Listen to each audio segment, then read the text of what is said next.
Hello, hello, hello. Greetings to everybody on another Tuesday night Sketch Up with 4C. As always, I am here with my partner, my Wonder Twin powers activate, Ken, right there. He's not paying attention. Ken Carson, there it is, right there. And I hope everybody's doing good. It's going to be a great show tonight. Ken, how are you doing, buddy? I'm all right. Can't complain. No one listen anyway. You know, hey, listen, Ken's having some lighting issues, so he's going to be coming in and out of this wonderful brightness and then out into this darkness. I turn it off and I'll just be dark. Annika, check your messages. I messaged you earlier. I need you. I check mine first, though. No. Mine. I already called dibs.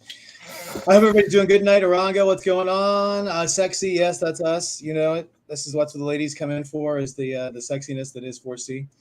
Dustin, how are you doing? I saw you post some great stuff today. Awesome. Murdoch, what's up?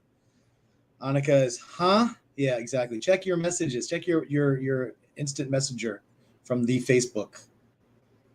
Matthew, how are you doing? Anyways, we got a great show tonight. We got a wonderful artist. He's worked on for Marvel, for DC. He's worked on Batman, Green Arrow, Justice League, just a ton of stuff. He's a great penciler, a great inker, and he's going to do some stuff for you guys tonight. We're going to be doing some headshots for what was the price again, Ken? It's 125? 125. Yep. 125. I think they're going to be on 11 by 14. 11 by 14 paper. And, without any further ado, if he's let's do this real quick. Can we go over the rules? All right, we'll leave him in the green room. He was playing around with his cameras anyways. So yeah, he's messing with his phone anyway. yeah. For anybody who's never used this before, this is a live claim show. What we do is we if we have more than 3 claims for a type claim in there, the first 5 people over 3 will do a wheel spin, and then that'll give everybody an even chance of getting a sketch. The reason why we do it that way instead of just going with the first claim is because people have different browser speeds, and we don't want somebody to lose out because they got some crappy internet, and somebody else just happens to have really, really good internet. So we try to make it as fair as possible. So that's why we do that. When you claim, if you've never bought anything from us before, please message us, send us an email at 4ccomicart@gmail.com, and that way we can send you the invoice for it. Please pay for your purchase within 7 days, so we can get you to buy more stuff, and you can get more stuff, and it makes it so much easier. If you need more time not to pay, that's okay. Just contact us. Let us know. Don't pay it and then have us have to chase you down. We don't like that. You don't like that. It's a big hassle. And be nice to everybody in the chat, and we'll have a great time. And I don't know if everybody noticed, but Ken did have to make an adjustment to our postage because of the high price of postage materials and postage itself. We have raised domestic to $25. But Ken is trying to figure out a way to start to combine some postage if you get more than one thing, and we can hold on to your stuff for a very brief period of time within reason, a few pieces, maybe up to 4. We'll let you know about that. He knows more about that than I do. But and then as far as I'll figure out exactly how I want to do it. And then international shipping, I'm working with DHL. Hopefully I'm going to hear back from them tomorrow, and that's going to be make or break. If DHL can't help us, I'm going to stop international shipping, guys. I apologize for anybody out there who's international, but I am having it's over the last 2 months. It has been absolutely insane, the amount of international shipping issues I'm having. I mean, it's absolutely insane. So UPS, USPS, doesn't matter. Either one of them sucks. So sorry if you're out there and you work for either one of those, but I'm sorry. It's awful. So if DHL can't figure it out, I've got to stop international shipping. So yeah, I mean, literally, Ken's got a pile of packages that were in limbo for months that he's got back that never made it to their destination. And I still get them every day. Yeah. I get packages every day for no reason other than they'll say undeliverable. And I check with the person. I say, is this your address? And they say, yeah. What am I supposed to do? Anyway. Yes. Let's bring on Tom. Oh, and wait, before we bring Tom, I was going to say after we bring Tom on, Tom's a great guy. We're going to bring him on, I promise. But I wanted to say we also, at the end of the show, I've got an announcement about a wonderful sketch opportunity we're going to offer up. So stay tuned for that. But that's in addition to Tom's great stuff. So please, let's bring Tom on. There he There. is. Hi, everybody. How are you doing, sir? So, for a guy who moonlights as a photographer, I'm having a hell of a time working my cameras for this live stream because I've never done it before. But this will have to do, and I'm sure you're going to flash up the second angle when I start drawing. We have So There I'll it kind is. of Look at adjust that. accordingly. And if it helps, every now and then I'll kind of tilt it properly so you get a good. Well, we'll put you on the full screen too. We'll artwork. get you a nice, well, there you go. We'll get the nice big. So yeah, if There you you want go. to do it, you're more than happy to do that. Yeah, absolutely. So Oh, by the way, do you guys like my Robert Pattinson Batman hair? it's nice, man. I can't even show my hair. It's such a mess. I went hat Wayne. tonight. I still haven't Have you seen guys it. seen the movie, by the way? I haven't Oh, seen no? it yet. No, I haven't had a chance.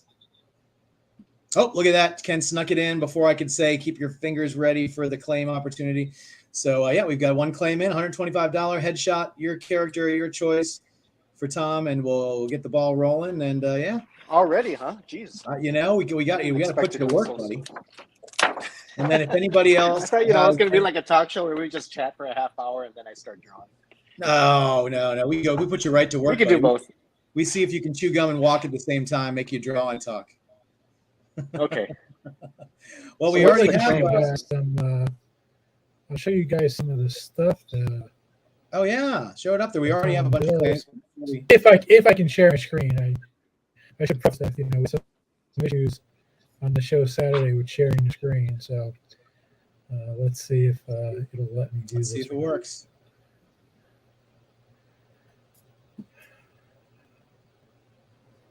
I was just talking with Ken earlier. You guys had Tom Richmond on a little while back. And I was telling Ken that I used to work for Tom when I was a kid. What'd you do for Tom? That's how he started. He was, he ran a caricature concession stand for a theme park here in Minnesota. Oh, wow. And I was looking for a part-time job as a 16-year-old drawing caricatures. And that's how I learned how to draw caricatures was from Tom. And this is before he even broke into Cracked magazine, and well before Mad. So Tom and I go way back. That's awesome. As well as these pieces are pretty freaking awesome. You like that piece right there? That my favorite, the blank one. There. Well, let's see. Oh, that's awesome. Wow. I don't even know. Well, I guess I kind of have an idea of what you guys might show. Ken just grabs a bunch. Look at that. That's beautiful. I love the line work on that. Oh, thank you. That webbing had to be there's a little taste. So I grew up in the Todd McFarlane era of Spider-Man, as if you can't tell. I think we're all big fans of that. Oh, man. All right, well, here, Ken, I can give you some names if you're ready. We're going to have a wheel spin. We definitely have more than 5, so it's going to be whenever you're ready. Jonathan Rowland is going to be your number 1. Hi, Jonathan. How are you? Dustin Whitney. Mr. John Jesperson is not on the wheel, but he wanted to say, "Good Lord, look at your hair." I told you. Did you hear me? This is my Robert Pattinson. This is my tribute to the Batman. Ryan Jablonski, E. Lee, and rounding out your top 5 is going to be Wanalel S.H. Wan Lu. S.H. it is. S.H. it is. There you go. Makes Shout it out easy. to my bro, JJ. Thanks for JJ for stopping by. Annika says, "Hey, Tom. Sorry, Avi. You missed out." Why don't you think of yourself? No, hey, there he is. There's the man. Hey, there he is. I just wanted to come on real quick, and my wife is here, and I said Tom grew his hair out, and it's really important that we see Tom's hair one more time. Can you put him on full screen? Can we make that the close-up shot? Yeah. Yeah, hold on. Get Tom Can you on do kind of one of those hair things for Sarah so she can see it? Cutting my hair. Hold on. We got it. There we go. Look at that. Look at Because that. all of my media shots, I know. Look at that. I mean, I think this might have surpassed my COVID last year. Dear or 2 years ago, Lord, my COVID Tommy. hair. I just kinda love look that like you're Ringo. like doing this all the time. You're like a full artiste now. I mean, it's close to How being you been? relatable. How are you and Sarah doing? What's that? How are you guys doing? We're doing good. We saw that you were coming on, and we just wanted to show up and support and say hi. And obviously, I can't say enough good things about you. And I just, I'm kind of the hype man here. So I just want to let people know this is one of the most talented guys in the industry. I've known him for 25 years. He's a fantastic photographer, inker, artist, writer. He does everything. And guys, seriously, jump on this. I'm not kidding. Like, he does amazing work. You're like, no BS. When Doug was on here last, we were begging Tom to come on, and Tom jumped in here. You're going to get your money's worth. So if I don't see a bunch of claims, I'm just going to start jumping in and claiming them myself. JJ has been one of my biggest supporters since, I was still with Doug inking full time. So he's been with me ever since, and he's a great man first and a great guy, professional guy to give advice and guidance to when I need it. So yeah, I can't wait to see you again. I know. We'll have to get together soon. I'm sure I'll be up in the area soon, and we can all get together. Yeah, let us know. It'll be fun. But if you guys have questions, like if you've never met Tom before, he's one of the most engaging, funniest guys in the industry. And I'm just happy. This is his first live show, correct? Yeah. Yes, ever. Wow. I've had opportunities in the past, but I've always been really hesitant. I have this like weird innate fear of like no one showing up and no one caring. So I just kind of stayed away from it for a while, but figured, I got enough prodding, and it's like I saw the one, that Doug did, and I jumped a little bit with Tom Richmond because he and I go back, and I just really liked the way it was run. It was really professional, really cool. The interaction, and then the way the claims are done is really nice and interesting and fair. So I mean, hell, if Doug and Tom, who are my friends, if they vouch for it, I mean, why not? Well, we appreciate them vouching for it, and you coming on, and obviously your fear of nobody being on has been set aside by the fact that we've even got more than 5 claims on here. And Ken, are you ready for that wheel spin so we can see who gets the sketch? I am. Here we are. All right, give her a spin. Here we go.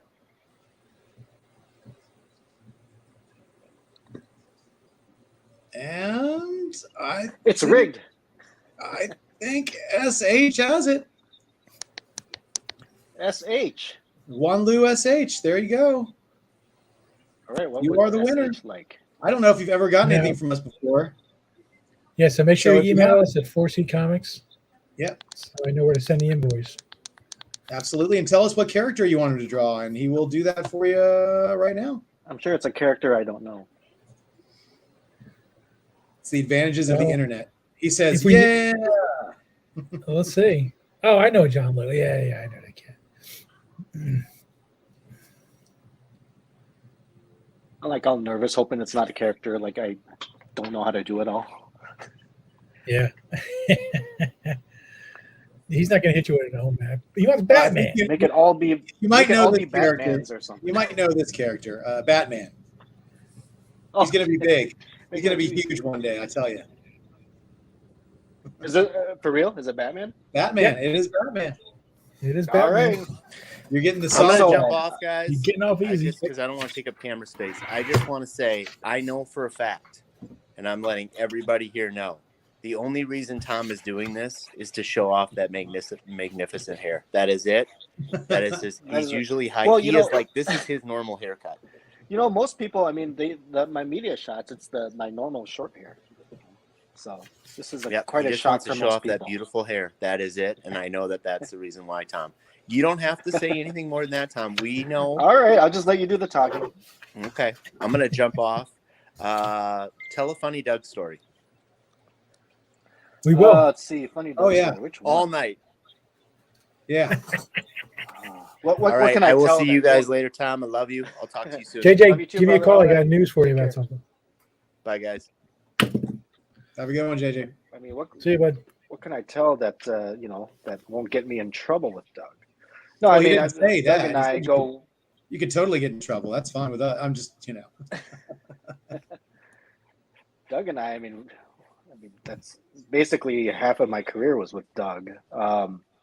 No, I broke in quite young on a book called Major Bummer for DC Comics, if you guys even know what that is. That lasted about 15 issues, and then it got canceled.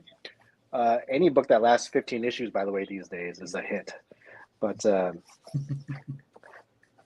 no, it's I started off inking him. That was my career.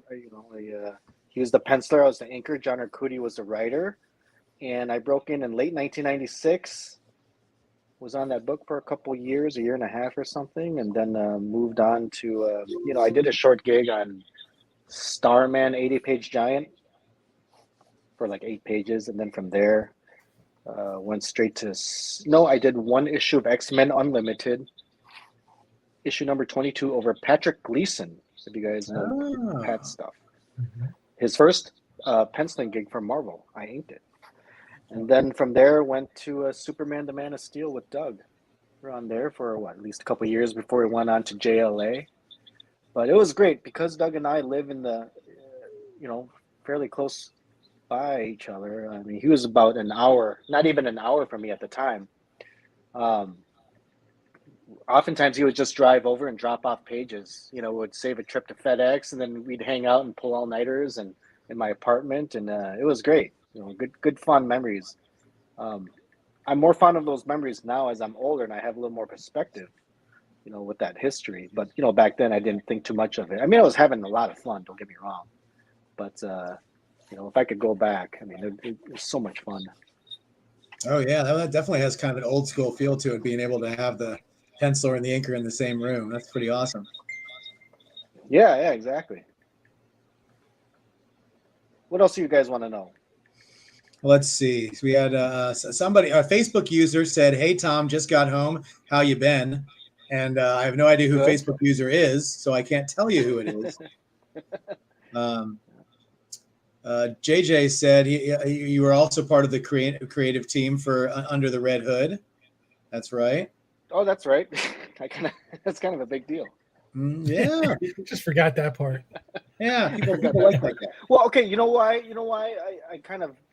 Well, first of all, I speak very fondly about my early days, just because I broke in quite young, and I was very green to the industry, and it was just a really great time for me. I had a lot of fun on the book Major Bummer, despite it being canceled. Not many people really catching on to it, but really had a lot of fun.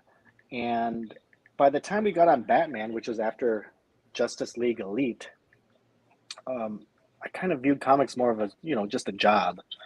And I kind of started to become a little used to comics and maybe even a little jaded. But, at the time, at least for me, I saw Batman as just, it's a great gig, don't get me wrong, but it was a job. And I didn't really think much of the story at the time. Didn't think of the eventual impact it would have in pop culture as far as the Red Hood and how much of a big deal it was. I mean, here's how oblivious I was to the whole thing. Let me grab my pen here. I'm going to start inking this thing. Sure. Back then DC would send 25, issues of whatever we had done. And, the Batman, I think it was issue number 635 was the first appearance of the Red Hood. And I gave away all of that to the neighborhood kids because, I had all of these free comics from DC every month that they would send me, not just the books I worked on. I'm trying to draw at the same time here and remember. But every single one of their print issues of all their titles. So it was really, as a comic creator for DC, it was really a sweet gig. I didn't have to spend money and buy comic books anymore. But, it was the reality was it was starting to take up too much space in my house. So what could I do? Well, I'll just give it to the kids, just free up some space and, I'd get in good graces, with the neighborhood, and everything. And I didn't think anything of it until later someone pointed out that, a slabbed Red Hood was going for over $400 on eBay. I'm like, what? No. And then it was I had 25 of those. I could have graded it and signed it all myself and have a small fortune. So at that point, I just kind of frantically looked in my storage to see if I had any left, and I didn't. But one day I was helping cleaning out my parents' basement, and there was one issue that I had left, and it was in pretty damn good condition. Like it was in a Mylar type plastic protector, and I think one of the corners is not perfect, but I mean it was the best one I had. It was the only one I had. So, yep, I still have one left. The one, yeah. Oh well, at least you had one. I can just see this vision of you walking up to all the kids' houses, knocking on the doors, and being like, "Oh, I gave your kid a comic a couple years ago. I was wondering if I could have that back." It's probably all rolled up and creased up and everything now. But and then I remember like DC, they sent me. Well, they made an animated movie under the Red Hood, and I didn't even see.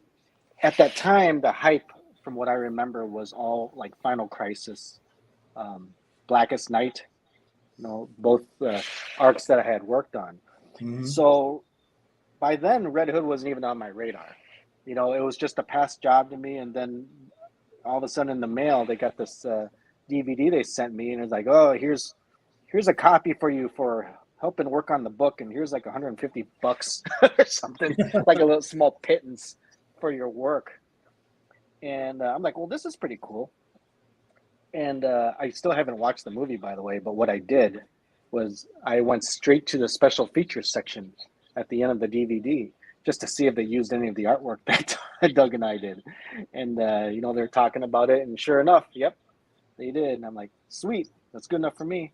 But then I guess over the years, the tide started turning for me, at least, what I would observe in like my royalty checks and stuff, because my biggest royalty checks would come from the Green Lantern stuff and Final Crisis. And Red Hood was never up there with them. But then over the last, I'd say 6 years or so, it surpassed it. And it keeps growing and in popularity. And I'm like, what the heck is going on? And then I find out they're using the Red Hood and the Titans live action TV show and everything. Right. And it's really interesting how it's kind of coming back and almost kind of giving me like a career reboot or something like that, Yeah. At least to keep me somewhat more relevant. So what are you working on right now? Anything that you can tell us about? Right now I'm working. So most of my work these days, like my work is I'm doing stuff for television. Mm-hmm. So a lot of the artwork. So I'm no longer doing comics full time, even though I still get booked for Comic Cons and stuff like that, and I'm always doing commissions. Again, just riding on the coattails of my past credentials. But I guess I'm most well known for the Big Brother TV show on CBS that they have every year. Well, they just did a Celebrity Big Brother last month, and they had their third season for that. But anyway, so I do artwork for on-screen and off-screen. The off-screen stuff tends to be either storyboards or concept art, stuff that they have at pitch meetings before the season starts on what they could do as far as some of the challenges. I don't know if you guys even know what Big Brother is or will watch it, but it's just a reality show. A bunch of people live in a house. Every week they kind of evict someone, and then at the end of the season, the last person standing wins a bunch of money. So it's stuff like that. And then I'll get hired by other TV shows to do either artwork on screen or same thing, just pitch concept stuff of different challenges and contests that they would like to show on screen during the season. So I just kind of draw out the producer's ideas, and sometimes it passes, sometimes it doesn't. We just go in a different direction. But yeah, that's what I've been mostly doing. The stuff I'm working on right now, I can't really say anything about it because of an NDA, of course. But on the comic book side, I'm working on the sequel to my creator-owned comic graphic novel with Keith Champagne, who's a longtime, DC Comics guy, writer, inker. And we had a book come out a few years ago called The Switch. It was a 90-page graphic novel that got picked up eventually by Dynamite. It started off as a Kickstarter, and now we're working on book 2 finally. Very cool. JJ says that you work with a pretty famous wrestler also. Oh, do you guys follow wrestling? Personally, no. But I used to follow it. I used to love it. So my friend is Tommaso Ciampa, and he is, if you guys are familiar with the NXT division of WWE, that's kind of like, I don't even know how to describe it. It's not the main roster, but it's like the roster underneath them that they kind of control, maybe for more up and comers. But they kind of have they've built up their own reputation. I've heard a lot of people actually say NXT is much more exciting now than the main roster at WWE. But he's the, I think he's 2-time world champion for NXT, and I've done some T-shirt work, some logo work for him in the past. And we continue to keep in touch and work together on different ideas, to help his branding and everything in the wrestling world. So nice. People who are hardcore into wrestling will know who I'm talking about. Oh, yeah. He's up there. Absolutely. And the thing is, his wife was actually one of the producers on Big Brother, and how I kind of broke in that industry years ago. And that's how I met Tommaso. So it's kind of an interesting world, this whole entertainment industry thing.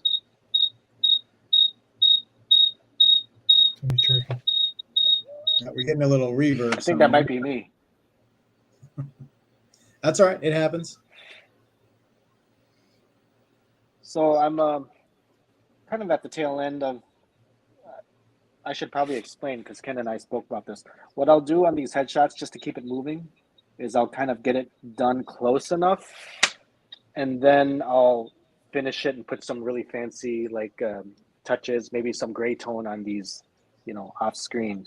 Oh, that's just great. Maybe give a taste of what it looks like now. That's awesome. And Ken was very slick, and he slipped in a claim while you were talking. So oh, really? I didn't see it. So a claim for the next one. So let's see if we Oh, here they come. Oh, yeah, we already have 5, just like that. Wow. Hey, hold that one up to the screen a little bit, Tom, so everyone can get a look at what you got cooking on that thing. Oh yeah, that's gorgeous. So just gonna pop in a couple more blacks, and we can move on to the next claim. And then, like I said, I'll finish up with some nice, pretty detail and some gray tone this week, probably tomorrow, actually. Let's see. And just to answer a question from the chat, Mighty Pegasus, all you do is when Ken puts that claim up on the screen, you just type claim into the comments, and hold on, I'm going to wait for this echoing to stop. I'm guessing it's just me talking too much. That's all it is. So basically, yeah, you just type claim, and the first 5 people to get a claim, we'll do a wheel spin for, and whoever wins the wheel spin gets the claim. So there you go. I'm ready when you are, Jeff. All right. I've got to scroll back a sec. Hold on. All right, here we are. We've got Ryan, Dustin, Jason Vignola, E. Lee, and Ignite Gaming.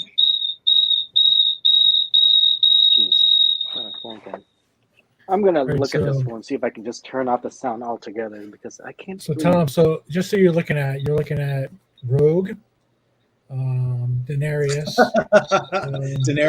Dr. Doom, OMAC, yeah. And who does Ignite usually go for? I forget.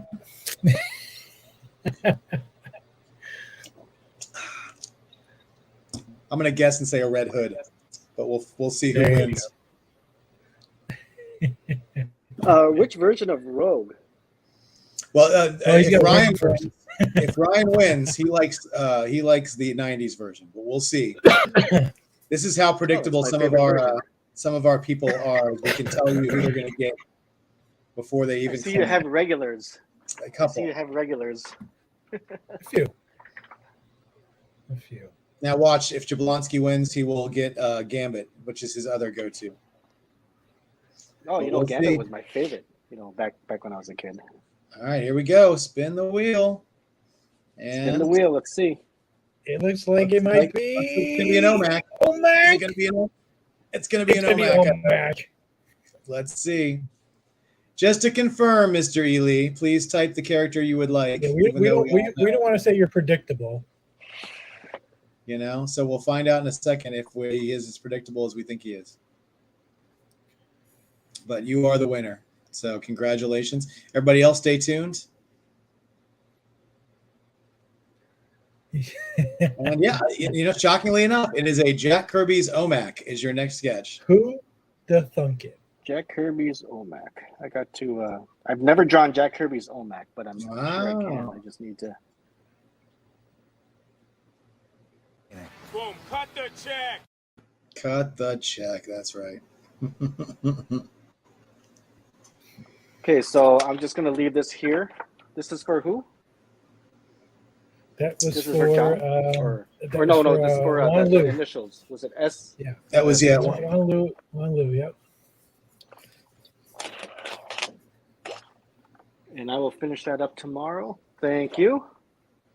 And when he finishes it, Let what me, you do, just text it to me, Tom, and I'll post it on 4C so everyone can see it. Oh, perfect. Yeah. Let me do a quick reference check just to make sure. Sure. Yeah. That's the great thing about the internet. Yes, for anybody who doesn't know, the price. No, back in the old days, it was all magazines in the old days. Exactly. You had to go look up in your comic guide, your Marvel universe or DC Who's Who.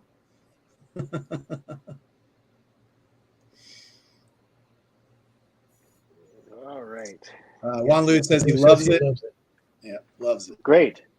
Well, thank you. Thank you, Wanlu. Appreciate it. Okay, OMAC here. Let me see if I can do a cool Jack version of Kirby's OMAC. Well, Jack Kirby's OMAC. So I got to do the lines like Jack Kirby, or just No, just the style, the costume, the way, Yeah, I don't. You don't have to do it like Kirby. Just I guess there might have been in the later years they changed his look a little bit. So, or I should say the early years. Jack Kirby's OMAC. Okay. I think I got Jack Kirby's. Yeah. I mean, I'm starting to familiarize myself right now. Yeah, I've seen this before. I just never drawn OMAC. Okay, let's do it. Jack Kirby's version. I forgot. He's got the Elvis sideburns and everything too. Well, let's see. Speaking of OMAC, Ken, I sent you a picture of one that another artist of ours did. Do you have that you could throw up there by chance? I sent it to you earlier today. You're muted, so I have no idea what you're saying.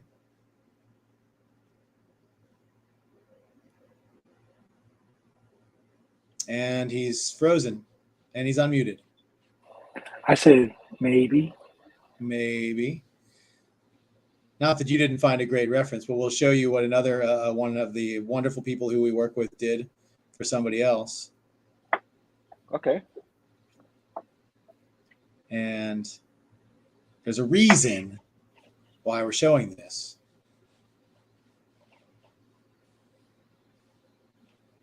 As I like to say all the time on the show, a well-oiled machine we run here. Never any dead air. Everything works just perfectly all the time. Well, you got to give me a little notice. You can't just say, pop it up there, Ken. Yeah, that's it. There it is. Well, this is by Mr. Craig Hamilton. So this was an OMAC that was done as on a commission list. That's live? No, this is not live. This was the commission list piece. I was just gonna say. Yeah, I give up. Yeah, he did this in about 10 minutes. Yeah, so no pressure there. No, yeah. This is one he did live. Even if he did it in one live show, I give up. Yeah. Or here's another piece. This is the one he did live. Yeah, right. No. But I wanted to share those pieces because if anybody is interested, we are going to be doing another wonderful sketch opportunity with Craig Hamilton, which we will announce later on in the show. So if anybody is interested in that, I know that JJ actually got a piece from him on the last round. He got a Mystique by Mr. Hamilton, and he's doing. So he's actually added a headshot to his list of options now. So if somebody maybe doesn't want to get a big piece, they can still get something that'll still be beautiful and have the color and all the stuff that Craig's known for. So we'll announce that later. But I figured we'd show the OMAC since Jason, your piece went out yesterday, buddy, so you'll be getting it. Right. And, oh, yeah, Jason Vignola got a Dr. Doom. Yeah. It was pretty special too. Yeah, I sort of just announced it, but you need to see. Well, we'll throw it up and we'll see if when we're going to do the claims, and that's why it pays to stay on late, because you never know if I'm going to open it up at the end of the show or if we're just going to post it tomorrow. Sometimes we just open it up at the show, and that's why it always pays to stay on and watch all this wonderful art being done and stay on till the end. Someone I wanted to know if you had any pre-done pieces that you were offering, or I know Dustin was very interested in the fact that you might have a Red Hood page. I think he said something about a Red Hood page earlier that you may bring on. Well, it's not a page, but it's a sketch cover. Here, let me see if I can find it. Is that the one you showed me earlier? Yeah. Yes. Oh, just a little sketch cover. I did this for fun at my parents' house, so it's available if anyone wants it. What is your price on that? I don't know. Didn't Josh give you prices? I don't know. We'll post that tomorrow, guys. Yeah, there you go. We'll get more notice on that. We'll post it tomorrow. You guys just make up a number. $1 million. $1 million. Exactly. See, Ken, that's why we're Mm-hmm. Yeah, and in all the benefits, we will be offering up Tom Nguyen commission list very soon too. What? Crazy. What? No one told me this. I just told you the nice paint job though. So that'll be announced at some point too. Absolutely. See, so we're full of stuff, guys. You've been We're full of stuff. Yeah, we are definitely. Now, everybody's been, they've been really anxious for us to get back to these Tuesday night sketching and get lots of artists, and we're so happy to be going back at it full force. And especially with the con season coming up, we want to kind of do both. So we were so happy when you agreed to do this with us, Tom, and just the work. Well, thank you for having me. I really appreciate it.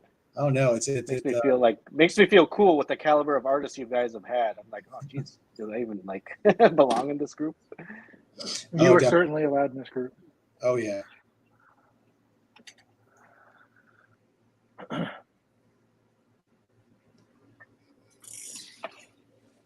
Oh, let's see. Tell them, Bacon, we're full of something. Yeah, exactly. Also, for anybody who, if you want to stay up a little later tonight, around 10 o'clock, I'm going to do a little bit of an art drop of somebody who has done a few sketch covers for me. So it's only a few. He wants to test the waters to see what force he can bring to the table for him, and if it sells well, maybe we'll see a little more from the gentleman. So that don't necessarily be live for that one, but you can just keep an eye out. Yeah, it's gonna be on the 4C page. I already scheduled it. It's gonna go live at 10 o'clock tonight. There you go. All reasons why to stay open. Keep your eyes peeled. Ken kind of gave me a little idea of what shows he's hitting up this year. What about you, Jeff? He's hitting all the shows that I'm hitting. I'm pretty much going to do well. I can't do all the shows, unfortunately, that Ken's doing. I might be going to Galaxy Con in Richmond, Virginia this month. That's about the only one I think I'd be doing that Ken's not going to be at. Other than that, yep, Kansas City. Definitely going to be doing Planet Con at Kansas City. I'm going to be doing Ken will be that. Before that, Ken will be in Philly. I might try and I have to see if I can come up for a day. I'm not going to be able to do that entire convention, but I'm hoping I can come up for at least a day. And then then we start full swing. We got a nice little MegaCon in May, and we Heroes in June. Ken and I are going to our first San Diego Comic-Con in July, and then he's doing Terrificon in Connecticut right the week after that. And then we got then we're trying to fill some holes in August and September possibly, but for right now our next show after that's going to be Baltimore Comic-Con, and that's That's our full slate for the summer as of right now, but you never know. And of course, I you know, have at Planet, at Heroes, at Terrificon, and And Baltimore, we will have John Romita Jr. that guy. I was just telling Ken earlier, you guys got to stop by and say hi to me in Artist Alley in San Diego. Oh yeah, definitely. Sure. Listen, if we can find it, we like I said, we've never been there before. We're gonna have to have. I think Annika's gonna hold our hands and walk us through, so we don't get lost. Yeah, it's pretty big. It's pretty overwhelming. I always tell people, if you're any type of, you know, pop culture comic book fan, you owe it to yourself at least once in your lifetime to just go to San Diego Comic-Con. Yes, that I agree. It's the nerd mecca, and I have to attend. Let's see. San Diego is such the weather and the, you know, it's just so nice there. Oh yeah. Let's see. Joseph Hensley says, "Tell Tom I say hey, brother."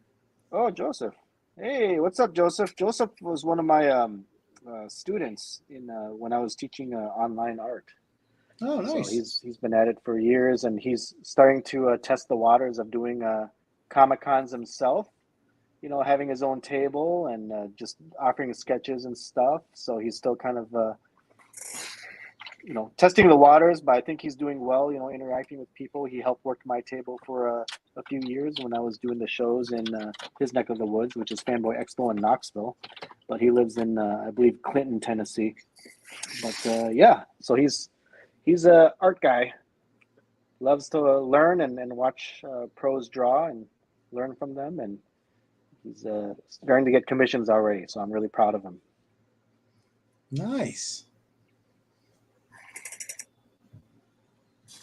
Yes, San Diego does Okay, have. I'm going to start inking this one.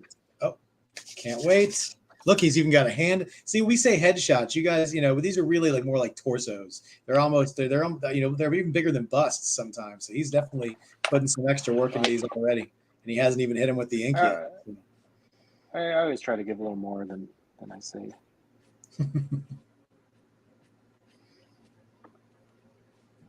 So, besides San Diego, what are you doing? Any other shows this year? Well, I'm doing a Fanboy Expo in Las Vegas in next month, and that's going to be their first time in Vegas.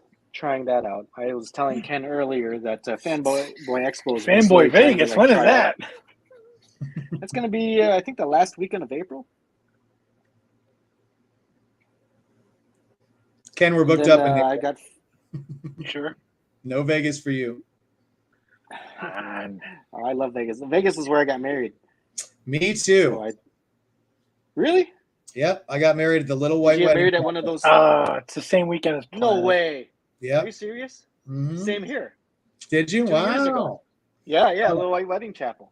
Yeah, mine was in 2008, and Okay. I got divorced a few years later. So yeah, it didn't quite end as well for me as you wanted to, but it was still very interesting. It was very interesting. We got we had a little goth kid take all the pictures and be the witness at our wedding, and we had a Samoan guy named Lucky was the man who gave us our vows. So there you go. So that's what you get in Vegas. Oh, nice.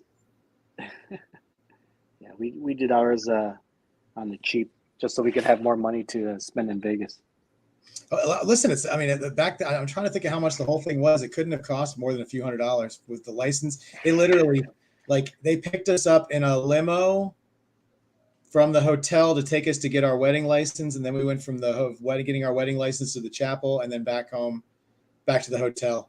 And it was all just, all done by them. It was all one little package, and it was, I must have been $400 or $450 or something. I don't know what it was, but it wasn't very expensive. That's the same with that. We didn't do the, picking us up and driving us in a limo or anything like that. We just Ubered over there. But I think all said and done, it costed us, I think, about $400 maybe? Yeah, somewhere around there, yeah. But yeah, so I'll be doing that, and then I'm sorry. Go ahead, Ken. I was just going to ask you: Have you ever had the privilege of going to the Arnold Classic bodybuilding with Doug?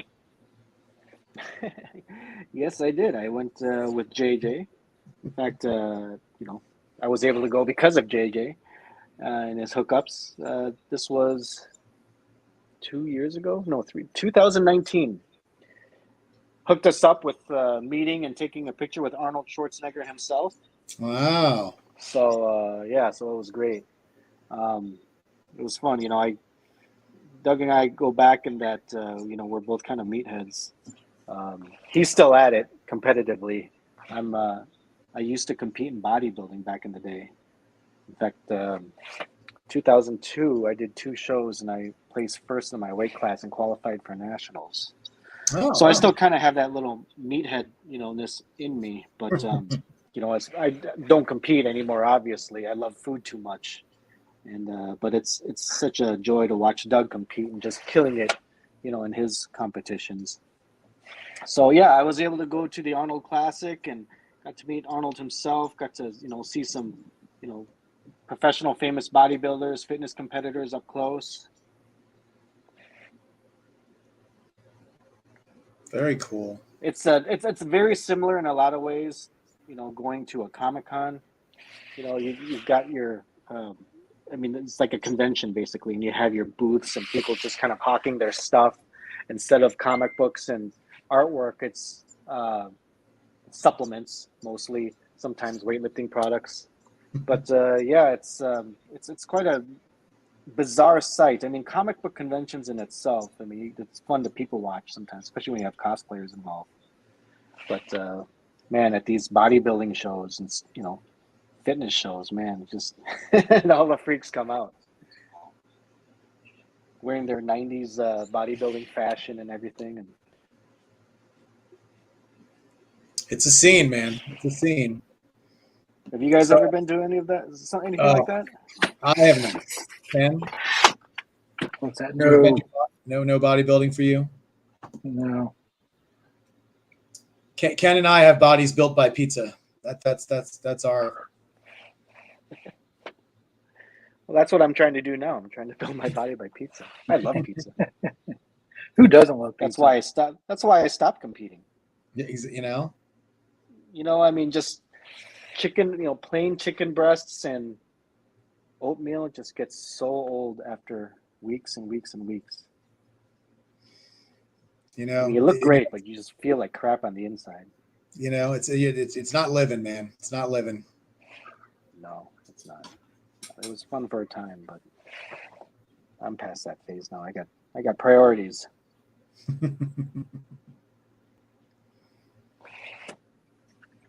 Sorry, so you're doing Fanboy Con in Vegas. Oh yeah, Vegas. Let's see. I've got a signing at a store in Bismarck, North Dakota, of all places, coming up at the end of this month. Wow. Yeah, first time I will ever be in Bismarck, so I'm kind of looking forward to that. I've met a few of the people from that area, from that store, and they were really excited about the prospect of bringing me in to do a signing. I'm not sure if they've had a pro do a signing there before, but I'm looking forward to it. That's at the end of this month. Like I said, I got Fanboy Las Vegas. I have Fanboy Expo in Columbus, Ohio, their first one. I think that's going to be in May. And they've got Knoxville and Orlando, Florida. It's weird because I think I'm one of their staples. So they bring me to just about all of their shows. So I think I can expect to be back for Knoxville, Tennessee, and Orlando, Florida later this year. I got a one-day show here in my neck of the woods in Minnesota called MicroCon. That's going to be mid-May. And then I'm negotiating right now to do MightyCon, New Orleans, and St. Louis. And they kind of have they've been expanding down to New Orleans, but they're mostly like a Midwest, mid-tier show. Sure. Let's see. What else? Off the top of my head, that's it for now. But I usually do about 10 to 12 a year. Oh, nice. Yeah, Ken and I we were supposed to do New Orleans this year for Fan Expo, but they with the COVID and the Omicron and everything, it just kind of got nixed, so we had to cancel that one. But the show went on. Yeah, we just didn't do it. I actually just came back from New Orleans. I went there last month for one weekend with my wife and my sister. Okay, so I got married. Long story short, I got married on the same day as my sister's birthday. So it makes it easy for me to remember when my anniversary is. And, like a tradition we started doing is I'd visit my sister. She lives in Chattanooga, Tennessee. And by the way, I did a signing while I was there in Chattanooga at a store called Infinity Flux, which is a really nice comic book store there in Chattanooga. And we took a weekend trip from there. We rented a car and we went to New Orleans for a weekend. So it had nothing to do with comics. We just wanted to go there for fun, and it was a good time. Wanted to show them. I'd been there a few times. I love hanging out there, like Bourbon Street, because it's just so fun. Yeah, I actually lived in New Orleans for a year. My brother still lives there. Oh, did you? Yeah. Oh, nice. Well, you're probably jaded to it. You probably don't care about New Orleans. Well, it's still fun to go. I used to go every year for Mardi Gras before Katrina. Oh, yeah? Go back and visit, but I haven't been back in a while. So I was really looking forward to going earlier this year, but once again, it just didn't happen. But there's always next year. I'm pretty sure Ken and I'll definitely try to go back again next year. So it's usually always in January. So that'll definitely be on our radar for 2023. Oh, it's great fun. And as far as COVID was concerned, all of the restaurants, at least, in downtown, but I think all of the city, they were enforcing COVID cards. So if you didn't have a card, then you couldn't get in. Yeah. So, but the most interesting thing I saw while I was there was the Museum of Death. Have you guys heard of that? I have not. Museum of Death. It is very interesting, but it is not for the weak of heart.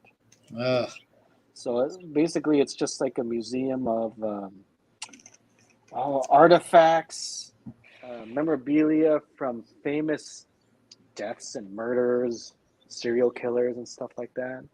A lot of crime scene photos, uncensored, like stuff like I'd never seen before in my life.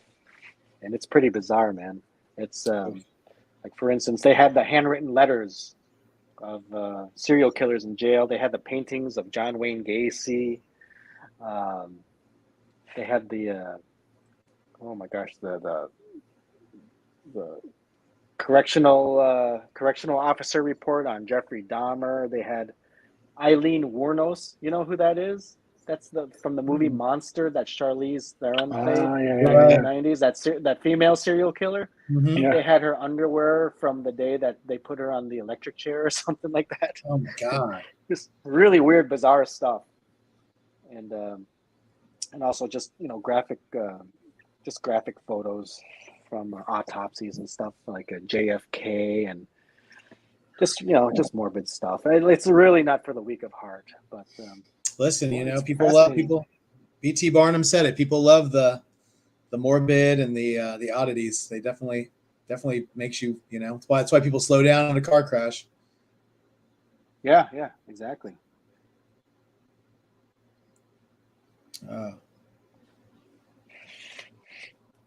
Did I make Omac too handsome? I think I might have made him too handsome. Sounds like a handsome fella. He's a good-looking guy. Got a lot going for him. Yeah. Well, superheroes are supposed to be good looking.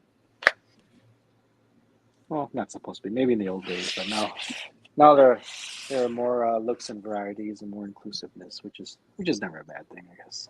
No.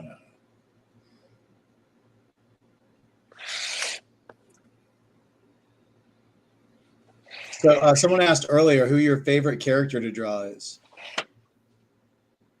My favorite character to draw is my favorite character is Spider-Man. Like I said earlier, I grew up in the Todd McFarlane era of Spider-Man, but he's not necessarily my favorite to draw because of all those damn webs. Yeah, on his body and his webbing. He's not the funnest guy to draw. I guess Batman is always a favorite, but he's like an easy pick that everyone says. But he's popular, but he's really simple to draw. His costume isn't that complicated. Superman, I used to say Superman, but he's not really a favorite character of mine. But he just has a very simple costume to draw. guess for some reason or another, I have a somewhat of a reputation for drawing like really cute girls.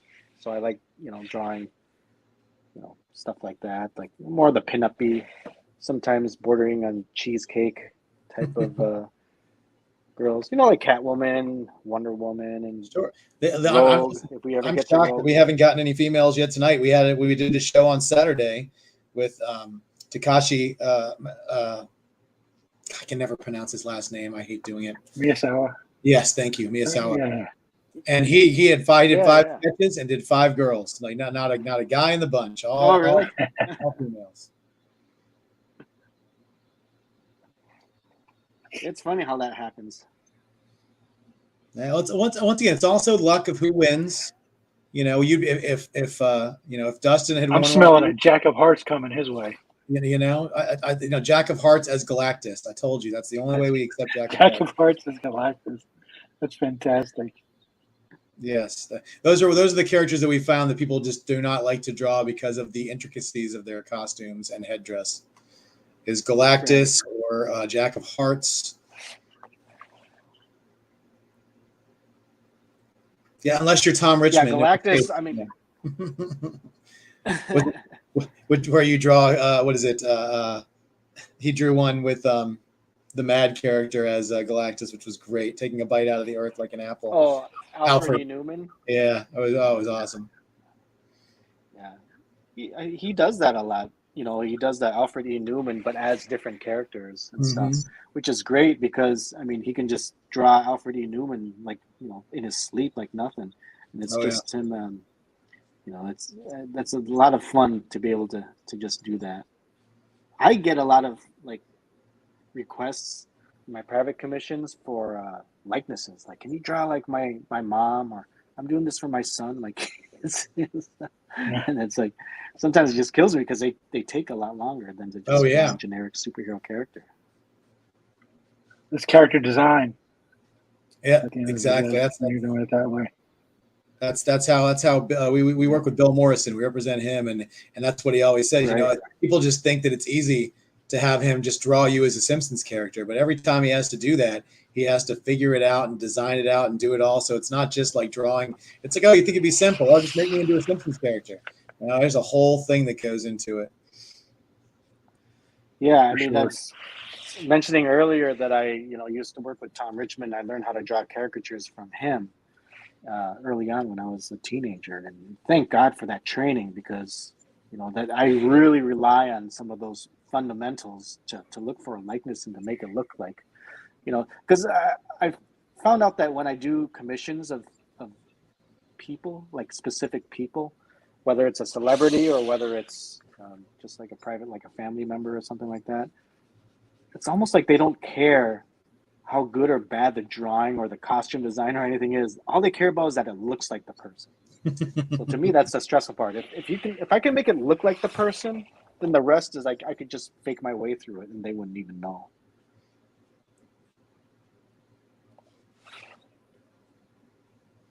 And then, Ken, you want to ask him the question we always ask everybody? Sure. So have you ever had a request for like the strangest request you've ever had for a sketch? Oh, you're asking the perfect guy. I've had nothing but strange requests. But which one did you want to not do because it was so out there? Oh, I'm like an art whore. You show me the green, I'll draw whatever. But I've kind of I don't know. You're getting some glue.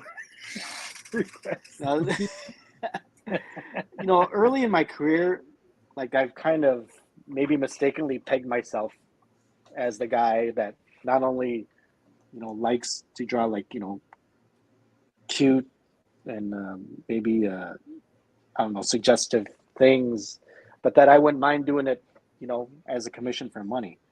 But I've gotten like a guy at Chicago Con years and years and years ago. He wanted what was it, Green Lantern Kyle Rayner version, if I recall, at the urinal, but but full nudity or something, or side nudity, Green and I Lantern, did it too. at the urinal with some nudity. Yeah, and I did it. Like I didn't even think twice about it. I think nowadays I probably would, but but that's a probably. I still might do it if the money was right. And that's just probably one of my tamer commissions. I mean, I've had some really outlandish stuff that's not for kids. Listen, that's as not long as family you're friendly. done, you just sign it, Doug Mankey. You're good to go. It's fine. When I used to draw caricatures for Tom Richmond back in the day, like what us artists would do is if we weren't happy with the caricature we just drew of the person in front of us, we would sign it like one of the other artists working that shift. Sometimes we'd sign it Tom Richmond and stuff just as a gag. But no, it's not a bad idea. Yo, the sign is real simple, B. It says wrap it up. Wrap that shit up, B. Strange requests I've gotten that I can tell. No, geez. I don't know if I can, to be honest with you. Listen, we've heard it all. They are pretty racy, a lot of my weird ones. Because it's either very like racy, like not like children friendly, or it's just a normal typical superhero commission. There's not much like in between. Right.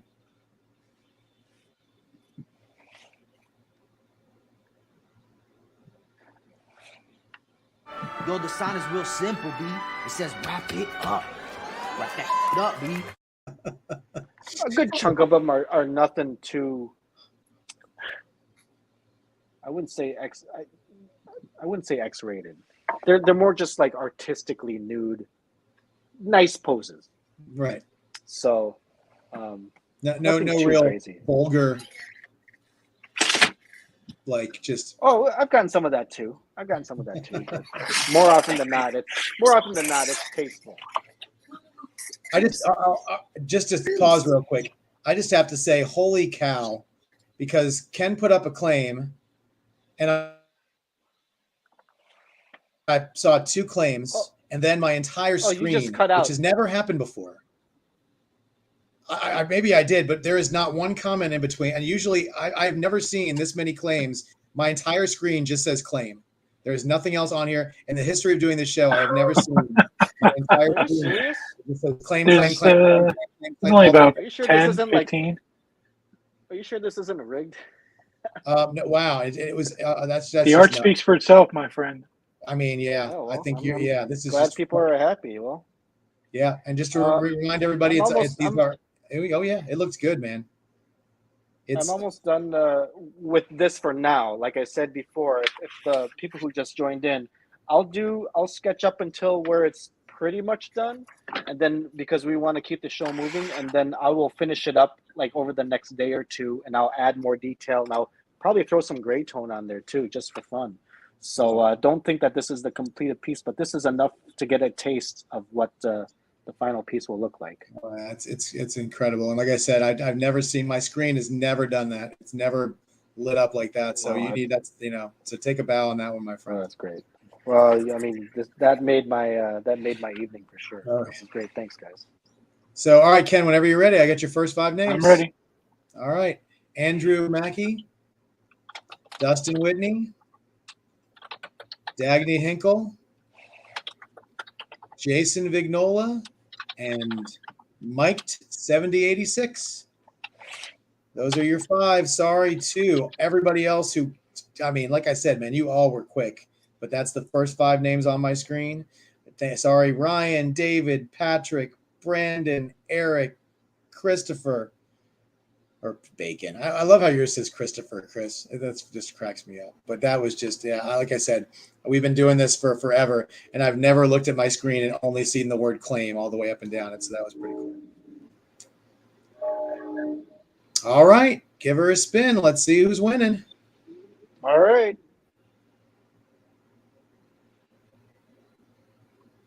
There you go, Mike 7086. You have won. So yeah, whenever you're ready, What just would let us Mike know. Mike, what I'm is ready. What is Ken? Do you remember what he likes to do? I don't know. I can't. I don't know.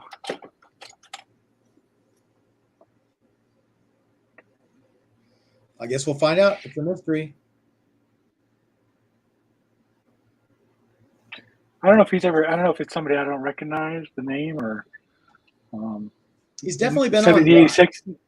Yeah, if you haven't claimed from us before, make sure you shoot me an email. If you have and you're just using a different name that I don't recognize, just shoot me a message on Messenger. All right, buddy? So he says, how about a Phantom Girl from Legion of Superheroes? I've never drawn Phantom Girl either. I gotta look her up, but sure. Yeah, I've so I'll show this up for now. Look at that. Ely's gonna love that, man. That's just gorgeous. And then I'll wrap that up in the next day. And then we got Phantom Girl. Phantom Girl. I was gonna look her up myself because I am not familiar with this character. I don't know a lot of the Legion characters, so. All right, let me. Phantom Girl.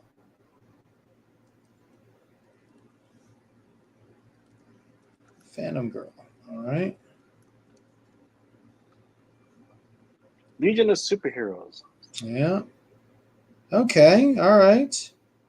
Okay. I recognize her. Yeah. Ah.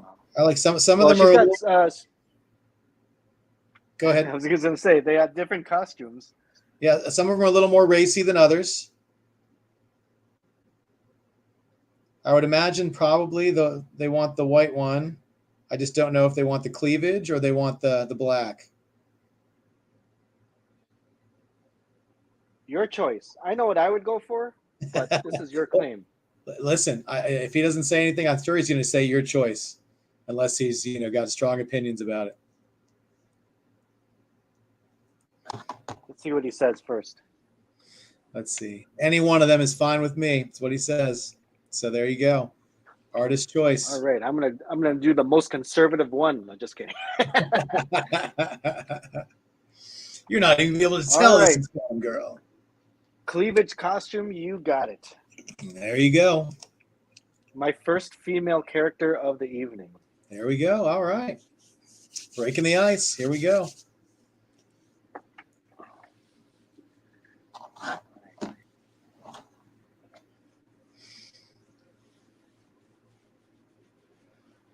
So you had a Kickstarter that you did a little while ago, didn't you?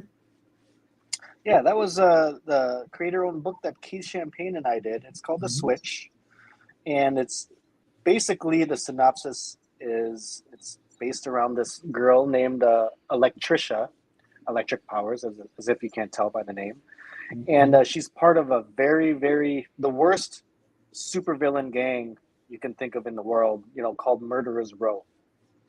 And you know how like through life you just kind of go through phases of friends.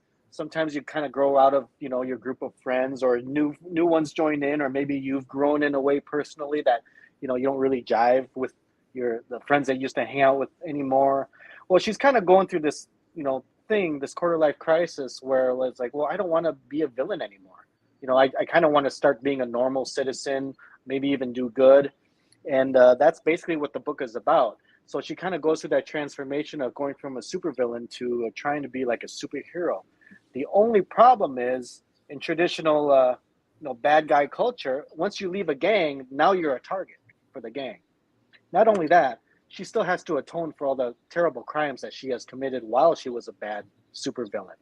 So that's what the story explores, and it's really fun. A lot of great cast of characters that we came up with, and it's just.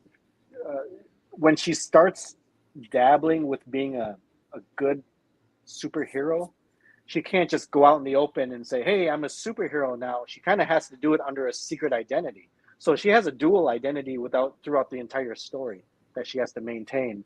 But when they find out who she really is, then all hell kind of breaks loose. Oh. So yeah, that's what The Switch is about. Oh, very cool. Oh, fellow artists. But right now we're working on. Go ahead. I'm sorry. No, I was going to say, Wilson Tai wanted to know what your favorite Vietnamese dish is, but you tell us what you're working on. What I'm working on? I'm sorry, I'm I'm sorry. I'm working on Phantom Girl from. No, I interrupted you. I thought you said you guys were working on something, but Oh, go ahead. no, I'm working on the sequel to the book to our there you go. Switch. Nice. So, and Ryan what was says the the question? first time with the show, he wanted to know what the process was. Yeah, I saw. So I was typing it out. So go ahead, Ken. You can speak it out. I was just going to show him. I was going to have a. Yeah, throw the maybe roll. explain it. Put your Looney Toonies together and claim. So Brian, I'll just go over this real quick since you're new. Basically, it's a live claim show. We're going to throw a claim up on the screen as soon as Tom is ready to do another sketch, and you just type claim. And the first 5 people that type claim, we put you in a wheel spin, and whoever gets the wheel spin gets the chance to pick the sketch. You pick the sketch. Tom is nice enough to draw it for you, and it's $125, and these are 11 by 14 pieces of paper.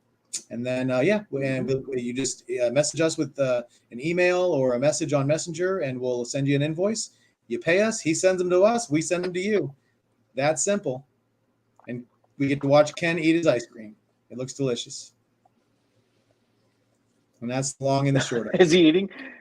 I've been sipping on my energy drink just to keep me going here. I do have I think I have an expired, like a sweet pastry thing that I got to eat before it gets worse and harder. Yeah, take a bite, man. Take it. This is a meal break. I don't want to be rude though. That's the thing. Just eat in front of me. No, we're not one of those shows that doesn't. Yeah, we'll eat and drink if we have to. Listen, Ken and I are usually running around so much that usually I end up scarfing down my dinner like with the 15 minutes before the show happens, and sometimes I can't even fit it in. So I'm always eating on the go, like in the car. Like my car is so messy just because it's just food all over the place. Yeah, but Wilson was Ty was trying to find out what your favorite Vietnamese dish is. He was very curious. Oh, okay. I'm sorry. My favorite Vietnamese dish is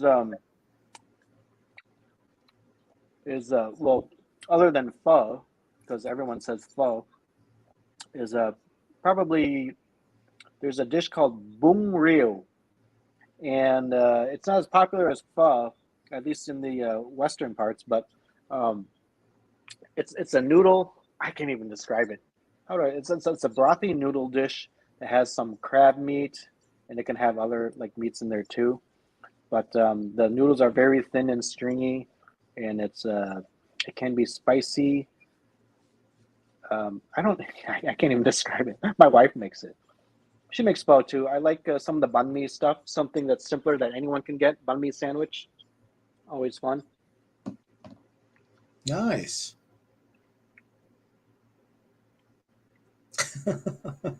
Jeez, even with this, there's like variations. Yeah, Ken is just throwing up the memes.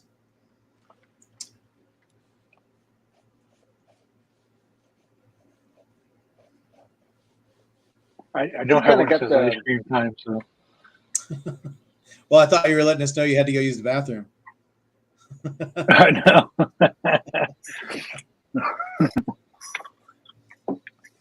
She almost kind of has an Emma Frost and a Power Girl type of like fusion thing. Yeah. For her costume here. When I was at never mind, I won't say.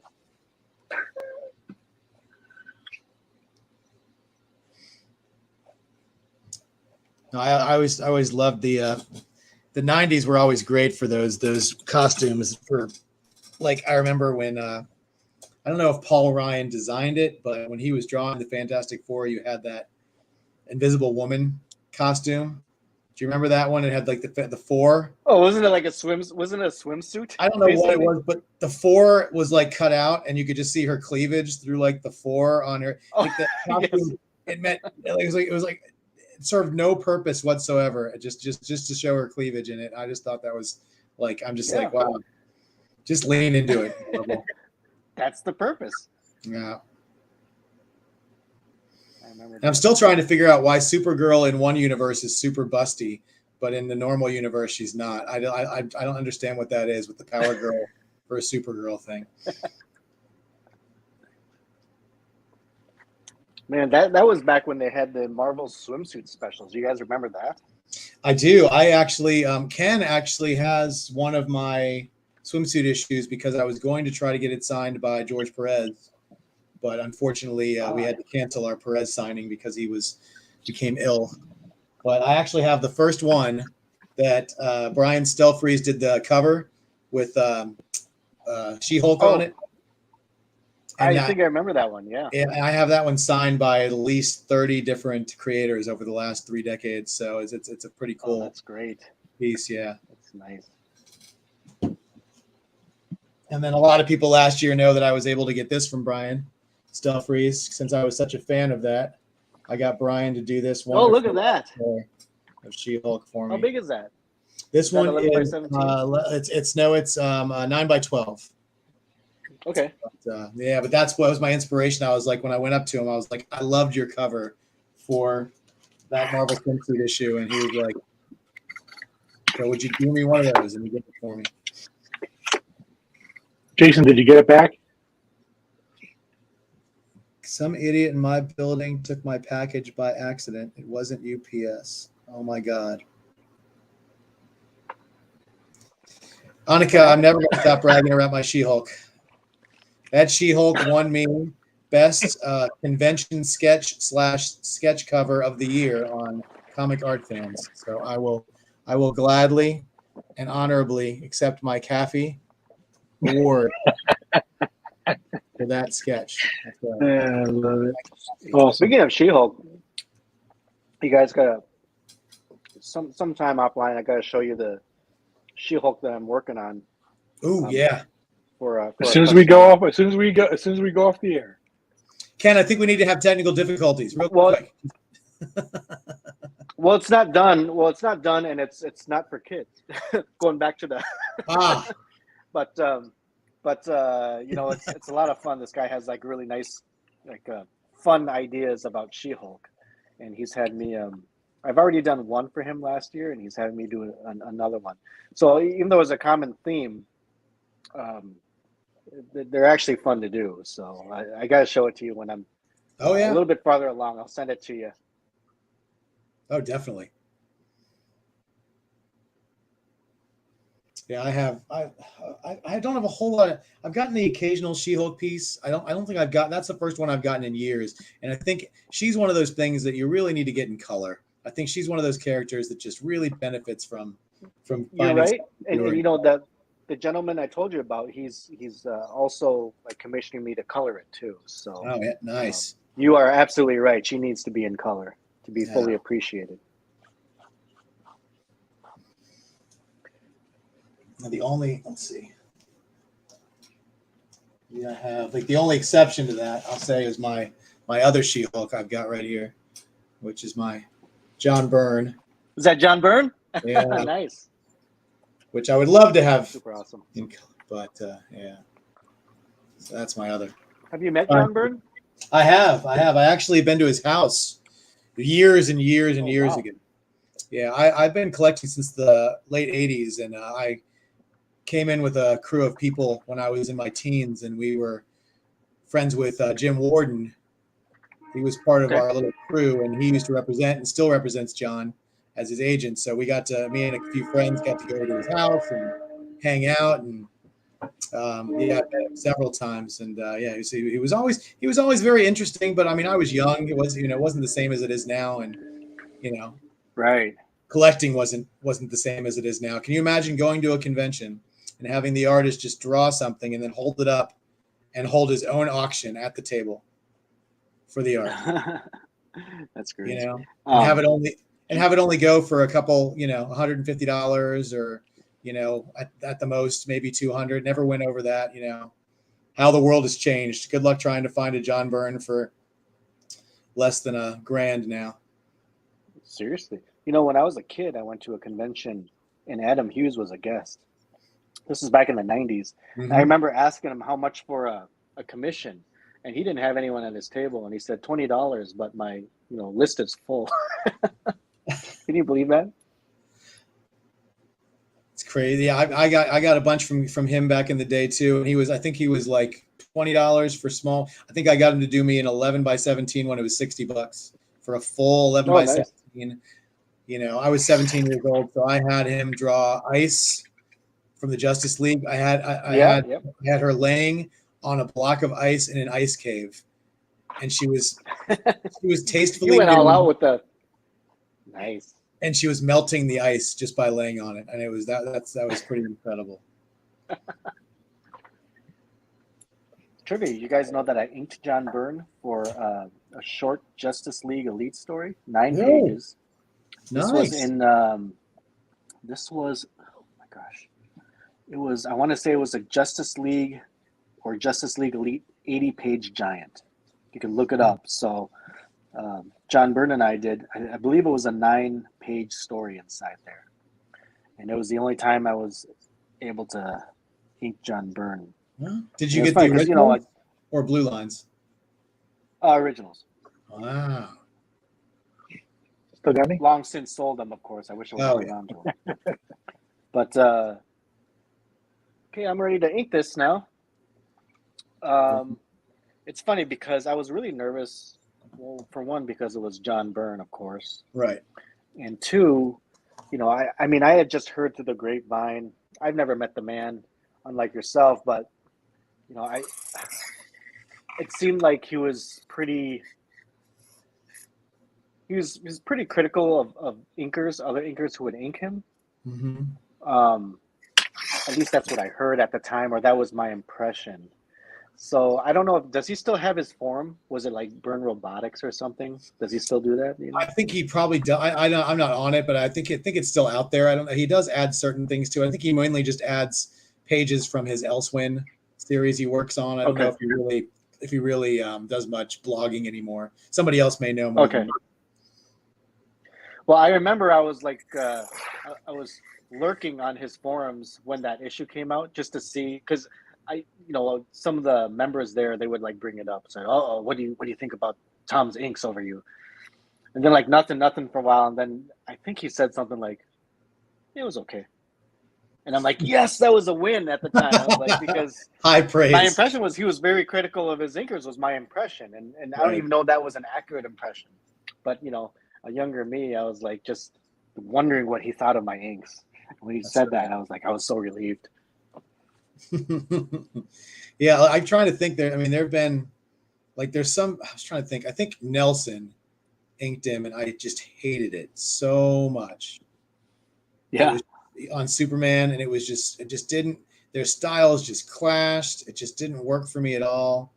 I don't know what he thought of Nelson, but that was mine. A feeling towards it, but like I said, I think Jerry Ordway has done a good job on his stuff. I think obviously Austin is, you know, the guy that everybody always pairs with Byrne. Right. But I mean, he's definitely had a lot of people do his. I mean, George Perez inked him. Right. He's had a lot, so it's hard to, you know. But I'm trying to think of, you know, ones that just, you know, that's the only one that comes to mind is when Nelson inked him. I just didn't like that at all. It was just, I don't know. I gotta look that up again because I remember Nelson inked him, but I gotta look up and see what it looked like. Yeah, I think I owned a page from one of that series, and I just sold it because I just couldn't look at it. It just didn't feel like Byrne to me. But Byrne prefers to ink himself, anyways. Right. And I think even back when I inked him, I mean, this was, gosh, I want to say this was 2006, maybe. I think even back then, it's already, you know, was kind of known that he preferred to ink himself, or he was already inking himself. Right. But I remember I took his pencils, and my approach was, you know, I'm just going to be very faithful to what he put down. If anything, I just kind of polished it up a little bit, cleaned it up, and kind of my mind at the time was, you know, I'll just kind of bring it up and modernize it a bit, but the lines are basically his lines. Just clean it up a bit. But I don't know. I'd be very curious as to see, you know, what you would think about it being a John Byrne fan. And you can't hurt my feelings if you hate it. You know, just go ahead and say it. These are the questions that all the people who collect art love to ask is, Anthony asks if he's curious to see if you have held on to any of your original published works, and if so, what pieces have you held on to? Is that a sneaky way to try to see what I have left for sale? Or Listen, you take it at face value or read between the lines. I was just joking. I do, in fact. Let me. I hang on to what basically hasn't been sold. For a while I thought I would fancy myself as an art collector, but then I just never really did too much collecting. I thought I'd give it a try because it was kind of like a cool thing to do, and I thought like being a pro, I would have easier access obtaining some of the art. Sure. But then it ended up more just being like, well, I can just create art, and this is what I do. Why am I trying to like collect it? And I like artists and stuff like that, but it just wasn't in my blood to collect. Right. So then I kind of gave that up. But let me see what I might have. I do have some. I know I do, but they're mostly stuff that just hasn't sold yet, or you're just throw away crappy pages. Oh my! I have some stuff from DC and Dark Horse here, so I'll just do a quick flip through here if I can. Here's a Scooby-Doo Apocalypse page. Here, hold on. Ken, get us off the screen, Ken, so we can go full screen on this, would you? We want to make sure everybody can. This is like the binder. This is like my leftover stuff I bring to Comic-Cons and appearances. So this is like a Scooby Apocalypse page that I inked over Pat Olive. Nice. There's a double page spread of Barbed Wire from 2015. Also over Pat Olive. This is I remember we did 8 issues of Barbed Wire that year, and I did one of those issues I actually did in Vietnam. I did it on the computer in Vietnam, and that was back when I was experimenting with digital inking. But that was the only way I could kind of stay on schedule and work overseas. Right. This is my last double page spread I have, actually. This is stuff. This is Adolescent Radioactive Black Belt Hamsters, published by Dynamite. You guys remember that came out in the 80s? It was like an underground type thing. And it was kind of like a parody of the Ninja Turtles. Exactly. Well, Dynamite in the 2007, 2008 brought it back as a miniseries, and I was the artist on that, so that was kind of funny. This is my first semi-sentimental to this. My first published pencil work for DC is a pinup for Aquaman's Secret Files. This is Tempest and Family. This was a pinup for the Aquaman Secret Files. Wow, and you did the Craig Hamilton outfit. It looks like is that that's like that he did for the miniseries. Yeah, this was back in 2001. I want to say. Oh. Over 20 years ago. What is this? Pencils from The Undertaker, WWE comic book. Nice. I forgot who inked it. But so that's the pencil portion. This is from my run with Pat Olive on Catwoman in 2014. Just a random page. Some more Adolescent Radioactive Black Belt Hamster stuff.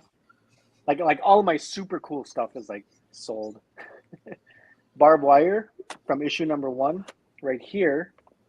Oh, here's something here. Doug Mankey, JLA, Justice League of America, page 6.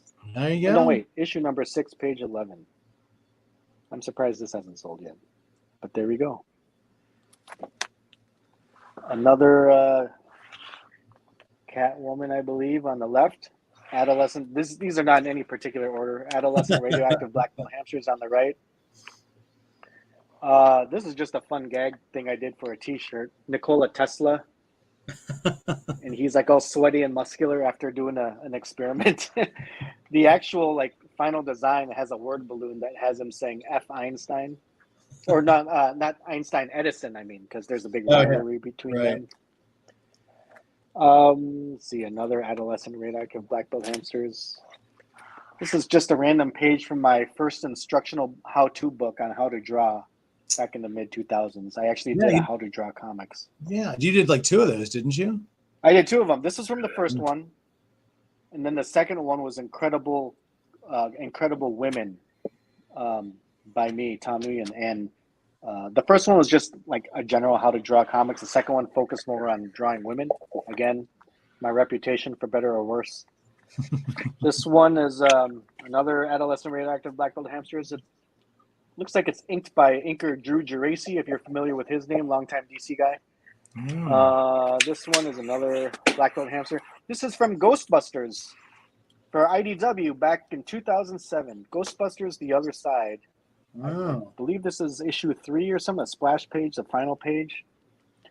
Not well received. In fact, I'll go as far as say it's probably the worst received Ghostbusters issue ever, series ever put out by IDW. Oh my god. Some more black belt hamsters stuff here. It's a goofy story. Keith Champagne was the writer on that, and he's a funny writer. Barbed wire. Okay, so this, for wrestling fans, if you guys are familiar with Johnny Moxley, he's a WWE guy. Dean Ambrose was another name he went by back in the day. But anyway, they made a movie with him last year or 2 years ago, and they asked me to do covers and a 5-page sample because they're going to put a comic book to promote the movie. This is him right here. And they made a story around it and everything, but it never happened. But I did get paid for the work that I did do, some more Ghostbusters stuff. These are gangsters from the past. Oh my gosh, like Myers Lansky. I forgot the other gangster's name already. These are famous gangsters. Bugsy Siegel, Al Capone. Yeah. So that was part of the storyline. More hamsters. Oh, hey, look. This is a Robin, Son of Batman, issue 6, page 7. Penciled by Patrick Gleason, inked by me. I have no idea who the characters are.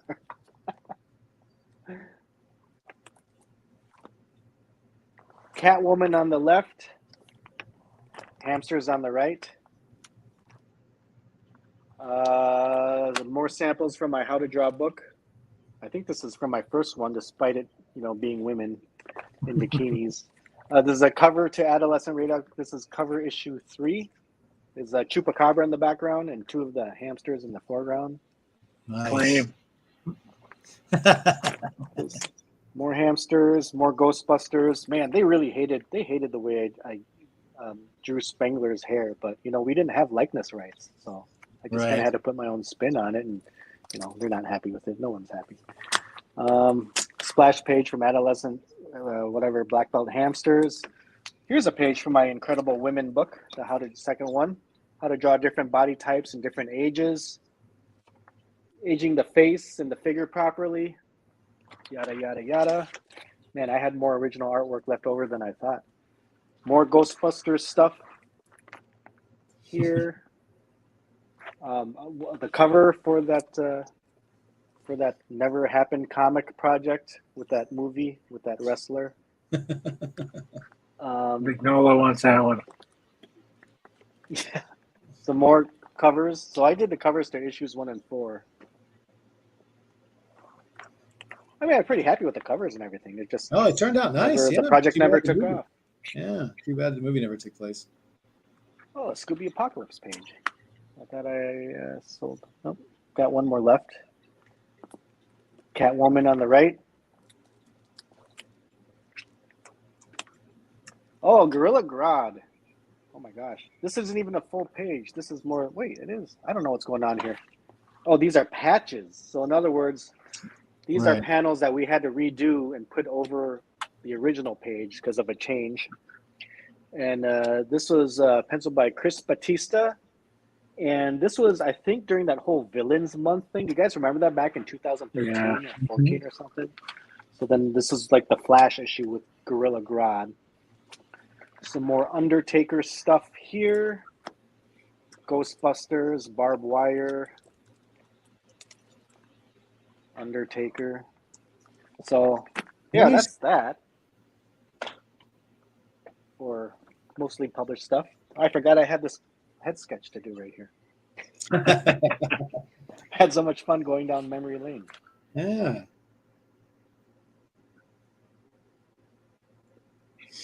So yeah, if anybody in the crowd saw something in there they want to ask him about, maybe he might be willing to part with that stuff. So just let us know, or everything's for sale. How do you I do not want to another have the album. cover to a hamster book? listen, radioactive adolescence. I want that.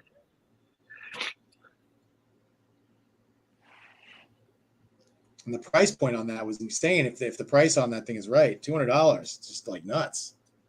Show them all over.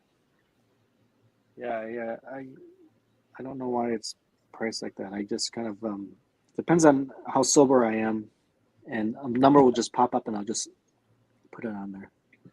Claim.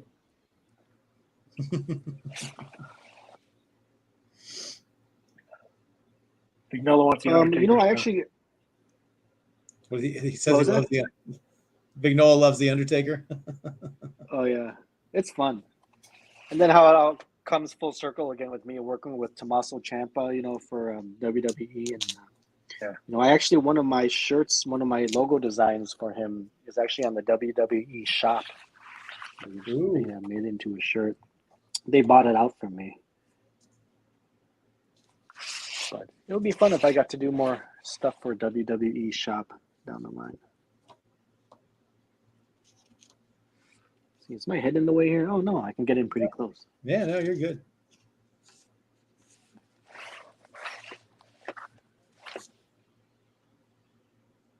What are your guys' favorite characters then? Books. Oh man, see, I don't really read modern comics anymore. That's the thing, is my love for comic book art, it comes from nostalgia, and I'm an 80s 90s kid, so I love all those guys. Like you're talking about Todd McFarlane, I'm like, that's my wheelhouse. I basically collected pretty freely from like 84 to like 93, and then I kind of dropped out for a while. But yeah, that's my wheelhouse. So were you part of the? Did you get into the whole Image explosion during that time at all, or? I was into the very beginning of it because I got out before it got really bad. I think before, like I said, if you look at the difference between comics in like 93 and comics in like 94, not that it's bad, it's just different. But it got 94 is when the comics got really 90s. But I was, with the colors and just the costumes and all that stuff, it was pretty cool. But it's but in the beginning, I said it was really cool to see, when you first had Spawn come out and you had all the other ones come out and all the guys left. And, I've told the story before about how, Jay Lee and I were around the same age, and I knew him from comic book conventions and stuff, and we had each other's phone numbers. And he called me up when he heard about all this Image stuff, and we talked on the phone for like 2 hours about, all the stuff that was going on with Image and all that. It's just how funny it is that then he would end up shortly after, going to Image himself and doing his Hell Shock and all of his stuff. And I remember Hell Shock too. I remember that. Yeah, his career. I met Jay Lee. I met him very briefly. How do you know Jay Lee, by the way? Well, I met him at cons when I was like 17 years old. He was just starting out, and we both live in Northern Virginia. So all the cons I would go to, he would those are the cons he was doing as a guest. And he would come in and be the guest and he was doing, like, at the time when I first met him, he was just doing the Marvel Comics Presents. He filled in for Rob Liefeld when he was doing a Beast miniseries. And Rob Liefeld did like the first couple issues, and then he finished it out. And then from that, he got Namor and followed up John Byrne and started doing Namor. And then he started doing some X-Men books, and then, and he just blew up from there. So, but yeah, I can always say I met him. Yeah, I met him very briefly after. He doesn't even remember me, I'm sure, but after the last day of San Diego Comic-Con a few years ago, and everyone was just kind of scrambling to pack their stuff and pack their trucks and just go home after a very tiring weekend. But I just remember him just being just so nice. Yeah, he's a super nice guy. Just his demeanor, just everything about him, his personality, it just comes across as just very, very pleasant guy. Oh yeah, he's definitely a super nice guy, and a very talented artist. Absolutely. Yeah, we've tried to get him to come on this show. I've asked him, but he doesn't like doing live stuff. He doesn't like doing it. He hates when he has to do it, when he's obligated to do it, and he definitely doesn't want to do it when he's not. So Yeah. Well, maybe someday down the line. you never change know. his tune. You I know? mean, I did eventually. So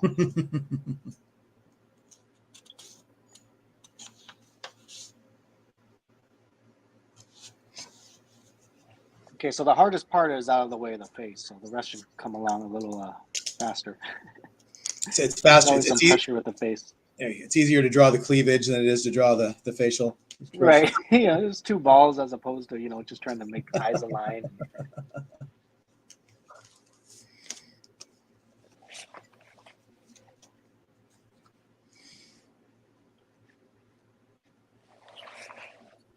And I turn the page around like all the time, trying to get, I make my best lines at certain angles, which is why you see some artists, like I can never do where you just keep the paper just like one, just let it sit there at one angle and then just kind of draw all around it. Because I know in some angles I can make strokes, I tend to do like diagonal lines a lot cleaner and faster than if I try to go up and down and horizontal. Right. So that's why you'll find me shifting the paper all the time. I mean, every artist is a little different. They have their own thing, but that's just the way I am. Sometimes I get really self-conscious about whether people get really distracted about me flipping the paper around all the time. No, man, people love to watch just how people draw. They love to see the different techniques and I always enjoy that at cons. That was always what I used to do is after I blew all my money in the first like day or two of a con, I would just spend the next couple of days just standing over artists, watching them draw. Because it's where having conversations and having fun. It's almost pretty much like I'm doing the same thing now, at 4C. So it's a pretty nice gig. Yeah, you guys got a great thing going there at 4C. Okay, I'm not trying to sound like I'm kissing ass or anything, but I think the system you guys have done over the past year is just really impressive. Oh, thanks. Yeah, we've definitely had to work at it, but yeah. Ken's brainchild is this whole thing, and he was nice enough to let me join the ride, and it's been great and only getting better. And I can't wait to see where we're going to be after this year. This year is just going to be a roller coaster of fun, and I can't wait for it. But we're definitely going to try and keep these Tuesday nights going. So maybe listening to people. It's every Tuesday, huh? Yeah, every Tuesday night we try to have a show, unless once again, if something happens and we can't, if something comes up, we always make that known. But we're trying to do it every Tuesday. We're even if it's just an update show, even if it's just a show where we don't have a guest, and we just letting people ask questions or giving them a State of the Union. We just want to make sure people have a consistent show they can remember to on Tuesday nights at 7:00 Eastern Standard Time. They can tune in and see our ugly mugs and at least have us talk for a few minutes. But we love it when we can get guests on. And like I said, hopefully you're having a good time, because we definitely love to have you back, because we're definitely not going to be able to get everybody in. But what we are going to be able to get everybody to do is when we open up a little commission list for you. So we'll give the details on that. I mean, the show has already far exceeded my expectations. So that's a huge yes from me. Oh, wonderful. But I don't know if guys, it's like. But if no one showed up tonight, I probably would never do one of these again. So there you go. So everybody who joined us in the group, everybody who's been claiming and getting sketches, you're responsible for having him come back if he does, if and when. Yes. And having him, that's great. So listen, the people control everything. I mean, we do sketch ops. You guys buy them. We do more. You guys don't buy them. We don't do any more for that guy. It's just it's the nature of the beast. So when you guys support the artists, we keep bringing them to you. And everybody wins. Everybody wins. Yeah. You know what? Everybody doesn't win though. Everyone doesn't win. Well, nice guys finish last, but.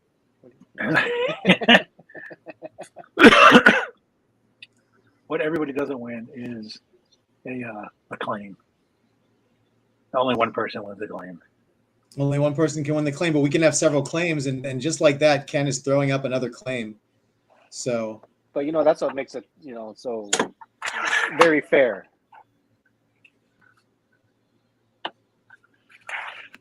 Yeah.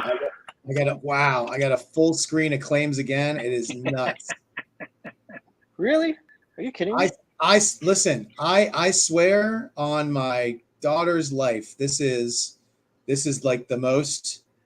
This is like when we had Doug on. Yeah, it literally is, and it's even. I dare to say it's even because even with Doug on, I don't think I ever saw just claims on the screen, just straight claims, as far as the eye. This is the second time tonight. Yeah, and I got to scroll back to get all the claims. So, and just to let you guys know, if you're wondering whether you should be on Facebook or YouTube, every claim that's going to win this time is on YouTube. I'm not telling you to leave Facebook and go to YouTube, but it seems to be maybe a little bit faster. But I'd also like to say before you switch over, if you do go to YouTube, please like and subscribe on our channel. It helps us out so much. It helps with the algorithm. I would really appreciate it. But definitely, and we've heard this before, tonight seems to be a YouTube night for claimants. So I would definitely, if you really want to try to get something, that might be the place to watch us. But definitely, smash that like button and subscribe, please. We really would appreciate that. But as for the first 5 names on this list, Ken, if you want to write them down, or I can tell them to you. Please do. Probably about 5 more minutes. I'm going to give this one, and then we can move on to the next one. Oh yeah, take your time. This way we can just kind of get it out of the way and be ready to roll when you're ready to roll. Yeah. Oh, I got a funny YouTube story for you guys, though. Oh yeah. Let me So read I got these an names. email from. Let me get these names to Ken real quick. Hold on one second. Okay. So Sure. Ken, Brandon, Jason Vignola, David, Ryan Jablonski, and Patrick Moore. That's our top 5. I apologize to anybody else, but those were the top 5 names on my scroll.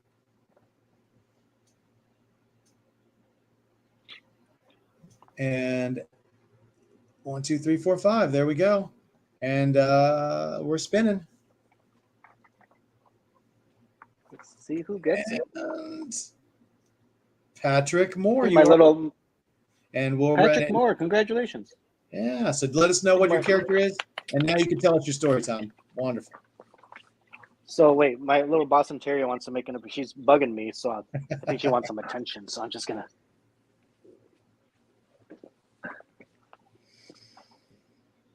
Oh, so cute. And Henry, I'm just going to answer this question for you real quick. Since you're a first-time viewer, I'll throw this in one more time, guys. So we're a live claim show. We throw up a live claim. You type claim just like everybody did in the claim.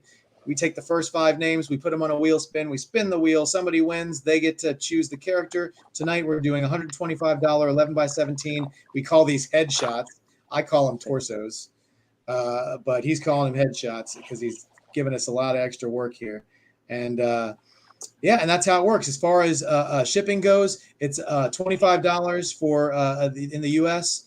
And as far as international shipping goes, we're pausing on international shipping at the moment, but we're hoping that DHL is going to be able to solve that for us. But we've had so many issues with international shipping that we're taking a breather on that. So if you have a friend who lives in the States and you want me to send it to them, we can do that for you. But that's how this works for right now. Hopefully we'll have that solved pretty soon. But anyways, that's how it goes. Those are the rules that we call them. And now that we've seen the gorgeous terrier, and Patrick wants a Joker or Red Hood. So we got that out of the way. So you got 5 minutes to think about that. All right.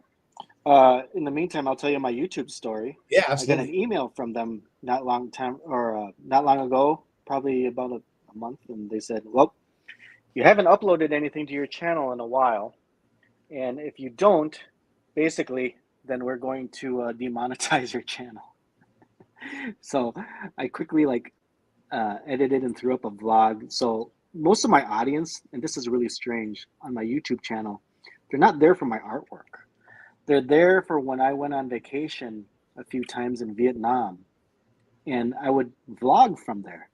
Like I would just literally just record what I was doing every single day, what restaurants I went to, going to the coffee shop, visiting my family and stuff.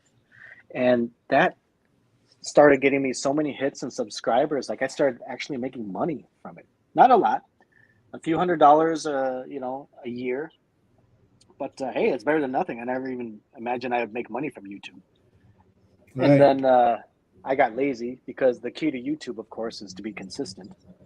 It helps with the algorithms and everything. But I kind of slacked off and I hadn't uploaded anything in months. So I finally got the dreaded email saying, hey, you're a paid partner with us. You better upload something. Otherwise, we're going to demonetize you. And it's not like I can't get remonetized. It's that I got to go through the whole process of applying and everything again. So Right. I quickly went in my archives and I just threw up a quick vlog. A vlog from 2018. That's how behind I am with my vlogs. Wow. Well, we're hoping we're there. We're getting there slowly but surely. But we have a lot of we have more than enough people who are joined our Facebook group. We're trying to build the YouTube. Yeah, just cross them over. I mean, it's easier said than done. But what's It their is. holdup? I don't know. We tell them. But it's, some people are.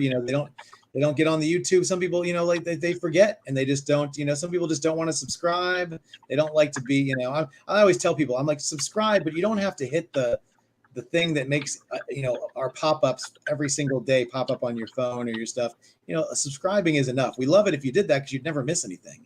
But just subscribing is enough, and hopefully we can get a lot of people who are we have over 14 members and growing, 1,400 members, excuse me, and growing in our Facebook group. But our YouTube is still sitting under 300 people, so we're trying to build it. So the more I tell people that it's easier to get sketches and it's faster on YouTube, maybe I can get them to join up there. Well, after this is done, I mean, this is all going to be saved and uploaded to your channel anyway, right? Oh yeah, you'll be able to watch it on you can watch it on our Facebook. You can also watch it on YouTube anytime you want. I'll boost the signal for you when it's ready, and then I'll share it, and hopefully that'll get you some more subscribers. Oh, well, appreciate that. Thank you. Can't guarantee it'll do anything. We'll see how many Russian bots are on my social media, but maybe it'll help.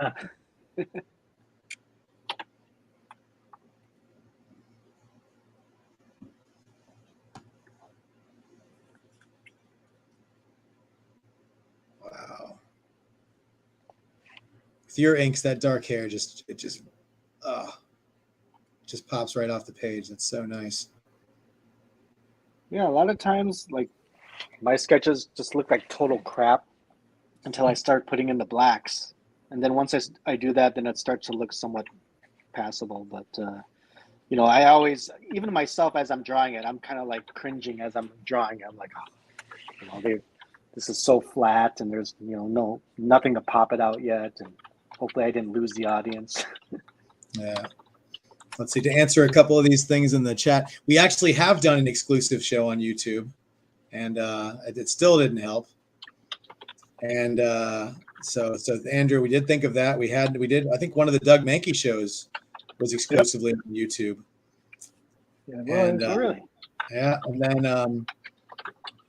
and then David says, "Can you please stop growing the YouTube channel? It's hard enough to get acclaim now." I'm paraphrasing, but sorry, buddy. Sorry, buddy. No, we will never stop growing, because if we stop growing, we can't get you great artists like Tom here. We got to keep getting bigger and better. So the competition is going to be more stringent, but the advantages are going to be huge. And yes, we are going to do a commission list with Tom. So we'll give you some more details about that. And then we have another commission list we're going to announce tonight. And I already announced it, but maybe, Ken, if you want to throw up the commission list for Craig Hamilton, what I'll show you the details of. And this is the advantage of staying on with us and watching, is I'm going to give people who are on right now the first crack at getting on this list. There's only 5 spots. There's 4 different choices. If you've seen any of Craig's stuff, you know how insanely incredible it is. And he was the one who said, I want to do 5 spots. Let's go. He's ready to draw, man. He's feeling it. He's working on a Wolverine piece right now just because he felt like doing it. The Storm piece that Ken showed earlier was one that he did just because he felt like doing it. He's in a drawing mood. We're going to take full advantage of that.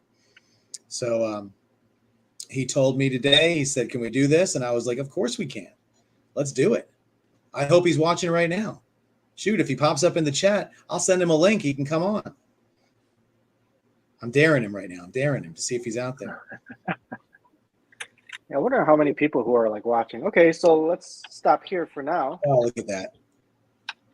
Oh my God, that is gorgeous. And once again, guys, Tom said he's gonna do a little work on these afterwards to finish them out and stuff. And I'm sure he's gonna remember to sign them, because that's the last thing he does. Oh yeah. Oh, I'm glad you reminded me. I can sign him Tom Richmond. There you exactly, Tom Richmond. Okay, who do we got next? We got a Joker or Red Hood, huh? Yeah, your call, buddy. You good one. I just got done doing a Joker for someone else, so let's do a Red Hood. How about that?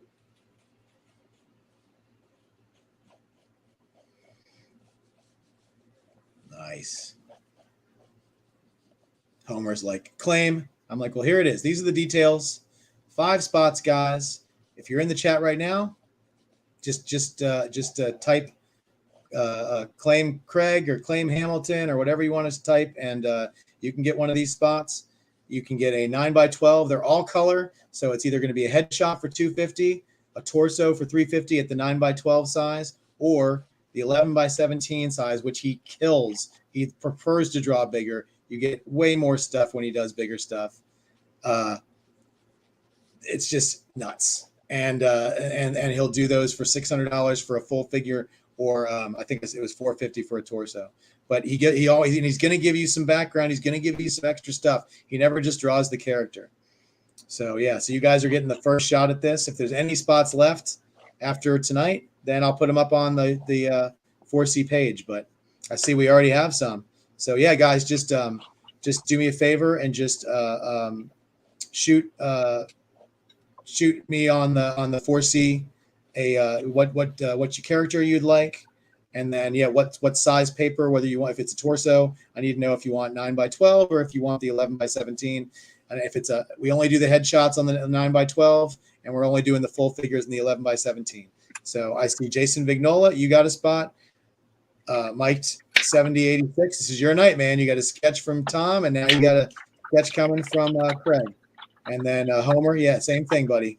You send me a private message so we can just do it on the 4C, because I'm not friends. Mike sounds like a very hard. I'm sorry, Mike sounds like a very hardcore art collector. You know. And I'll just say, just do it on the 4C, because if anybody else wants to claim one, I'm not friends with everybody on Facebook. Unfortunately, it's more for my personal friends and stuff. I know a couple of you guys I'm friends with, but we'll just keep it on the 4C, because I get all the 4C messages just like Ken does, so I can go through them there, and that way we can do it all out, and we can send you guys your invoices and get you going that way. So very cool. So the 3 of you are super lucky, and if anybody else wants to jump on, we'll throw it up one more time sometime before the end, see if anybody else wants to get one. But otherwise, they're going to go up on the site, and I don't think they're going to last long. Like I said, man, Craig has been killing these, and they're all done in Spectra. His pencils are just gorgeous, and he just ordered a whole bunch of new ones to finish off a piece he did last time. So he's ready to go. He'll use tonal paper. He did a Batman one where he started with black paper, sort of like emulating that. Oh, that's cool. They used to do that for the animated series. They started off with black and added the color to it. So he definitely he's got a lot of cool ideas on how to do that stuff. So you said you use Facebook just for friends and you don't use it for networking? I use the 4C for networking. I have some of my collector friends who are actual friends of mine are on it, but I try not to open it up to too many people who are, like I said, we have 1,400 people who are members of our Facebook group, and sure. And I encourage them to contact Ken directly all of the time. That's what I'm saying. That just reminds me, because like I've been in like awkward situations where I'll meet someone, we'll hit it off, and then I'll say, you got a Facebook page? And then they'll say something like, "Oh, well, I just use it for personal friends." And I'm like, "Oh, that's awkward because, like, I thought we had a good time, and now you don't want that." Guys, I don't know if Like, we're ready okay. to do the commission list for Tom yet. I see a bunch of claims coming in. Ken's just throwing this up to let you guys see. I think this is going to go up tomorrow or tonight at It's 10 going to go up o'clock. tomorrow. There'll be a Google Doc. Yeah, so you have to There'll wait be a till Google tomorrow. Doc tomorrow with the commission list. So yeah, no claiming tonight. I'm just giving you guys a hedge, a shot at looking at the levels and things that we're going to be offering. So There you go. but I will say, so for the people who are here at the end tonight, at 10 o'clock tonight on the 4C page, you will see an art drop of 3 sketch covers by Javier Solteres. Oh, okay. I remember him. Yeah. He did Ghost Rider, right? Oh, yeah. Back in the day. Speaking of, they're all Ghost Rider. Yeah. Nice. And if you're wondering why Ken's audio is a little messed up, he accidentally dropped his earbuds into water last night. So that's why he's crackling a little bit when he talks.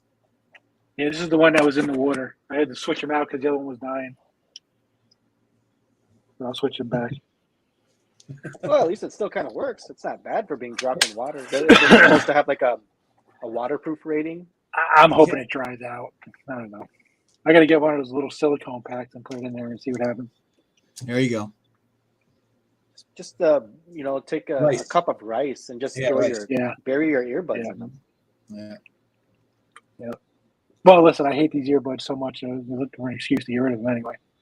Yeah, it was a subconscious thing. He just he doesn't like the Apple ones. I could literally be sitting on the couch watching a YouTube video, and my wife will be sitting next to me playing a video game on her iPad. And when an advertisement pops up on her iPad, it plays through my headphones. Oh, really? It's like I'm in the middle of watching something, all of a sudden I hear Candy Crush going off. Yesterday she was on the phone with my daughter.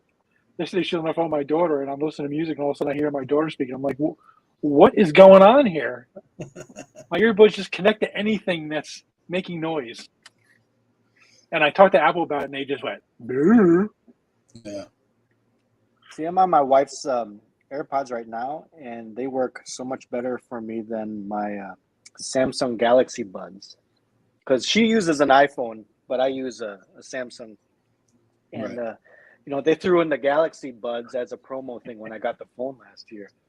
But the damn things would just never stay connected via Bluetooth. They'd always cut out all the time, and I got just so pissed off that I finally just gave up on them, and I just got these cheaper Skull Candy ones that are wired, because at least wired it'll stay connected. So I never had any success with the Galaxy Buds Pro, and they're supposed to compete with the AirPods and everything. Yeah.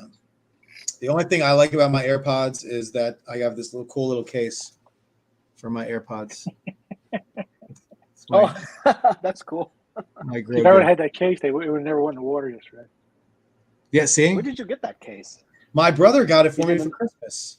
So I have no idea where he got it from, but he got it for me. And I was like, well, thank you for taking something that was tiny and fit into my pocket and making it obnoxiously big. And I joke because I've dropped my stuff all the time, and this thing is such hard rubber that I've never damaged my earpods at all. So it's a blessing. And I don't lose them.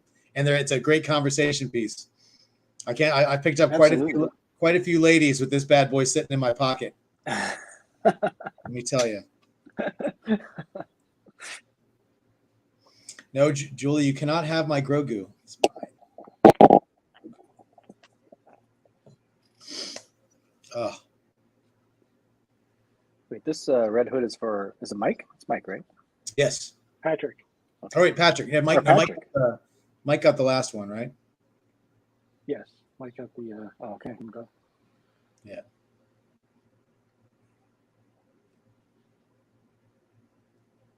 What is Craig known for? Well, Craig's known for sipping wine and smoking cigarettes. Craig's a Macon, Georgia boy, born and bred. That's right, Macon, Georgia boy. He worked for DC Comics back in the day. There was a Aquaman miniseries that was done back in the 80s, and he was the artist on that. He did an issue of Marvel Fanfare that had Storm featured heavily into it. He's done a few independent books, but he's done a lot of stuff over the years. But he's basically been a staple in the art community, doing commissions and stuff. I think he might have done some drawings for Who's Who too, for DC. But he's just been around for years and years. Sweetest guy in the world, and his stuff is just insane. He works his anatomy, his knowledge of the human form. I mean, let me see. I always have stuff flying around. This is a piece I have from Craig that he did for me just a couple of years ago. It's Conan, and it's just like Cool. It's spectacular. His work is just insane. I get his stuff in pencil. This was supposed to be a companion piece for another piece that I had gotten from him 20 years earlier. And that is I'll tell you what, the only piece that I have, for the only piece that I ever had framed professionally for 3 decades was a Craig Hamilton piece. And it's still on my wall. You can't see it, but you could almost see it through the reflection because it's on the opposite wall from me. And it's a Turok the Dinosaur Hunter, and it's just beautiful. And it's one of my favorite pieces in my collection. But Craig's stuff is just spectacular. Yes, just all you got to do is Google Craig Hamilton Aquaman, or just go to Craig Archimedes Hamilton on Facebook, and you can see all of his stuff. It's just gorgeous. Like I said, another insanely great artist. So I would say check that out, and if you guys want, like I said, I have 2 spots left on his list. So just all you gotta do, if you want those spots, just claim here. $250 for a 9x12 headshot. What's it? $350 for a 9x12 torso. $450 for a 11x17 torso, and $600 for a full figure. And I'm telling you, the full figures are just all out background. They're awesome. So it's all well worth it. So, and like I said, it's only 2 spots left. So if you're into that, I mean, I don't know how you wouldn't be. Like I said, I own several pieces by him. Ken has a piece. When he comes back, maybe he can put his camera on. He's got an awesome Loki that Craig did. And yeah, his stuff is just awesome. I mean, Jason Vignola just got a piece, and he's literally having one mailed to him right now, and he wants another one. I mean, that's how good Craig is. So there you go. Craig is I think he's on my Facebook or something. I don't think we've met, unfortunately, man. Absolutely talented. Oh yeah. But I haven't seen him in a couple of years since the pandemic, but he's usually a staple at Heroes Con, and he's going to be there this year. So I look forward to having a mint julep with the man in Charlotte. I've never done Heroes Con. And I know that's like, for an artist, it's almost like blasphemy to say, because everyone talks about how amazing Heroes Con is, especially if you're an artist or you collect art. Exactly. It's a very family friendly, creator driven convention. There is no VIP. There's no celebrity photo shoots. It's just about the comics and the creators and the people. And it's one of the cheapest conventions to get tickets to in the country. It's $50 for the entire weekend. Oh, that's great. And it's affordable. And last I checked, kids under 17 are free with a paid adult, or 17 and under, which is just another nuts thing to bring, to have people, basically anybody who's under 18 can get in for free, as long as they're coming with an adult, just to keep it. It's just another, it's just great. Like, just how they do the stuff is wonderful. I've been a staple of that show for years, and you used to be able to find me for the last, 5 years. I was always the first one in line for the show every year. Nice. I said, is it your favorite show of the year, would you say? That one in Baltimore are my 2 favorites. In Baltimore, because it's a lot closer. So Baltimore is one of those who I can drive to in less than an hour. So I live just outside of Washington, D.C. So okay. Yeah, so it's a good 5-hour drive to Charlotte, but it's only an hour drive to Baltimore. But they're both great shows. They're 2 of the best shows in the country.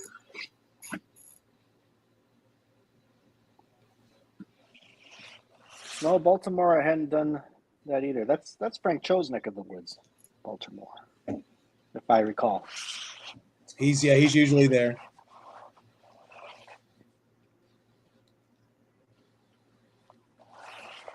Let's see. Matt wanted to know if there is a specific character that you enjoy drawing that's never requested for commissions. Let's see. That's never requested for commissions that I enjoy drawing. Usually, I don't have a reason to draw the character unless it's someone's paying me for it. So I can't even think of it in my head. I mean, Is there anybody that you've drawn for a comic that you're like, man, I wish somebody would request me to draw this guy again. It was fun drawing him or something. no one's ever requested me. I mean, there's a bunch of the Green Lanterns that I still haven't. Usually people request like Hal Jordan or Kyle Rayner and maybe the occasional Sinestro or something like that. But I mean, I wish I had more opportunities to do all the other different lanterns because there's just so much variety and there's so much, in some ways, more interesting and fun to draw. But like most of the time, I get asked to draw characters on things that I have worked on, but I haven't been asked to draw barbed wire yet, believe it or not. And I was on that book for practically a year. I've sold plenty of original art from that book, but no one's actually said, hey, I want a barbed wire commission. So I thought that was kind of strange. See, I'm trying to think of who else.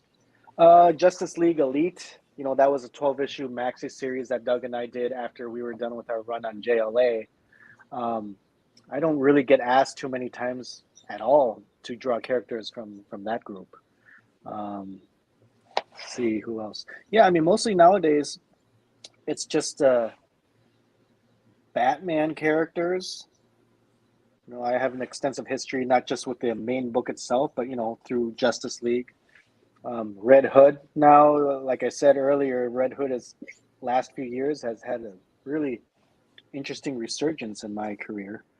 So I've been getting more requests for Red Hood than I ever had in my career. Oh yeah,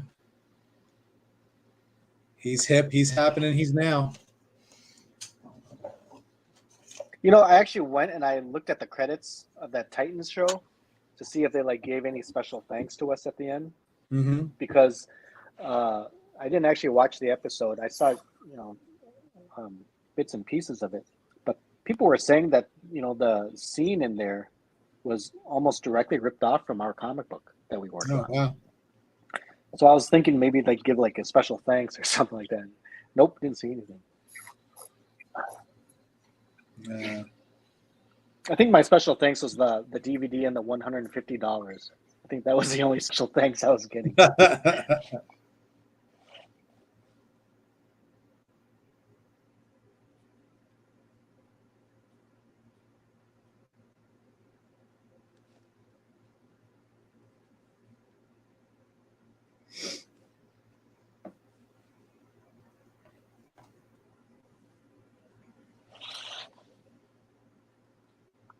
I think in about 10 minutes, we might be able to do another claim. There you go. Yeah. So there you go, people. So make sure you got your CLAIMs all typed in, waiting to hit that button. I guess that's the trick, huh? Yeah, literally, that's what you have to do. You have to sit there and you got to be ready. And as soon as Ken pops that thing up, you got to hit. It's fast. I mean, and the thing about it is what I always like to tell people is because of how your browser orders your request, it just when you put it in there, it wants you to think that you're immediately putting your comment in there and it's immediately coming on the screen. Unfortunately, that's just not how it works. So we actually have the true order that they come in numerically. So it's it's so frustrating when people are like, but I see mine, it's all the way at the top of the list.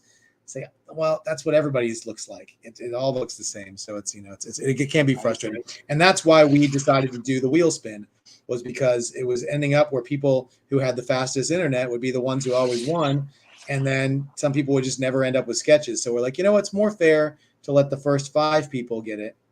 And then, after that, see, look, Dustin, premature, Dustin. I can't count that one. Type it again. Because here's the claim. It's up. Dustin's claim came through before Ken even hit the claim button, so I can't count it. I can't. Oh, But he claimed again, so let's see if he was fast enough to get it through the second time. So let's see. All right, and once again, my entire screen is all claims. You are Jeez. killing the game, my friends. I can't believe that. It's like crazy.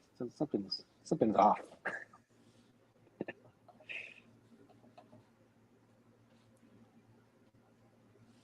All right, let's see. Well, what did Mary Jane say in No Way Home?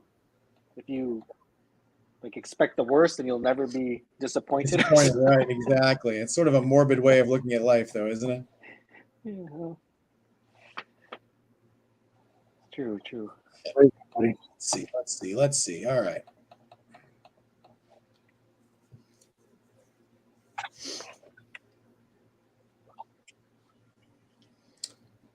It's crazy.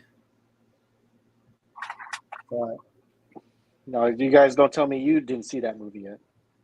Did you? oh no, that movie I saw. Oh, That we saw movie it. I saw on the weekend it came out. What was your favorite scene in that movie? God. Without giving out spoilers? Oh, I'm just kidding. If you haven't seen that by now, I don't know. I was just Ken, going to say, I mean, are we past that mark now? yeah, exactly. Ken, take down the claim sign before we mess anybody else up. Let's see. All right. And Jablonski claimed too quick too the first time, and he got a second claim in, but it's not going to be in the top one. So going by numerical order from when Ken did the claim, it is going to be. So I have to go after the claim. If you hit claim before we even made a claim, it's not a claim. So I have to go with Andrew Mackey, Dagny Hinkle, David Desmond, Brian, and Linda Craig. And Brian Jablonski just missed out with his second claim. Yeah, Bacon threw you guys. It's always Bacon's fault. So you can actually, you're allowed to have multiple claims in a show? Oh, not for sketches from you. No, nobody's allowed to claim two sketches. Once they get one sketch from you, that's it. They don't get to win another one. Got it. But if we have multiple artists on, and congratulations, David, David Desmond, you got the claim. Just let us know what character you'd like him to do. But if say we had multiple artists on, then we will allow that person to go after two different artists. You know, you can't get more than one sketch from any given artist.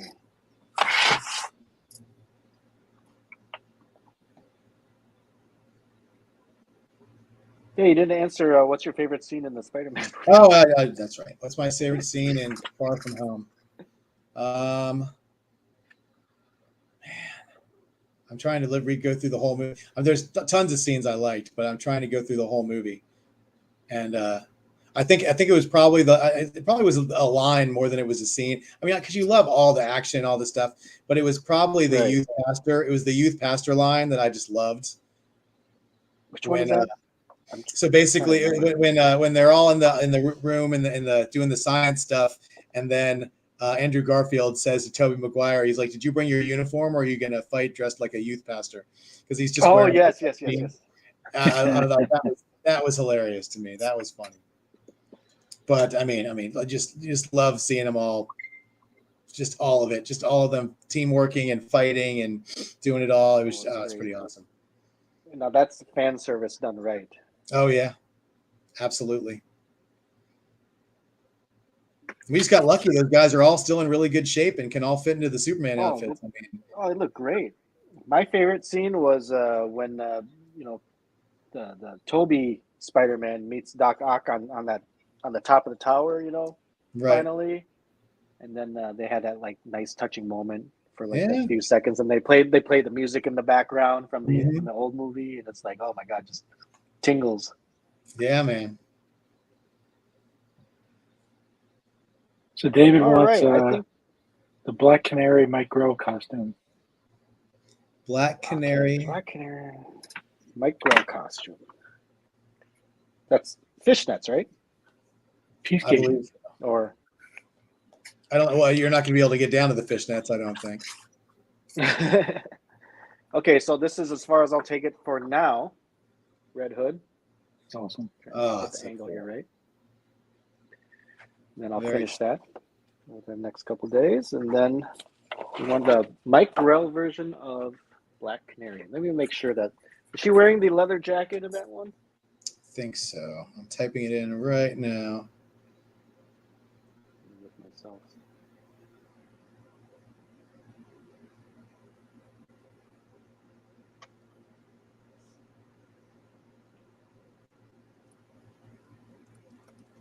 Let's see. She has it's like a blue jacket over like a. She doesn't have the fishnets. It looks like. Well, there's in another one she has the fish. I don't know. Well, You're not gonna Dave, get down Dave said fishnets. Yeah, you're not getting down to the fishnets anyways, though. So No. But basically, it's the jacket. It's the jacket, over and then underneath it, it's like that bustier. bodice. What Yeah, like a is bustier. Yeah, bustier like bodice thing. Okay, got it. Got it. Have you guys met Mike Grell, by the way? I have. Listen, he was a stable in the area, in DC area at cons for forever. And it's just amazing because, talk about the tide rising all ships. I mean, that guy at one point, I mean, he would have no line for commissions and he was charging like $100 for a full figure. And then when something happened in like 2016, 17, and all art started going up and his art started going up. And now, that guy gets as much money as anybody for his stuff, finally getting appreciated, I guess, for his work. But there was decades there where Mike would do all these shows and be, doing all these sketches for pennies on the dollar, basically. And it's just crazy to see now how he's blown up. Yeah, I think that's great though for us artists. The way the art collectors market here, especially in the comic book industry, has just kind of exploded.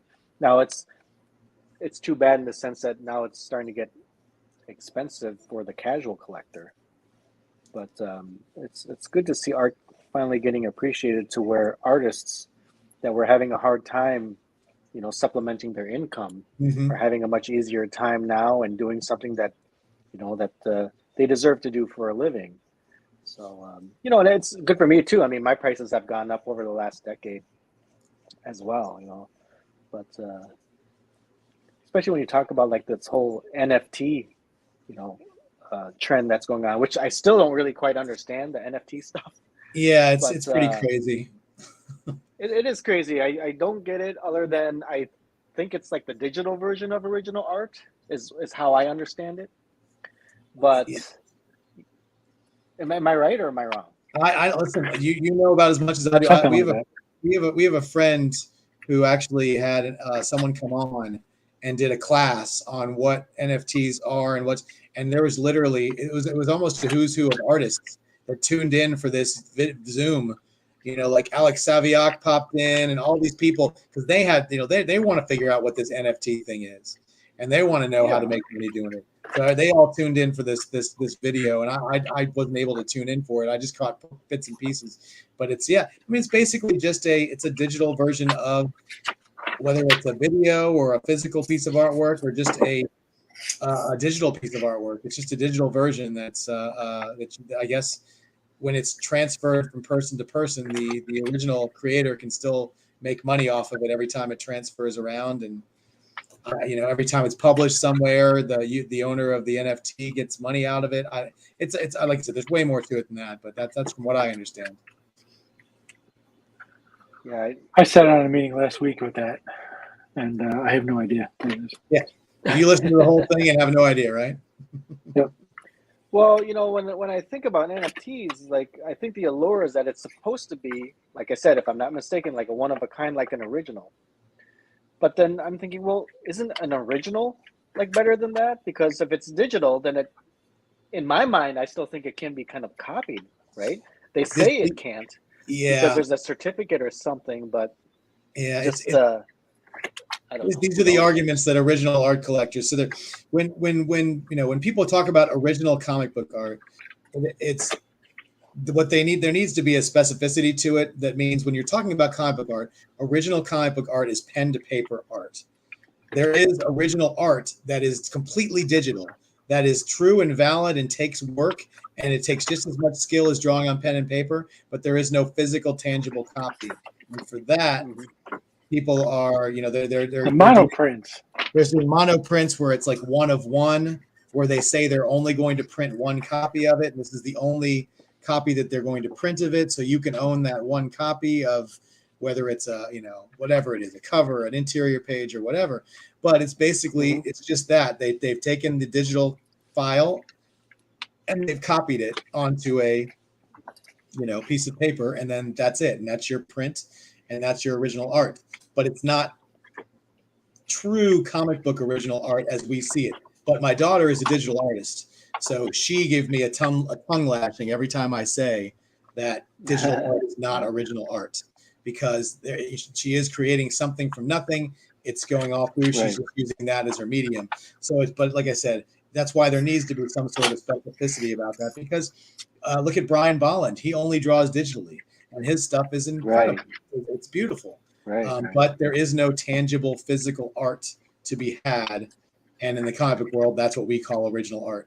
And now there's a whole other side of this. If you want to talk about blue line art, that's another argument completely, where you have physical art that's done on a copy of art. And that's a whole other ball of wax. But yeah. Right. And I've inked over, obviously, your original pencils and blue line. And where the penciler would keep the pencils and then the inker would keep the inks. And personally, I don't really discount it because it's blue line, because my argument for blue line, this is my opinion, is that is the final line that you see that's printed in the comic book. So that's why I don't really discount blue lines. I just price it as if it was regular ones. And the penciler that has their version, they do whatever they want, price as they please as well, and we just go off in our own business. But yeah, I've seen some crazy internet arguments and fights about that. Yeah. I always thought that it was what they should have done, and it would have really squashed the whole argument altogether, would have been, after the book is published, would be to do just like they used to do for the physical ones, and give the inker,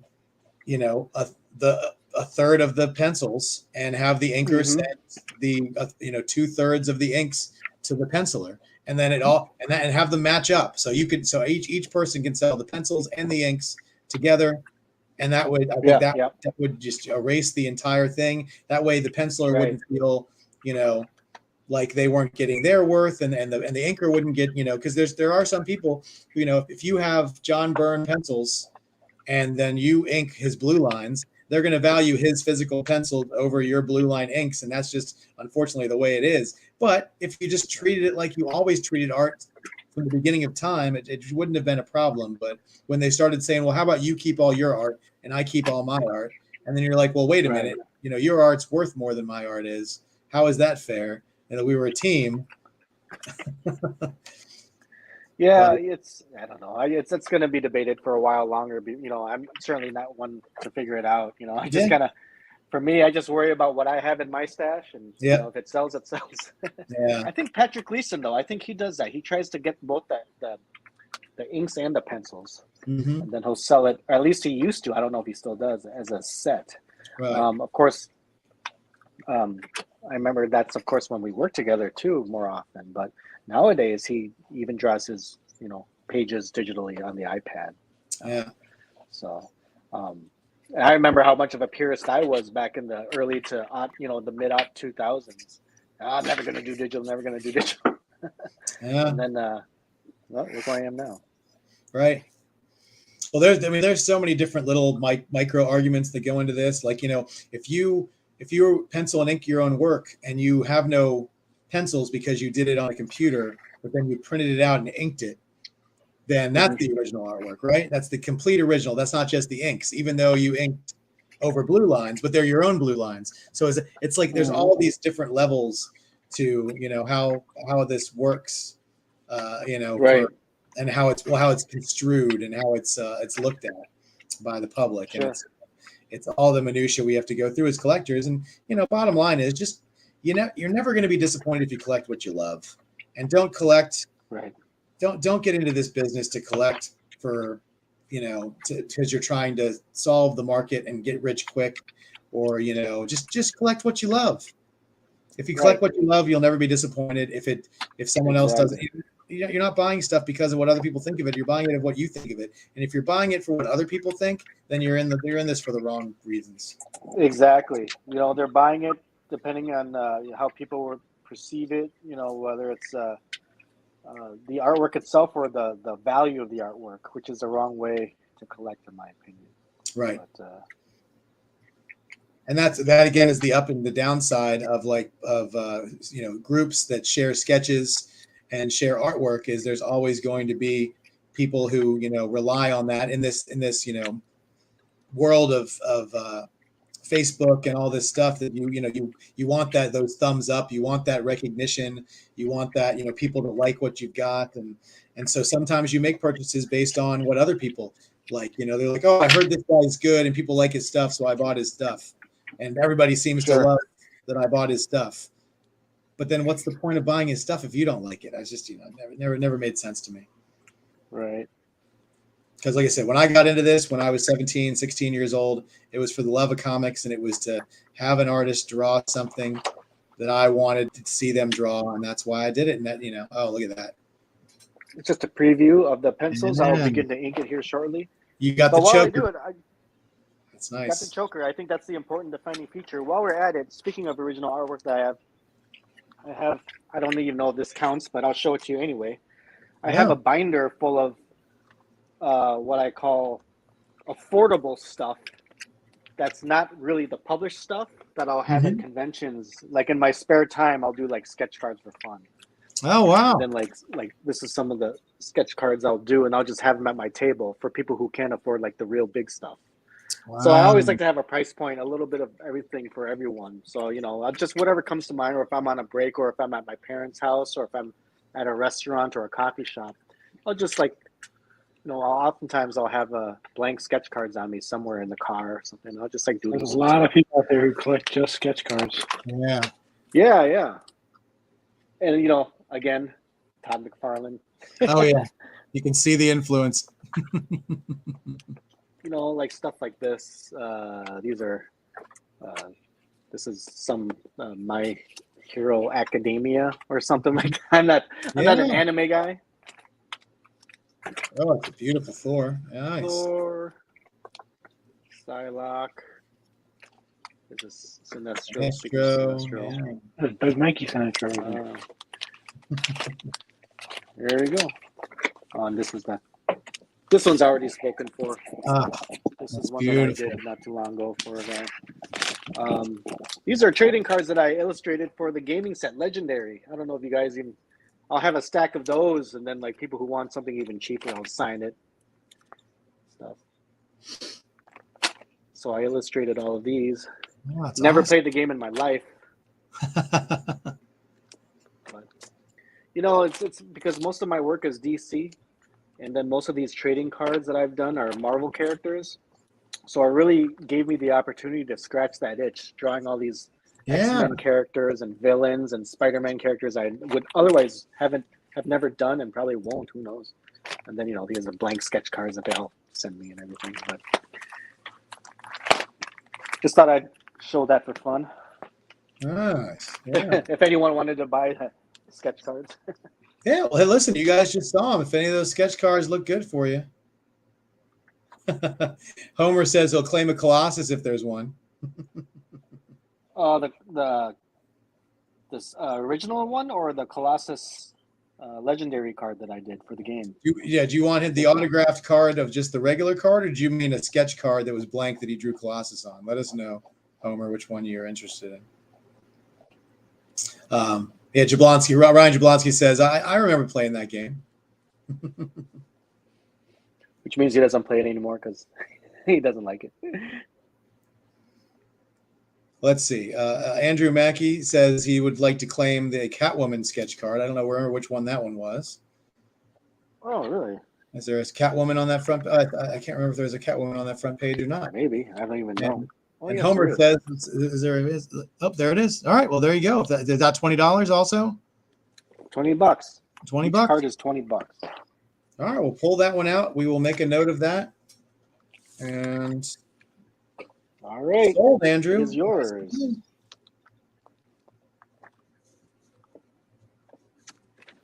And $25 shipping. We're good to go. Yeah. We may want to hold on. Make more on I shipping want to than hold the on to card. that one for a little while and make it with another purchase possibly. Okay, I'm ready to start inking this. Maybe I don't know. Maybe I'm pricing the cards too cheap. Who knows? All right, inking. Got to do Black Canary justice here. Nice. Let's see. And Homer said that he would take both, but I don't think there was a sketch of Colossus in there. But if you have one of the sketch cards with Colossus on it, I guess he wants one of those. So Yeah, so I've got Colossus. It's Colossus and Wolverine together. So if he doesn't mind that, I don't have one of Colossus by himself. But okay. Well, yeah, Homer, just let us know if you want one. And how much is that one? $10. $10. $10. A Only deal $10. at twice the price. So let us know if you Am I want the that. cheapest artist ever, or what?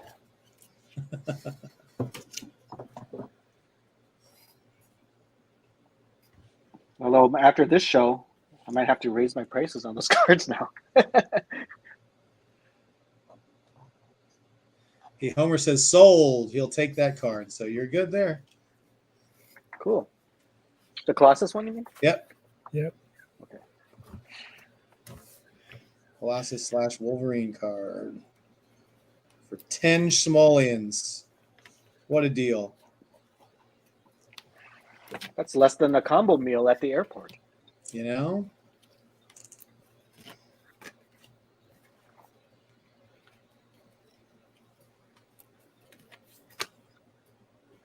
Yeah, I saw that a Whopper cost $5, and I started feeling old because I was thinking about when you used to be able to get a meal for $2.99. Man, I worked at Burger King. That was my first job.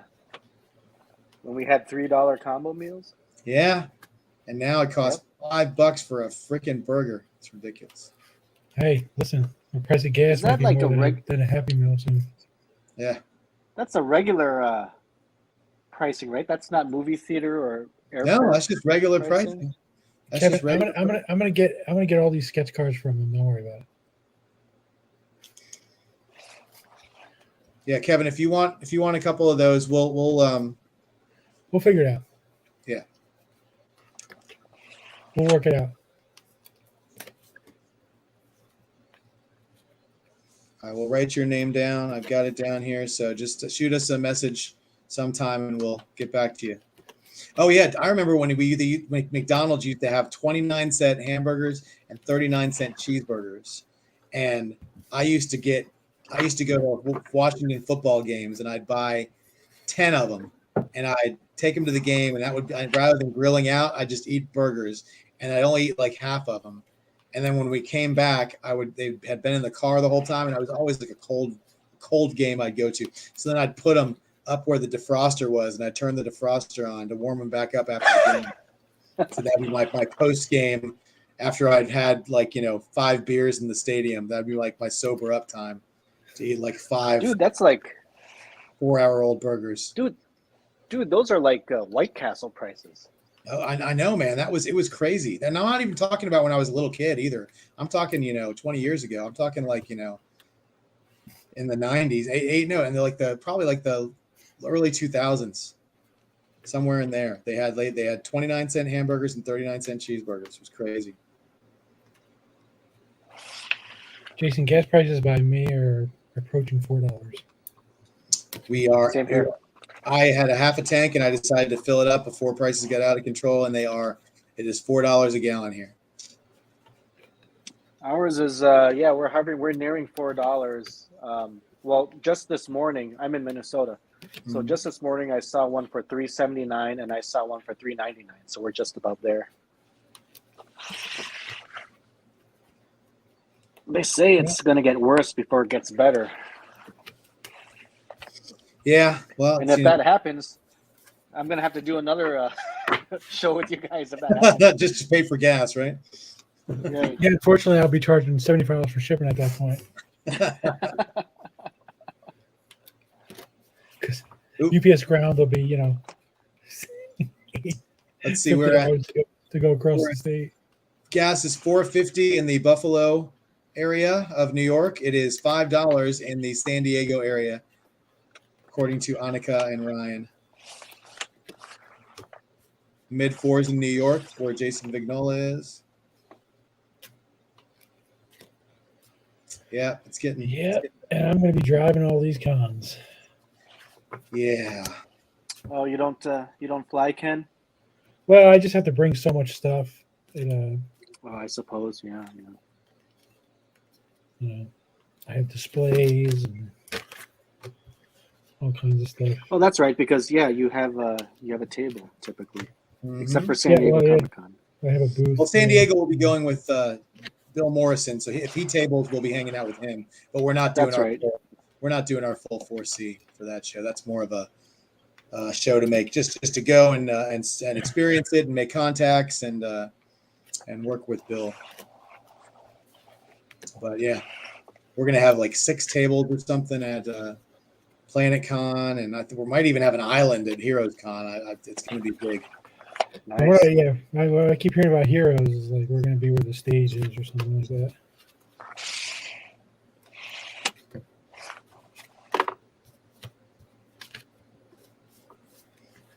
Eric says six days. Yeah, Eric says in Canada it's $6 US a gallon right now, so that's pretty crazy. $6 US. That's like 50 Canadian. I was just saying that's US. Yep, US dollars. Yeah. I didn't see any Thor sketch cards, Jason Harris, but I did see a full Thor sketch that looked pretty cool. It was like a 8.5 by 11 or something. Yeah, that's why I got rid of my Jeep. Now I drive a Toyota Corolla. No, we're not going to WonderCon, Kevin. Yeah, no WonderCon this year. Maybe 2023. We'll see. Ken doesn't want to have to drive all from Florida to California. Not this year. I'm good. Yeah, that's got to be a 3-day drive? I don't know. I never will. I drove to Detroit 2 weeks ago. For a show? Yeah, that was fun. Yeah, from Orlando to Detroit. Yeah.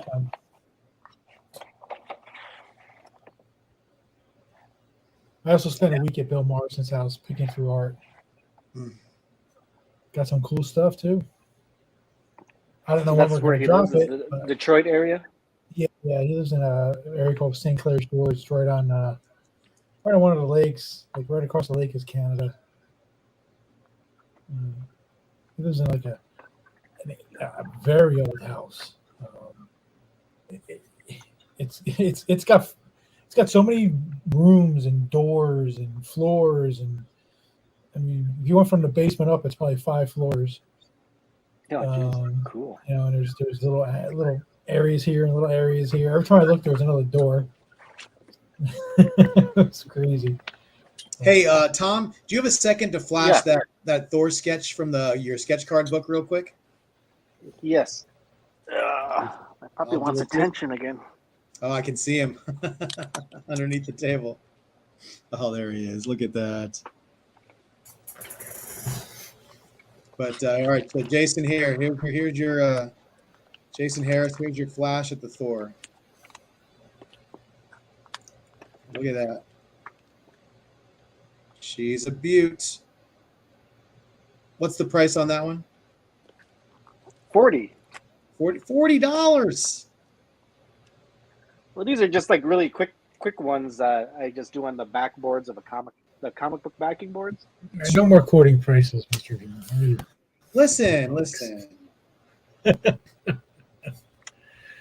But they're obviously Jesus. not as deep. They're obviously not as detailed as these ones I'm doing for you guys. Ken, we'll make it all up in the shipping. I promise. This is true. So, anyways, that's it.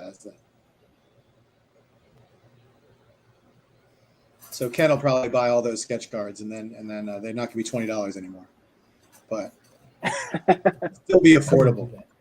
I wouldn't do that. Well, Annika, she's like, I'll take it if Jason doesn't want it.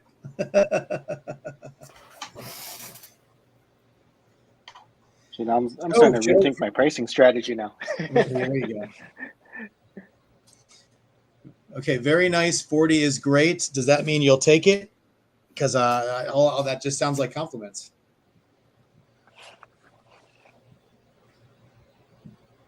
Well, after this show, I'm not going to have $40 head sketches anymore in my album. That's for sure. Exactly.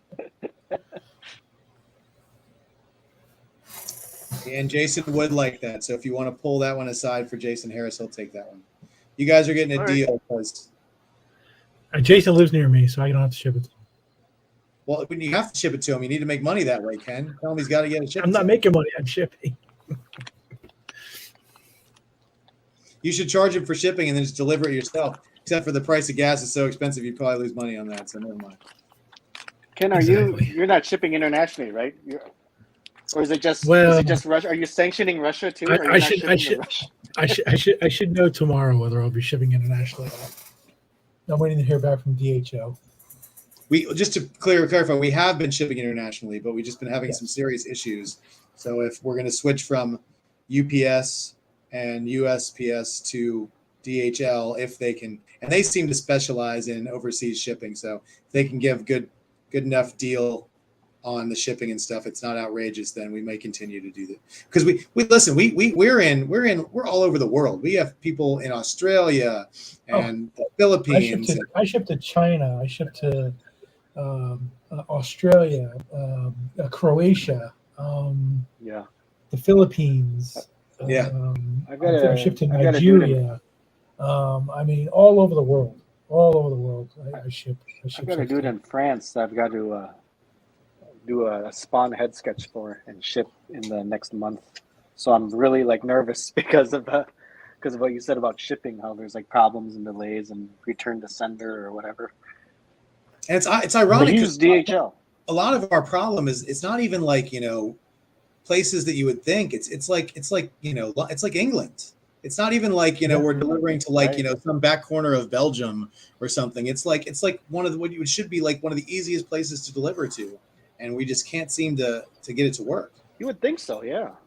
I've had stuff lost. I sent a John Romita Spider-Man sketch to a guy in Italy. He still hasn't gotten it. It's been a year.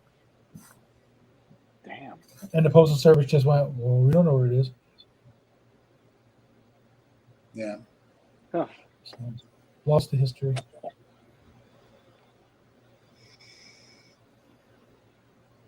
I wonder how long it's been going on. Is it because of COVID, or what do you think it is? I think it is COVID related. I mean, for the longest time, there was a guy who was buying art from me from Australia, and I couldn't ship it to him because literally you could not ship to Australia because of COVID. Yeah, that's wild, man.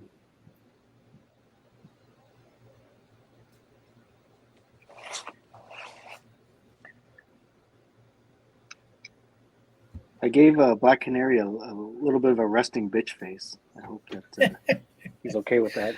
She's got RBF, right? It's nice. She's got attitude.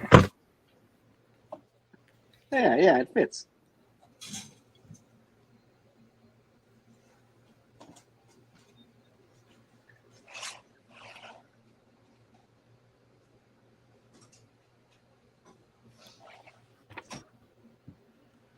Oh, it was Romita Senior, Jason. Yeah. That was a lot of fun. Still don't know where it is. I shipped it last year, January of last year. So it's been Romita Senior piece. Yep. You said. Yep. And it's lost. Yep. Never arrived, and Postal Service said that they sent it back to Miami, and last time they told me they didn't know where it was. So I'm hoping it's going to show up one day.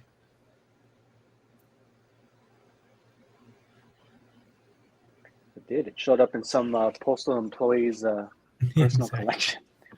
Exactly. No, couldn't replace that. No, unfortunately.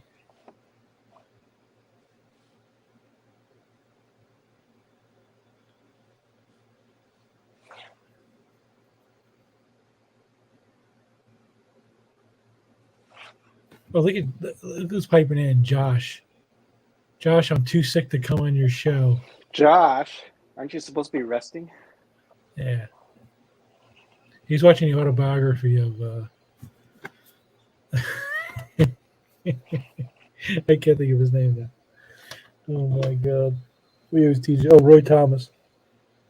Last year I went to a Planet, and I was there with Bill Morrison, and Josh was there with JJ and Doug, and kind of between us was Roy Thomas, and Roy Okay. Thomas never had a minute where there wasn't people, like 20 people online getting stuff signed by him, and we were just like, what is going on here?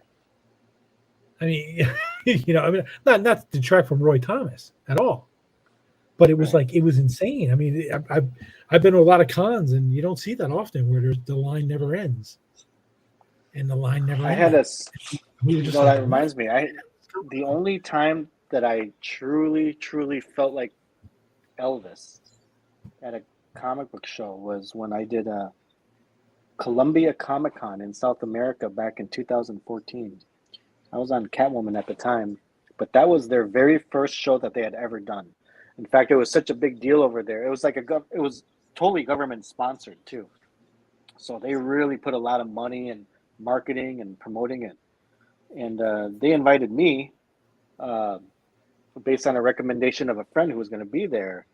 And I was like the only American artist who had worked on Batman.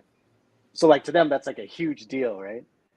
And I'm telling you guys, I've never felt like a celebrity in my life to where Monday or Friday, Saturday, Sunday, from open to close, I'm talking like 9 a.m. to 6 p.m., nonstop signing autographs line. And if I had to get up and take a break, the crowd would beg me to stay and sit down and do one more drawing or one more autograph. And then I'm like, I'm just going to the bathroom.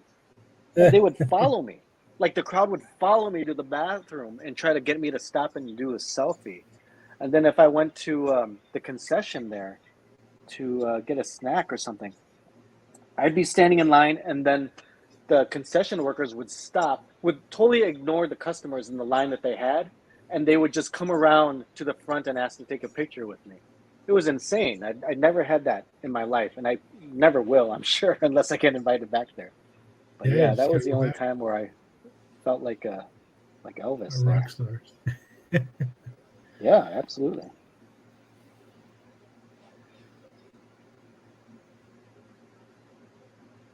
Jason said Batman must be a big deal there.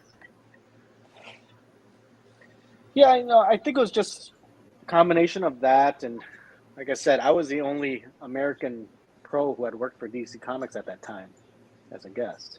Yeah. They had all this money, and they invited like me, of like all the artists that they could have gotten. They invited me. But I don't know, it worked out, and everyone had fun, and it was a good time.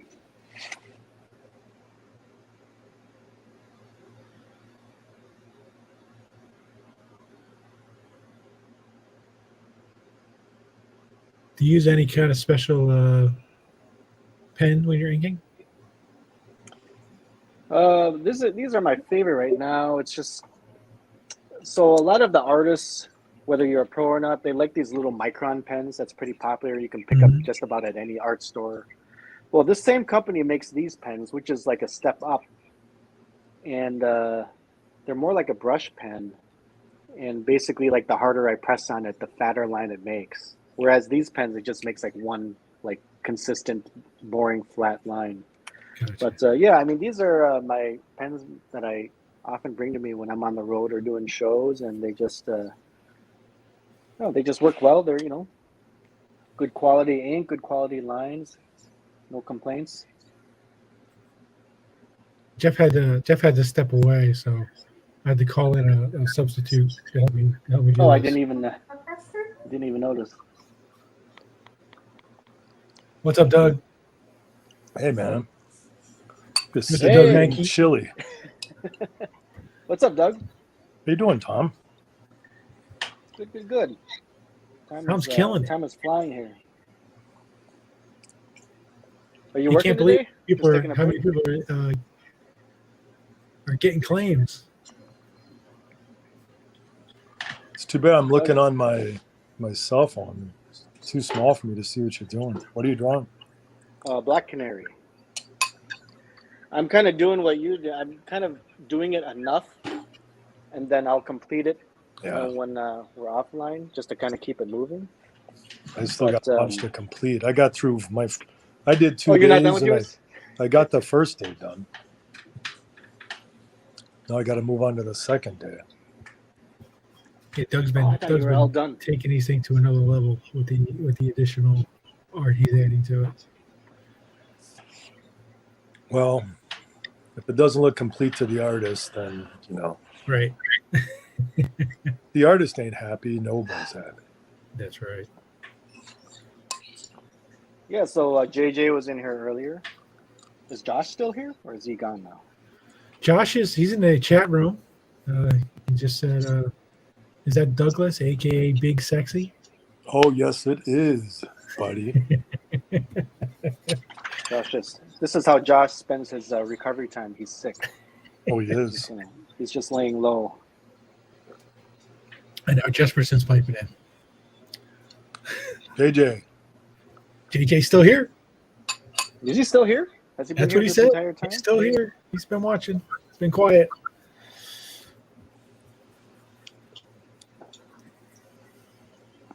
He's been hanging out. Yeah, he's been doing a great job. We put up a claim. We get tons of claims. Awesome. I mean, Jeff claims that he's never seen like so many claims that fill up the screen. I don't know if I believe it. I don't have his screen in front of me, but it's true. It's true. I mean, why would they lie? When we do a claim, we'll get 5, 6, 7, 8, 9 people. We put the claim up for you, and we'll get one claim, and all of a sudden, everything on our screen says claim. it's pretty So wild.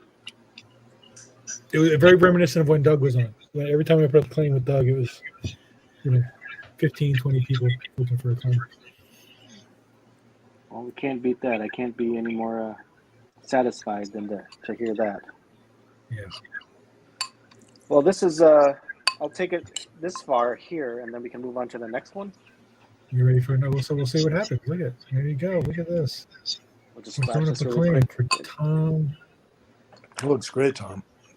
Yeah. Thanks, Doug. As much as I can see on my glasses. When you held it up, I could see it. I'm Look flying at that solo. well-used drawing board. Yeah, since high school. Oh my gosh. All right. The secrets that board could tell. Yes. Well, JJ earlier, he was like, "Hey, tell me a funny Doug story." But I just basically told about when we were on Major Bummer and we lived close enough to each other that we're, you'd come over and sometimes we'd pull all-nighters and how much fun that was. The only way an all-nighter is fun ever is if you're doing it with someone. And then if you're doing it with a friend, it's obviously... I don't know, we made a party out of it. We were always watching some odd video or something. Yep. Something that a young Tom Nguyen found unique. Alien autopsies or something, I don't know. Did we watch that?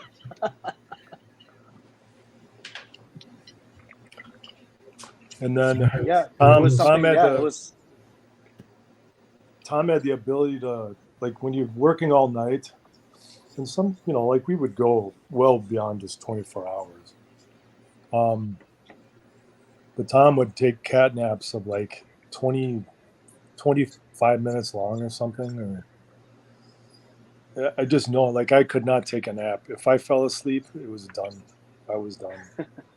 Well, I can't do it anymore, but I remember back in the early days, me pulling one all-nighter a week at least was not uncommon.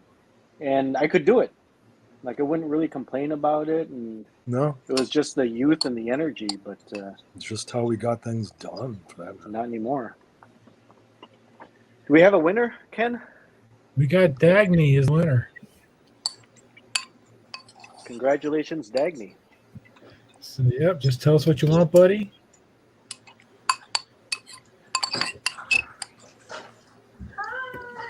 And we'll get him working on it. I'll spare Ghost my Rider. Ghost Rider, cool.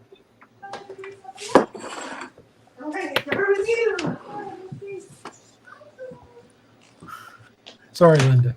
It happens. It's been a while since I've done a Ghost Rider. This will be fun. It's Skull Flames. It's pretty easy. But they're the funnest to do.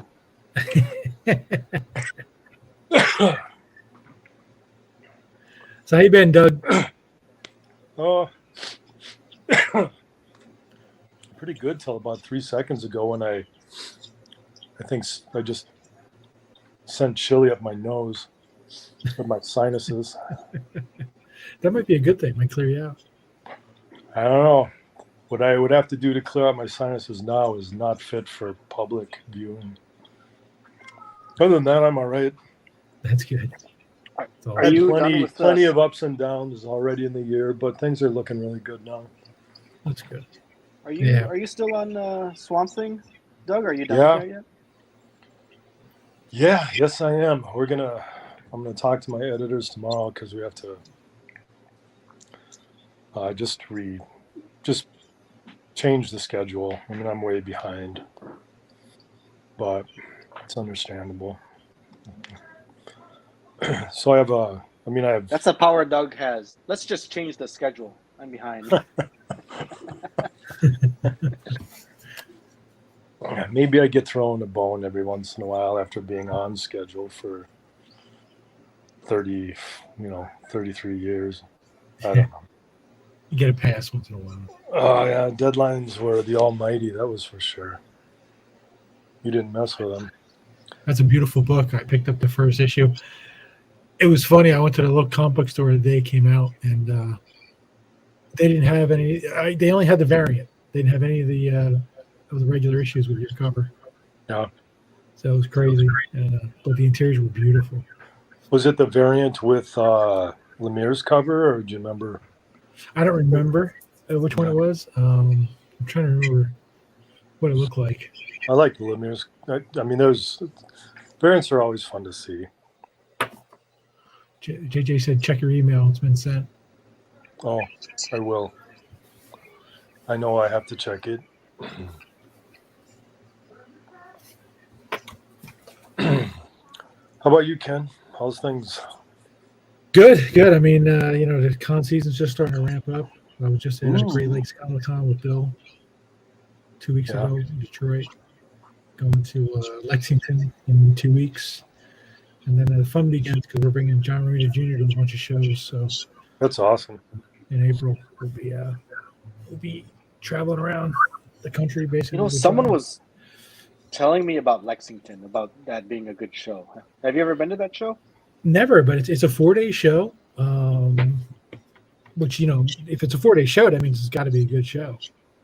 Right, it's got to be big at least. Yeah. So I'm looking forward to it. I don't know if I'm going to do any shows this year. Not sure. I should probably just get my work done. That's what always kept me home before. JJ just hit the roof. I knew it. People would, like, hey, you're going to do conventions, and I never did many in any given year, and it's just primarily because whenever I would go to conventions, I'd get behind. I didn't like taking my work with me, so Yeah, There's nothing less satisfying than taking your work on the road with you. that's true. All the more reason for you to jump into the drawing fully digital, like interior pages. If I had been doing that, Swamp Thing would totally be done already. But yeah, and Are those you are tempted? oversized pages, right, Doug? Yeah, but there's two choices. There's like an oversized, which was huge. I did the entire first issue that way. That's a lot of ink on a page, and it kind of throws you because you're so used to working a substantially smaller size. So you really don't know, like, how's it going to look when it's reduced. I just don't have I didn't have the experience with it. And then the other choice is an undersized page.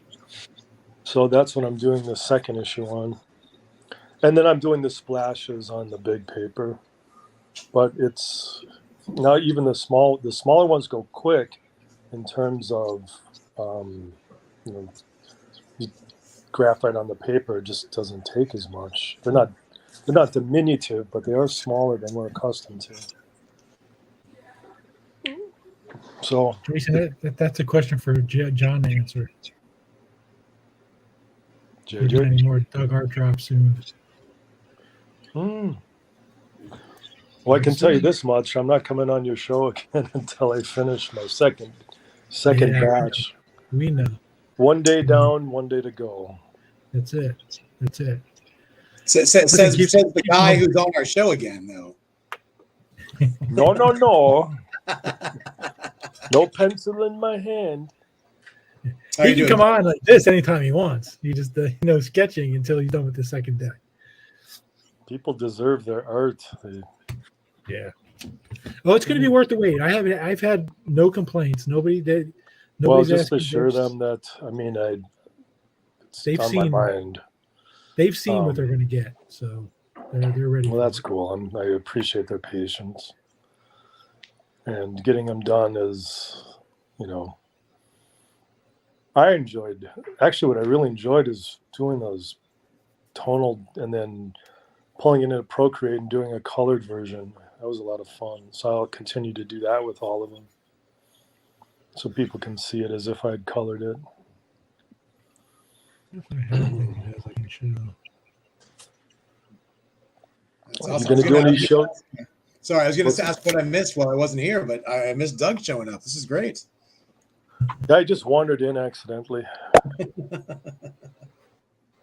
There I was, just ambling about. Tom, you got any shows coming up? Probably, right? Yeah, I got one. I got a signing in Bismarck, North Dakota, at a store of all places. And that's at the end of this month. And then I have Fanboy Expo in Las Vegas next month, and then Columbus, Ohio after that. But Columbus, of course, MicroCon. It's their first time they're doing it there. So in Columbus? Yeah. Is it a regular? Expo. Is it a 1 day, 2 day? What kind of event? 3 day. It's a 3-day show. Should have been included in Arnold's I know Arnold that would have been great Expo. Timing. I have a friend who just competed, an older weightlifter, a female. She did great. She had time of her life there, just like I did.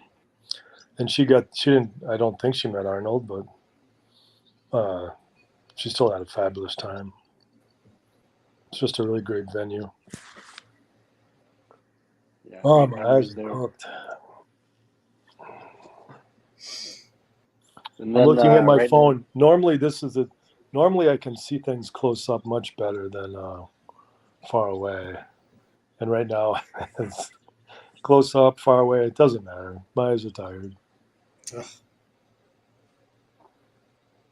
you guys knew how many times every year people are saying, "Hey, Tom, can you talk to Doug? Can you get Doug to come to this show?" And I'm like, "Oh my gosh!" It's like drives me insane. I'm like, "Why don't you contact?" This is one of the pieces that Doug did for us. Oh yeah, look at that. That's gorgeous. Oh yeah, very cool. What a pretty picture. My gosh, that's an ugly thing, isn't it? The Batman Who Laughs. What a nightmare-looking character. Yeah, Well, definitely one. This I've one never is- actually like read. You didn't read it? I've never read the Batman Who favorites. Laughs. So I'm always like, why? Like, what is up with that thing around his eyes? Like, how can I don't know. you don't know either? No, just the design element as far as It's I know. supposed to be that nth metal, and he can see like people's crazy, something like that. Huh. This was one of the better pieces I thought that came out. This is the one that JJ wanted and was very jealous of when he saw. We all know that JJ loves, and I don't exaggerate when I say love. He loves the Red Hood. Mm-hmm. I wonder why he's been wanting that print that I had back at Sioux Falls. Like what? I had no idea how much he liked the Red Hood. Like honestly, did not. Yeah, he's a total Red Hood fan. I did him a Hunter as the Red Hood. I did like a digital drawing of it. Did you ever post that? Nah, since it was Hunter, I mean, I guess I could. I should ask him. I told Doug he should do the Lobo Who Laughs. Yeah. The Beau Who Laughs. The Lobo Who Laughs. Har, har, har.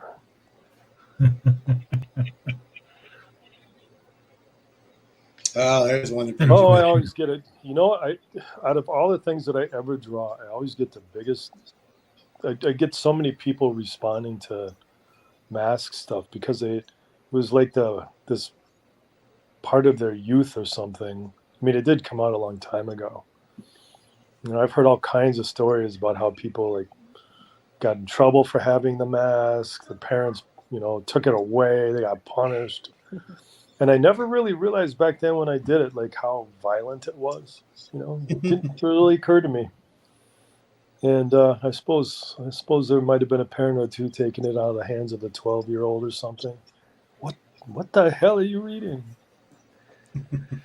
That's like when I went to school, they banned Garbage Pail Kid. Because they were so ugly?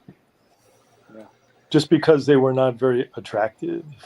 What? Because it was just gross. The teachers didn't like it at all. Yeah, well, guess what? Now it was the kids who had them taken away that are the teachers.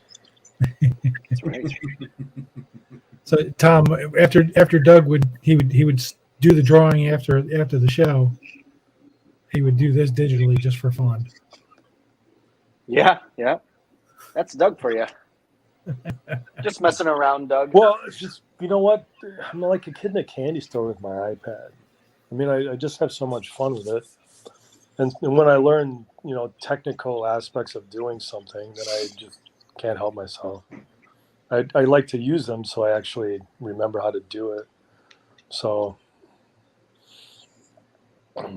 being able to color like a tonal drawing at first was an enormous novelty for me. I used to look at people doing stuff like that and just think, what kind of wizardry is this? And now I know how to do it. It's like, you can do it pretty quick.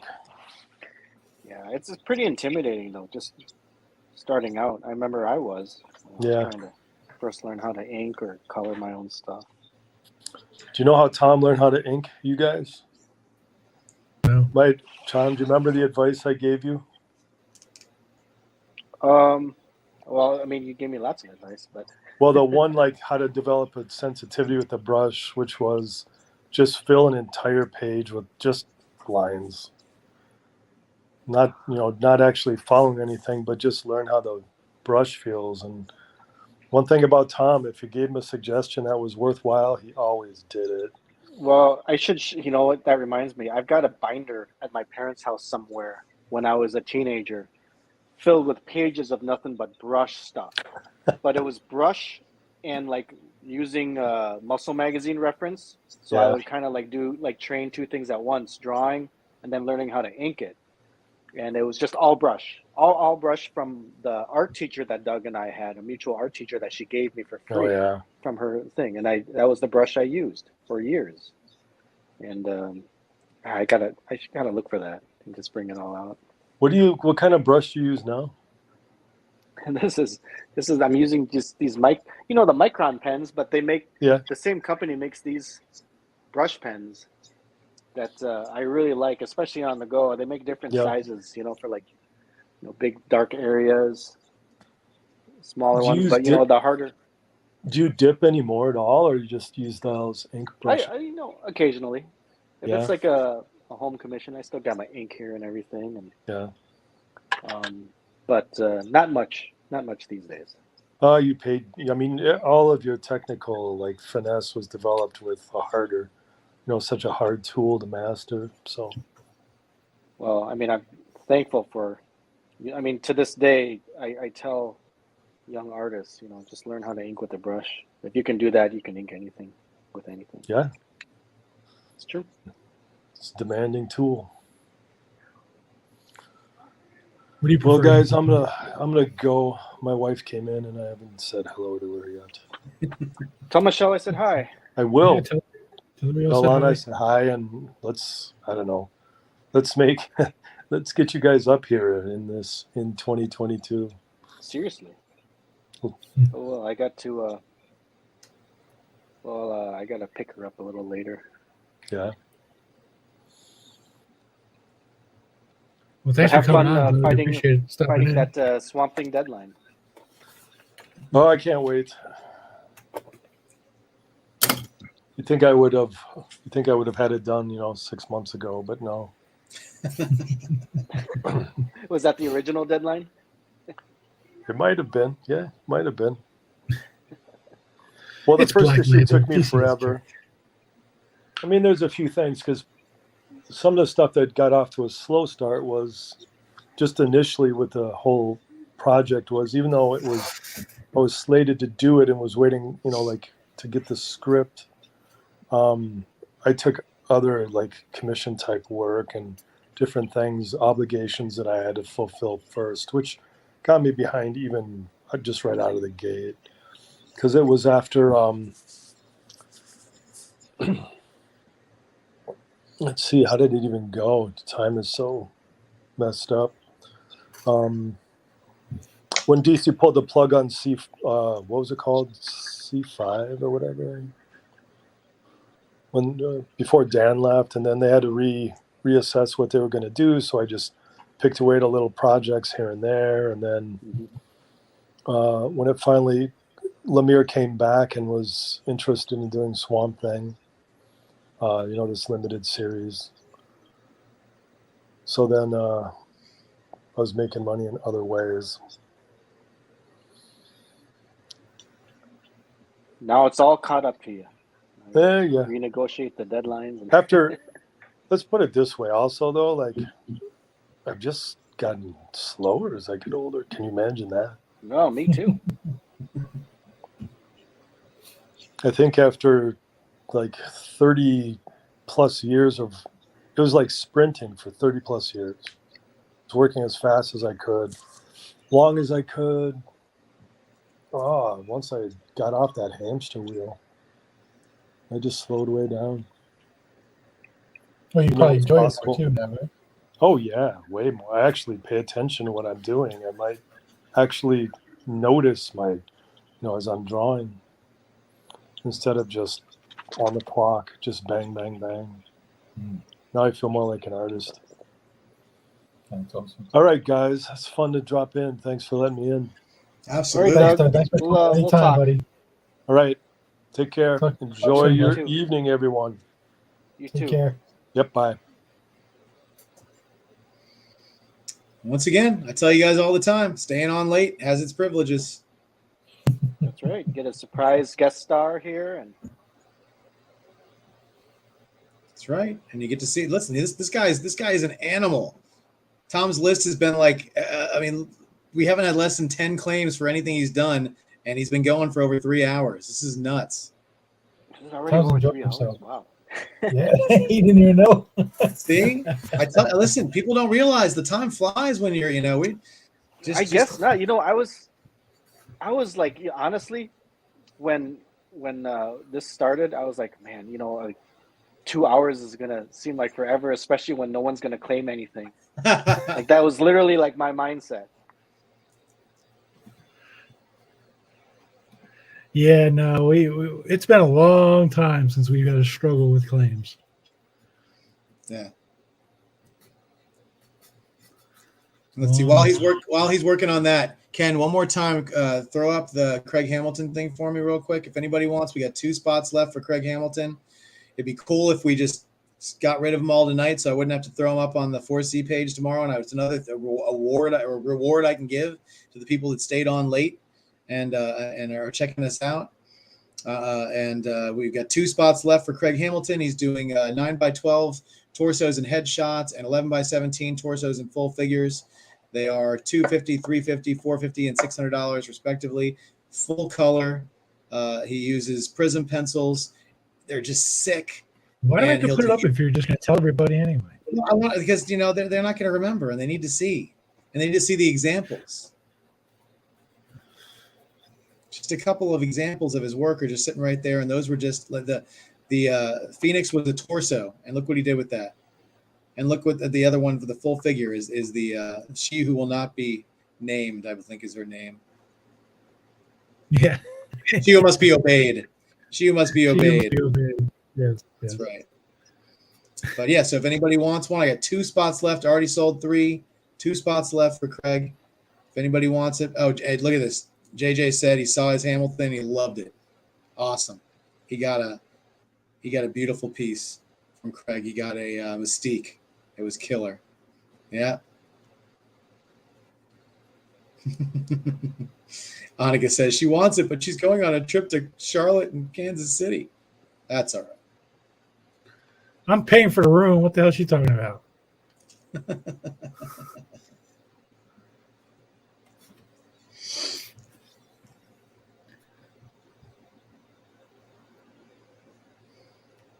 Oh, we lost Tom's audio.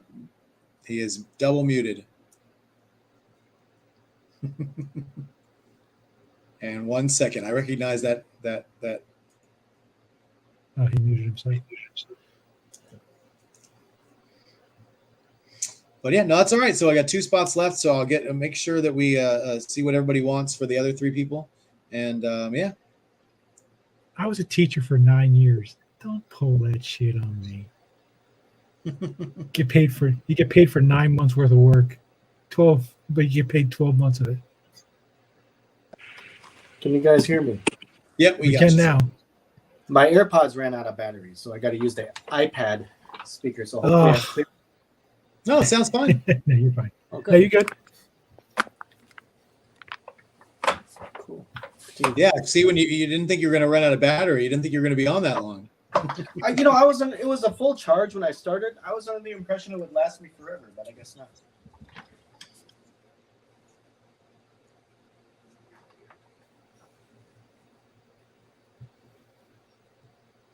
Yeah, and what time is it? Oh, it's 10:25. The Javier Soltera's drop probably happened. Oh yeah, if I don't know if they're sold. Yeah, we're not telling anybody to log off, but if you knew at 10 o'clock we had a drop for that, you could have logged off and gotten. We only had 3 sketch covers.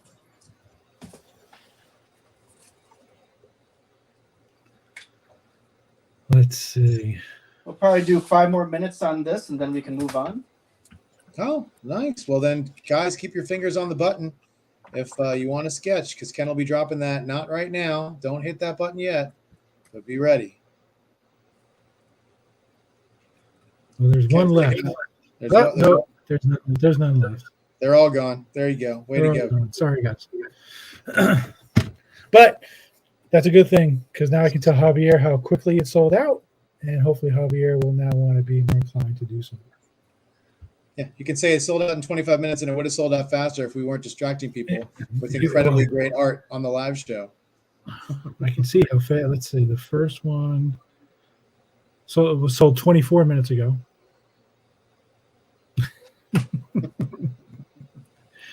and the second one sold 25 minutes ago. So, yeah, it took all of 3 minutes to sell them.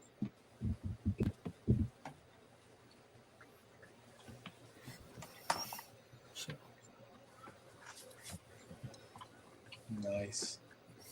All Ghost Riders. This is 4C Ghost Rider time. Oh, and there comes the claim. Let's see who's coming in. Let's see who's going to get it. Round and round they go. And down the stretch they come.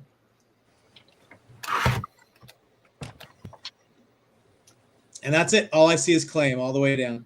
Well, except for Jason talking about Annika's middle school science. But claims as far seriously, as am I like record holder for the most full page claims? definitely. Listen, generally after a 3-hour stream, the claims will start to die down. But apparently that's not happening. Right. It's listen, there's a we are actually, we're very good friends with Bill Cox on Comic Art Fans, but he does a show every Tuesday night, and usually around 9:00 when he starts his show, people leave our show and they go to watch his show. Yeah, people haven't left. They're really enjoying the show tonight. They're enjoying watching you get draw and want a chance to get something, and that says something, man. Oh, that's great. I appreciate all you guys joining in. We're just gonna have to have you back. That's all. Yeah, exactly. And we got. Well, I guess we have a choice now. You do not, sir. We will hold you to that. And we do have we are going to do a commission list with him that will drop tomorrow. So stay tuned for that, everybody. But I got your 5 names, Ken, if you want to do your wheel. I'm ready. All right. We've got Kevin, Ryan, Jason, Dustin, and somebody whose name does not end in an N, Andrew. Jason, Jason, Ryan, and Dustin have been in every one of these spins and haven't won yet. Yeah. Not trying to jinx. I would like to point out that the first claim that I have is from Kevin, and he was on Facebook. So maybe it really doesn't matter what you're on. So Kevin, Ryan, Jason, Dustin, and Andrew. Sorry to Brian, Anthony, Christopher, Chris Bacon. God, you never get over that Christopher thing. And Wilson and Linda. Sorry about that, guys. But next time. Here we go. Round and round we go. And it looks like it's Ryan Jablonski for the victory. So we're going to get either a Gambit or a Rogue. I cannot wait to see which one he picks. It's going to be like there was a Savage Jungle Rogue or whatever. So Savage Land Rogue. Savage Land Rogue. He actually likes the 90s. He likes the 90s, like with the brown jacket. The headband? And then he likes that one. He likes that one. So let's see if that's what he's going for. Cool. I'll send the Ghost Rider aside. Thank you. Oh, Ryan actually said let you choose between Gambit or Rogue. Gambit or Rogue? Let's do Rogue. They were my favorite comic book couple in the 90s because, that was my teenage years, and I liked all the chemistry that they had in the X-Men comics at the time. And which version of Rogue are you going to do? The 90s one, unless he wants the Savage Land. But since he likes the 90s, I'll do that. He said you can do any style of either. So there you go. Oh, really? Well, I'm just going to do Savage Land then. How about there you go. Listen. Checking all the boxes. Yeah, Andrew, you've been in there quite a few times too, buddy. You did get a $20 Catwoman sketch card, so that's something. Sketch cards will be $40 tomorrow. I know. Ken, take the claim down before people get confused. No, I like them getting confused. Keeps them on their toes. What's the latest you guys have stayed up?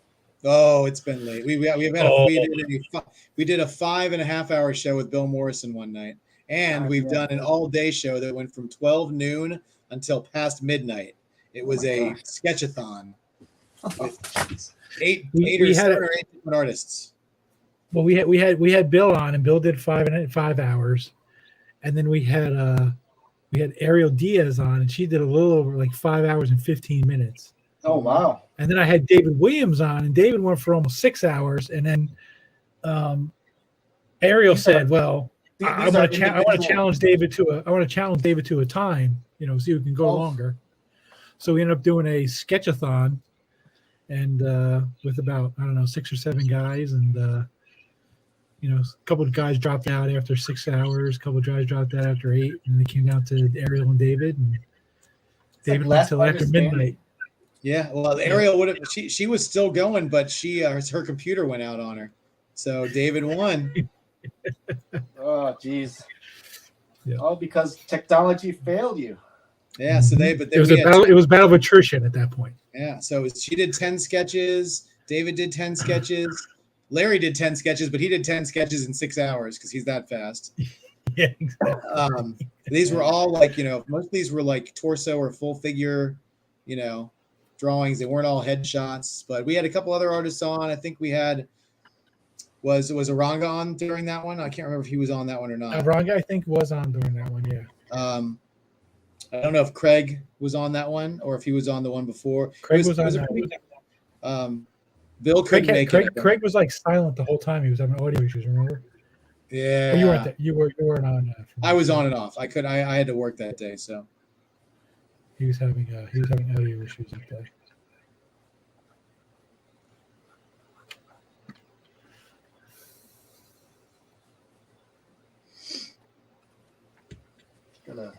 Let me take a quick look at this Savage Rogue. As far as I know, she has a raggedy headband and let me more for a top.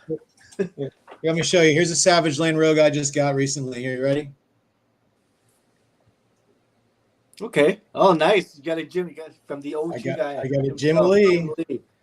Yeah, but it looks like it could be a regular Rogue too. It's hard to tell it's Savage. Yeah. Oh wait, is that like a jungle in the background? I can't tell. No, it's a sketch cover, so it had a drawing on the back. It's amazing how they charge you 3 times as much if you want it on a blank as they do if you want it on something that has writing on it. So I'm cheap, so I got it on something with writing on it. Savage Land. Oh, okay. Yeah, but that issue, what was that issue of? Was it 275 that had the triple spread cover by Jim that has that's like my favorite, probably one of my favorite comic covers. Where is that?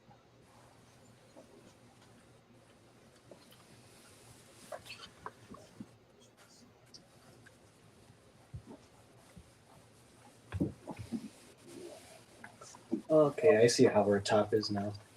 Oh yeah, 275. Here it is.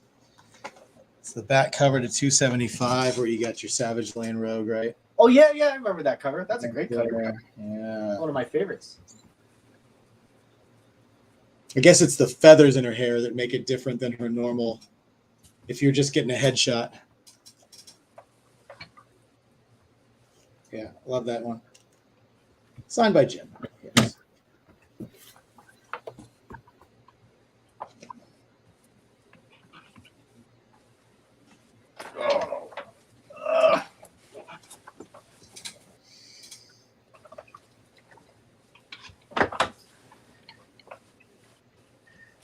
Feathers in the hair. So I'm going to throw this up to the crowd too. So Ken and I are doing a dueling dealers against each other on Comic Art Fans next month, probably April 11th. We're going to be battling at each other on Bill Cox's on a Monday night, and after watching the one last night, we need a theme, guys. We were just going to do a bunch of different memes, but I'm thinking we need a theme for the night. We need something to have a storyline with. So give us some suggestions of what we should do for our epic battle.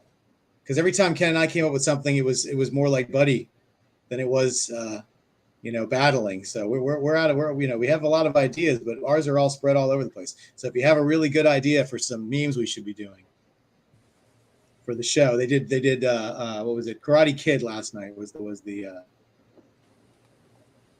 we can't do Friends Forever, Eric. No Care Bears. It has to be something where we're mano y mano. We're battling each other. We can't be Jay and Silent Bob. We can't be Tango and Cash. You know, it's got to be something where we're adversarial.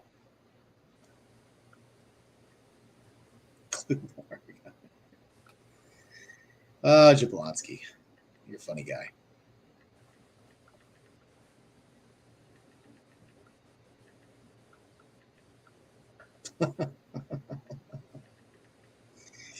It's got to be something we can get several memes out of. So, and something that's not going to cost us a fortune in costumes, please. Kevin Nelson says Blunt Man and Cockknocker.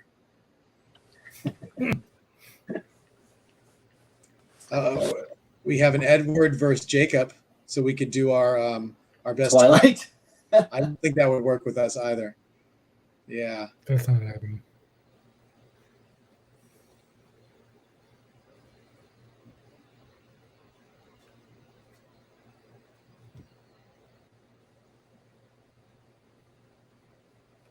Well, we'll see. We'll see if anybody else comes up with any good ideas.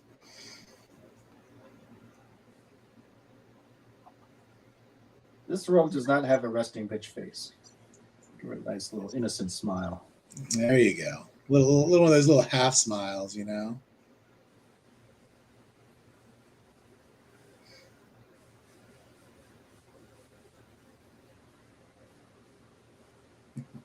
Applebee's versus TGI Fridays. Optimus Prime versus Megatron. We don't have the budget of an what is it?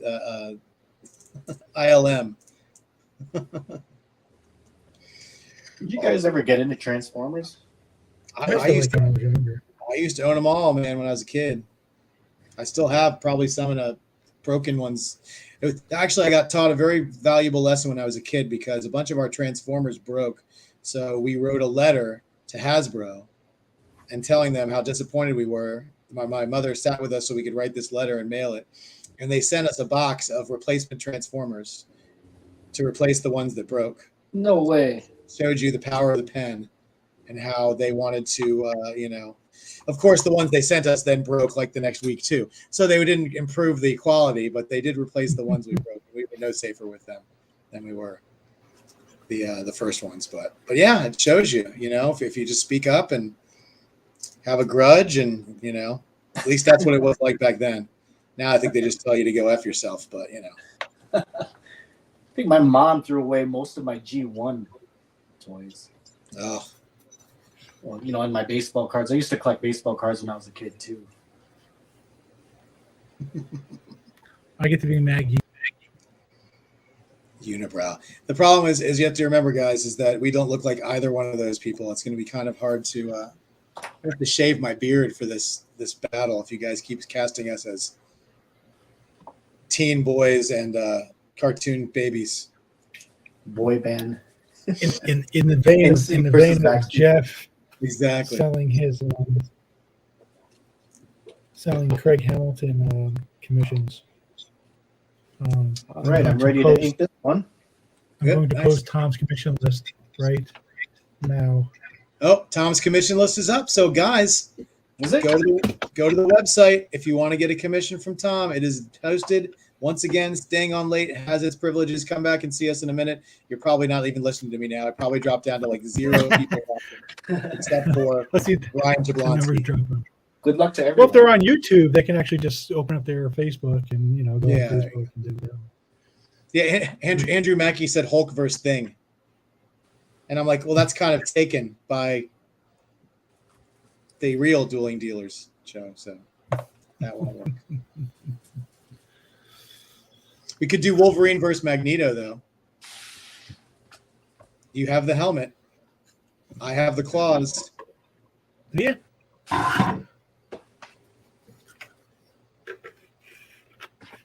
There he is. You got to take your glasses off. Check out this guy. Look at this, Tom. You got Magneto right there. Oh, nice. Oh, I got to show you something now. Uh-oh. I can't see. I got to put my glasses back on. Take your helmet off. Oh, dude, no, I don't have it. I think it's at my parents' house. Uh, Some fan gave me like a Batman mask or helmet he made out of, I think, like milk carton. Then he taped it like blue duct tape, and it's actually really funny. Awesome. I have like a maestro trophy room. Jeff wants me to get a throne and put all kinds of stuff.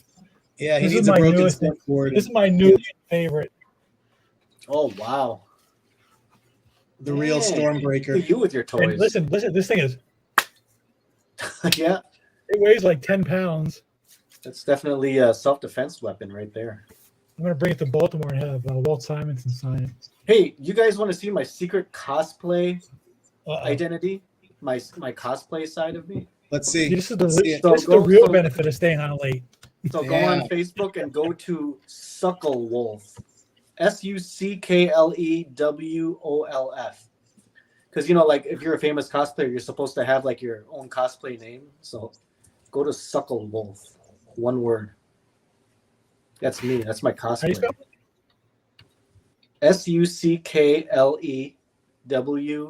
SuckleWolf. If you want to see my awesome cosplay skills. What the hell is that? Maybe Facebook banned it. I don't know. I see this. Is this Yeah, that's me. enter Suckle That's Wolf? Suckle Wolf. Or that's my other half, my secret identity. That's funny. That's crazy. Let's see. Hold on. What do I got? Oh, I don't got a lot.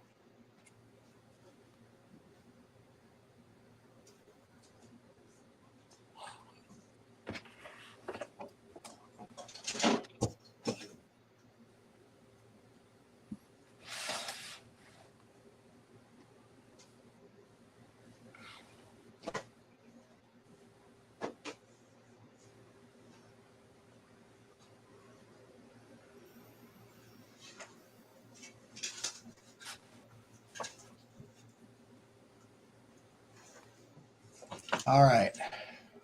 Let's see. And 4 of the 10 spots are sold. There you go. This is what I got for you right here. Oh, look at that. Ah. Well, I might have something up here. No. Now you're going to make me look again. We're going to waste time just putting on masks and helmets. Oh, Well, I gotta put on my other set of glasses on so I can see better.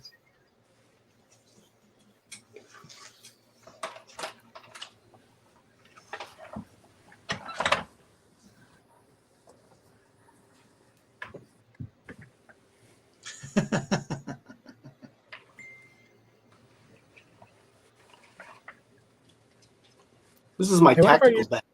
I wonder if I use that messenger thing like you use, Jeff. Yes. Where laser beams are coming out of my eyes. Oh, man, you got the 1989? I do. I have the 1989 rubber cow. This is It doesn't my look poor good with the man's, beard, though. It doesn't work with the Ben beard. Affleck tactical Batman. Right. Oh, wait, this is my desert Batman, nightmare Batman. If I Right. put the glasses up here. People are going to tune into this episode and be like, what the hell? Dueling cosplay. There you go. Maybe that's the thing you guys should start doing is artists have to Look who's have to talking, be, Christopher. cosplaying while they draw. They have to dress up to be on the show, huh? Look what Christopher said. Nerds. Nerds. Hey, you know what nerd stands for? Never ending radical dude. That's right. Ah.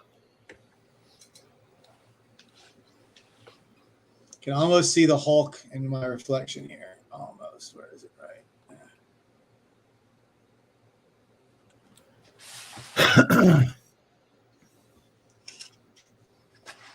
No, maybe we should do that. Maybe we should just redo the lines from the original X-Men movie, and you can be Magneto and I'll be Wolverine. Are there any good lines? I mean, I have to rewatch. I have to rewatch it. Oh, that'd be such a horrible thing to have to rewatch all those X-Men movies. Tell your wife it's for research. I think the worst line I ever heard in movie history was from an X-Men movie. The one with Storm from X. I think. It was Oh X-Men yeah, 2. that God, where she's like, "What happens to a toad when it gets struck by lightning?" Yeah. The same thing that happens to everything else. It was like the dumbest line I've ever heard in my life. Yeah. That was her badass line. Like, well, what's the point of even asking that? It's like, Right. I was waiting for like a really cool like punchline, and it's like how I would have answered it if I was in first grade or something. It's like so dumb.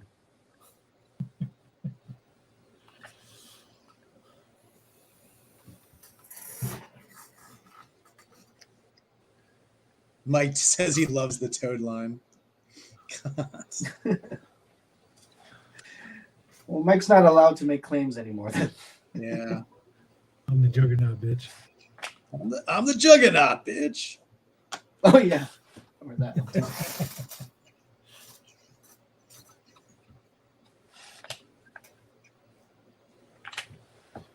Oh, Jeff, we were planning all these things we were going to do, things we were going to film. Yeah. We had all these different, we were trying to come up with all these different movie references, and Some of them were pretty fun. The Misery one. yeah, it's just it got to be a thing where so we can still do that. We don't have to do a single theme for the show, but We can do pop culture. yeah, that's always something like that, or something like that, or our favorite movies, our favorite movie scenes. Mm-hmm. Because I really like the Misery one. That one was really funny. Do you still have them all written down? Yeah, I got them all written down. You mean Misery the movie? Yeah. We thought With about Kathy Bates. That one. Yeah, we thought of it. We thought of it because I don't know if you've ever seen the show, The Dueling Dealers, but they do these things where they'll just reshoot something and they'll make fun of something from a movie, and they'll change a line or something. So he had like one of the famous scenes in Misery, he was going to change the line and replace something with something else that was more comic book art related. So we won't give it away. In case we use it, we won't give it away. But you can do stupid examples like that. Like I came up with one where I'm like, I could be like Haley Joel Osment, like in bed, and I'll be like, I'm ready to tell you my secret. I see no sales. And then it'd be like a meme for when nobody picks our art after a round or something like that. Like those kind of things. Yeah. Yeah, you can save your money. That's never going to happen. Yeah. A read through of a cinematic scene from X-Men. Yeah, I don't know if there are any.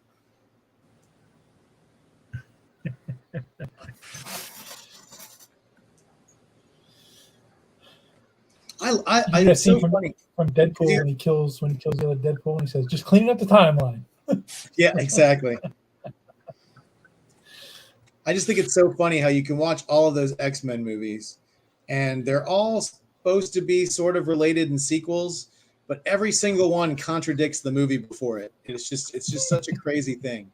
No, it's been a while since I even watched them. I wouldn't even remember.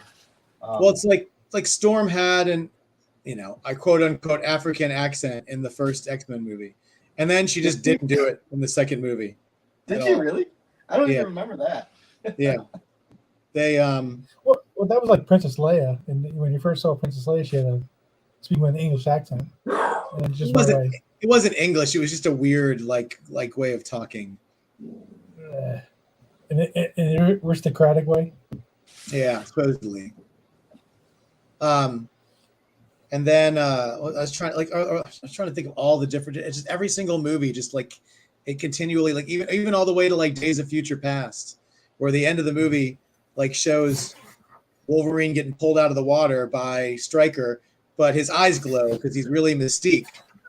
But then in the next movie, he's not with the fake Stryker who was Mystique. He's with the real Stryker. So it's just like all these things are just like how Professor X dies in Last Stand, but at the end of the Wolverine, he's just alive again in a wheelchair, approaching Wolverine in an airport in an after credit scene. It's just blame it all on the multiverse. That's like Yeah, exactly. Like everyone's a sequel, but it's a sequel in a slightly different universe. There you go. Thor versus Loki. I don't have a Loki outfit though. Plus, I got more of the Thor thing going on. I couldn't wear his helmet long anyway. It weighs like 50 pounds. Ooh.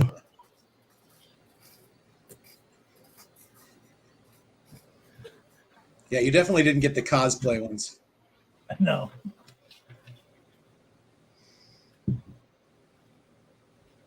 Okay, Ryan, we'll make sure that we get a screenshot of your sketch. It may not be your sketch by the time it's done. It might get lost or something, but we'll get a screenshot of it since you got to go to bed. Oh, who's got to go? Ryan? Ryan, yeah, you're working on his piece right now. So. Oh, okay. Well, thank you so much, Ryan. Appreciate your support and joining in, and have a great night. And I will make sure to do this justice for you. Ah. He's a friend, so we know he appreciates that. Put up a little bigger so you can see more around before you go to bed. Do a little tilt. Nice. Nice. Chris, are you saying we never saw Professor X die?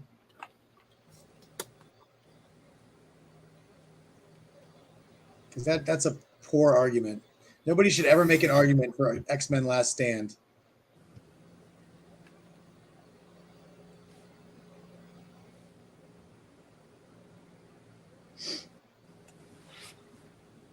You can take Thor Loki off the screen if you want to. I don't want to. He totally got destroyed into shreds and blew up the house. You are wrong, my friend. Go watch that crappy movie again.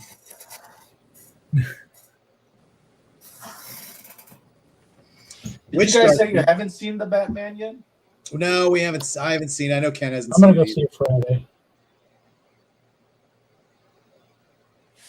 All right, no spoilers then. I won't say anything. Yeah, I'm gonna try and see it sometime in the next 3 days. I'm gonna sneak out after work and go see it. You know, I saw the first showing here locally, which was last week Thursday afternoon at 3:30 or something, and like over half the theater was empty. It was great. Yeah. Chris, you can disagree, but I'm right. And Linda's Craig says Dark Phoenix was the absolute worst. I'm like, which Dark Phoenix? Which one? You want the one from The Last Stand or the one by the Stark girl in the Phoenix prequel sequel? You know, I actually haven't seen that yet, but my friend loves the Dark Phoenix. I thought it was great. Oh, God. I took my daughter to go see that. We were at, where were we? I think we were at a comic book convention, and we went to go see that one night, and it was very disappointing. Oh, was it? Well, I mean, most people say it is, but my friend had a different opinion on it. Well, listen, if you go in with super low expectations to a lot of these movies, they can be very tolerable. That's what I'm saying. That's the Mary Jane and No Way Home philosophy. Yeah, if you expect the worst and you get anything more than that, then it's hard to be disappointed. Well, I think they had to rewrite a lot of that movie also because it was basically, I heard that the story was very similar to the Captain Marvel movie, so they had to change a bunch of it. Oh, really?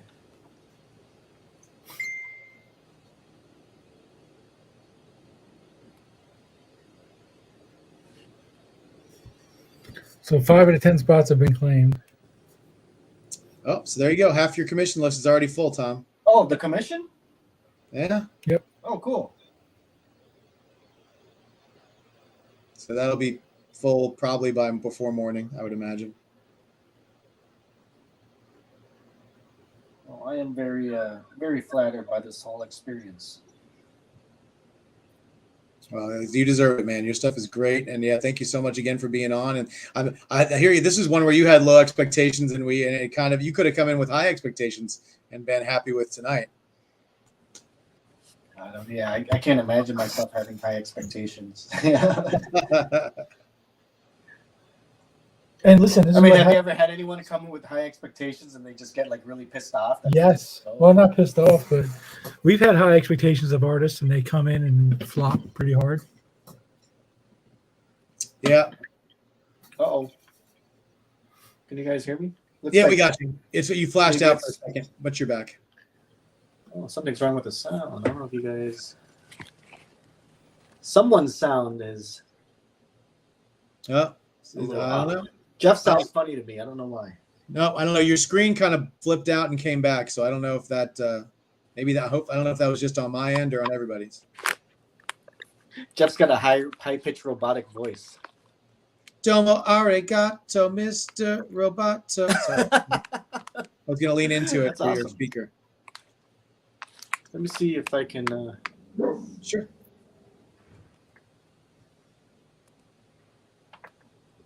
Bacon. I don't think it was the best superhero movie of all time, but I definitely really very much. Oh, enjoyed you have like a high pitched robotic voice. It's really weird.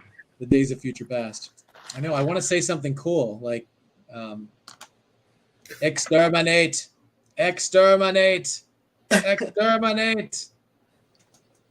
Ken, are you hearing the same thing I am? Maybe let me I'm hearing it clear as a bell. mess with this for a second, guys. Sure. Turn it off, turn it back on, log off, log back in, whatever you need to do. Smoke if you got them. Now I quit.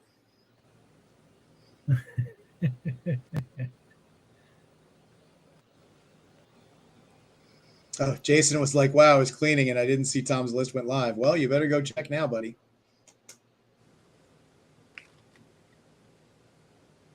Best superhero movie of all time. Oh, not Civil War. I always say I wonder America, if Winter Soldier. Captain America Winter Soldier is probably my favorite. That's so weird.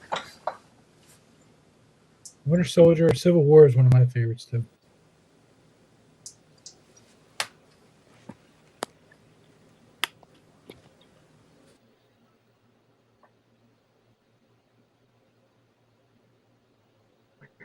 Can you guys hear me now? Yep, Yeah. we got you. Okay, so I can hear you fine from my cell phone angle, but now my iPad is messing up for some reason. Okay, well, as long as you can hear us, we can still hear you just fine. Okay. But now you're not going to be able to listen to me talk like a robot anymore. That's going to be disappointing. No, that was hilarious. I wish you could hear that. Well, I hope you enjoyed my two versions of lines from robots to make it even more enjoyable. I mean, I couldn't really discern the words you were saying, but I could definitely hear the pitch of your voice. It's hilarious. That's just weird how randomly my iPad just kind of messed up, but thankfully I have a backup. Yeah.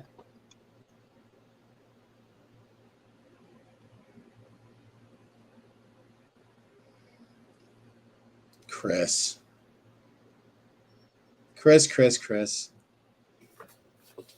Christopher.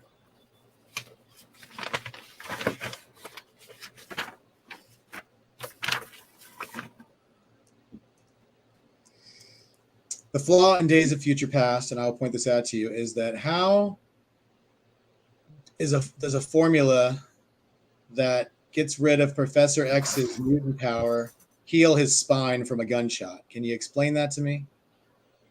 I can't explain it. That's all I want you. That's all I want you to explain to me. I can't, but if you, I'll try to do some research on it. I can get back to you on that. You put me on the spot like I gotta this. make Chris fight for his argument. Oh, you're talking to Chris. Yeah. That's right. Because he was the one who said Days of Future Past is the best superhero movie ever, and I said I like that movie. It's a good movie, but it had a flaw. Yes, Chris is also going to be. Chris and Annika, who are in our chat tonight, they are also going to be working our table with us in PlanetCon to help out. Great. We're going to be. We're going to have some. We're going to need a lot of help. We're going to have a lot of moving pieces and parts, and we need lots of people to help. So they were volunteers, so they're coming out to help. So that's going to be great. Are they going to San Diego with you guys or not? No, Annika lives. San Diego. She lives in San Diego, so she'll be there. But Bacon. Oh, okay. She's loaning Well, us her car. look forward to meeting Annika. Yeah.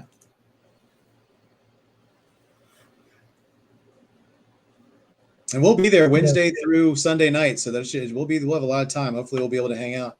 Oh, absolutely. Yep. Same here. I kind of have to be. Mm-hmm. It's weird. Artist Alley there, they kind of watch you like a hawk. You know, they got people, volunteers walking around with clipboards, making sure you're at your table and not, taking advantage of your breaks too much. It's weird. I kind of feel like when I'm doing Artist Alley there, I'm back in school or something. Well, if you need anything, just let us know. We'll get it for you. Oh, I appreciate it.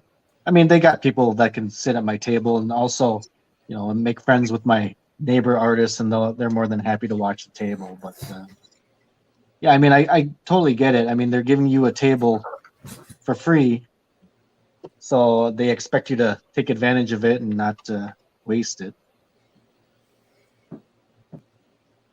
I wonder how that's going to work for Cho, because that guy spends about 8 minutes at his table every day. Who? Frank Cho. Oh, really? He's never. Well, he shares. Well, we're in the Artist Alley area, which is, I mean, the tables there are pretty small and cramped. I think Frank shares it with. Doesn't he share it with Mike Mignola and someone else? And then they they have a big booth, so he's got much more leeway than us guys in Artist Alley. Oh yeah, I don't know. Like I said, I've never been. I can't wait to see. Oh, that's right. You've never been there. Yeah, we've never been to San Diego. Like I said, I've been to a lot of conventions, and I've been to, but I've never done San Diego. I really can't wait to do it. I'm ready for the. You're gonna have a lot of fun. And all the people watching is great. Yeah.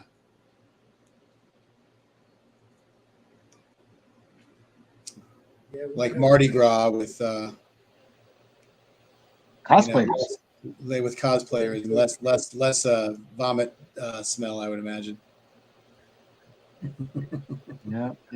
I did 1 year at San Diego where I wasn't set up.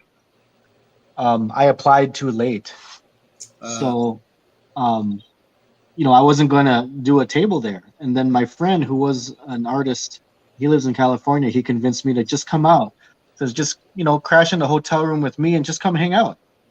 So I did 1 year, I think it was 2015, where I was just, for the first time, I was a fan, and I never had more fun in my life. Yeah. Because, when I have a table there and I'm, doing the artist thing, it's all work, like all weekend, and then after hours, grab a quick dinner, and then it's just almost all night at the hotel room, just, doing sketches. So it's pretty grueling.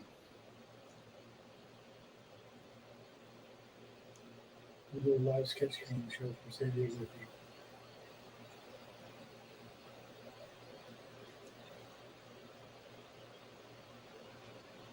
Chris, how did he get his body back? He had a twin that he then, and it's also handicapped in a chair. There's totally flaws all over your thing. So keep thinking, buddy. Yeah, no, like I said, this is gonna be. I'm not gonna go to San Diego thinking I'm gonna do what I would do at a normal con. Go with the flow, Just go with the flow. Just enjoy it for what it is. Yeah, I'm not expecting to get any sketches. I'm not expecting to get any art from anybody. If I get something great, I'm not gonna get. I just want to go for all the fun. That's all we're going for, and we're gonna try to make a lot of contacts and meet some people and hopefully get some people to be on the live show and just, in general, make a lot of contacts and have some fun. But yeah, it's going to be a good time. Do you go to panels? Do you like to do the panel stuff? I depends on the panel. I'm not a big panel person, but I would love to be in Hall H for like a Marvel Cinematic Universe thing. I think it would be freaking cool as hell. Yeah.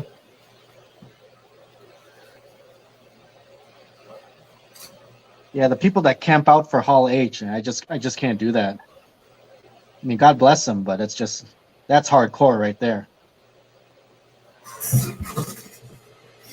Yeah, I don't know if what we do here would qualify us to get a media pass.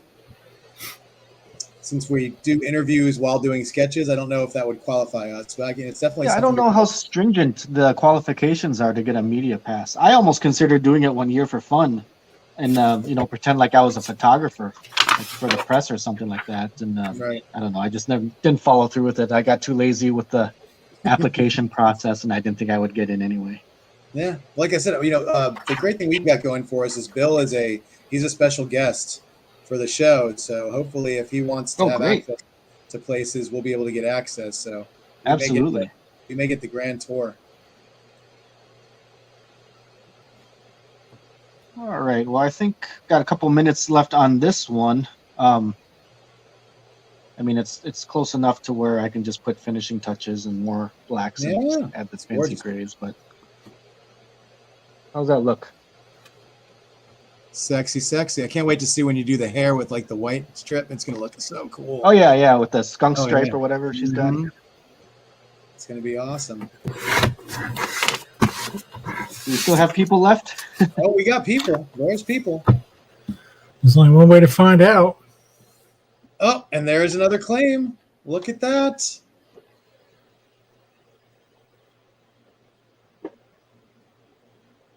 And we've got a claim already. Let's see. Oh, we got more claims. What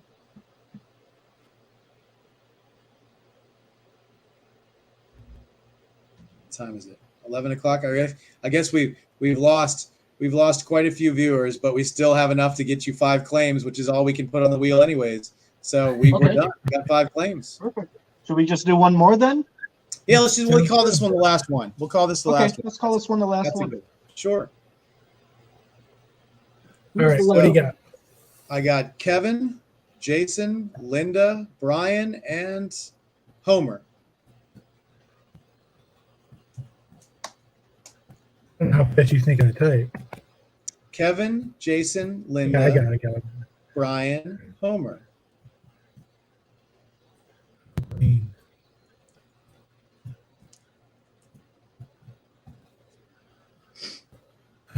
Oh, Homer and I both have a love for Colossus. So that's why I know we're on a first name basis. Yeah, definitely have your regulars. Oh yeah. All right, here we go. And spin away, sir. There we go. Round and round the wheel goes. It's funny as I should say, and it looks like it's going to be Homer. Congratulations, Homer. Yeah, Colossus X79, sir, you are the winner, and I wonder what you're going to get. It could be Colossus. It could be something else. I don't know. He doesn't always get Colossus, but he does a lot of the time. So we'll have to see.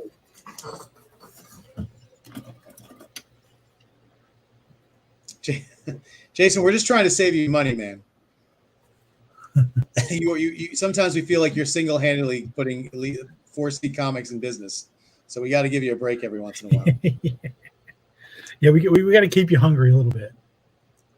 Who did that portrait, that caricature of Ken there in his screen? Oh, that was Alex Rigel. That's actually from it's from Scumbag issue number 8. Ken is actually in the comic. He drew him into the comic book. Oh, really? Yeah. He drew me into the comic book, and he put a 4C tattoo on my arm. Yep. And I said, "There's no way the editor's going to let that go," and they did. Yeah. Oh, great. So we're actually advertised in the book, and he actually did our first logo for our comic company. Oh, very cool. So he did this one for us. I saw that picture on your page. So yeah, you went through. How many logos have you guys had now? Just 2. We did that one, and then we decided. Bill Morrison told us that the font for the Fantastic Four is a general public font. So we were like, "Oh, really? Public domain." So we took the 4, and he did the 4C, the new 4C logo, and we were like, "Well, let's not mess around. Let's just use the powder blue color too." So it kind of works. And as you can see, we've got like this, I got this beautiful hockey jersey behind me in this, and hold on, you can check out, we definitely lean into the 4C powder blue. Yeah. I got my You baseball. guys have your own softball team? We could. It's kind of the thing, I found this place that makes jerseys, and so I got us jerseys, and now I have all different types of baseball jerseys with 4C on the front. Listen, we're going to be the people. We're going to be, when people think about 4C at a convention, they're going to be those guys over there with the jerseys. We're going to have hockey jerseys and football jerseys and baseball jerseys, and it's all going to be, and we're that way we're not wearing, we're not wearing like t-shirts, and we're not wearing like, polos with a little tiny symbol on it. We're going to kind of be a little more, fun. And they're not the same. People were like, because like Annika and Bacon are coming to Kansas City. You're like, oh, what colors do we have to get? It's like, get whatever color you want. Yeah. Do whatever you want. And they got hockey jerseys. Just have some And fun speaking with of the your branding. jerseys, I have we're gonna have some pretty cool jerseys for Mr. Romita. Mm-hmm. For the John Romita Jr., Ken found some awesome jerseys. We're going to actually offer some up to sell too, because they're pretty badass. Oh, nice. Got your own little merch store. Yeah, exactly. Selling merch. We're going to be, smash that like button, buy our merch. We're going to be, Right. But are we going with Colossus, or what are we going with for this sketch? I didn't even see. I was so enamored. Let's see. I put in a claim on a commission list for another character. Oh, okay. Let's see. So Colossus from Deadpool. Okay, so Colossus. So I guess he wants the Colossus from like the Deadpool movie. I think. I would imagine, which is pretty much like what Colossus looks like. I think in my head. Which Colossus? From the Deadpool. It says Colossus from Deadpool. So I'm thinking. Oh, Colossus. okay. Yeah. So I mean, that's basically Colossus. Yeah, exactly. That's what I think of as being Colossus, right? All right.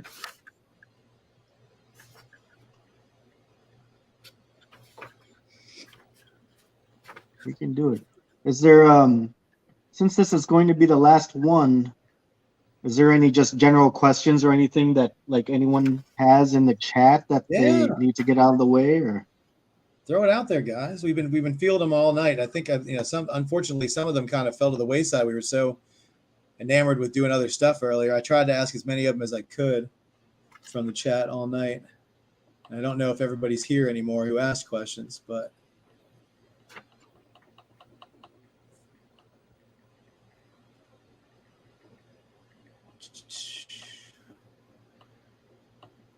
you know what it is? Jason McNoll is asking about the public domain. No, the font is actually in like Word. So, Bill, knowing everything about publishing, being the editor-in-chief of Bungo Comics and Mad Magazine, he said if it's in Word, that means that it's public domain if you own Word. So when you purchase the program, you purchase all of the fonts that go with it. So you can use them in anything you want. So I guess when he says the one from like Deadpool, he doesn't want like the burn 80s outfit or anything. He wants like the more.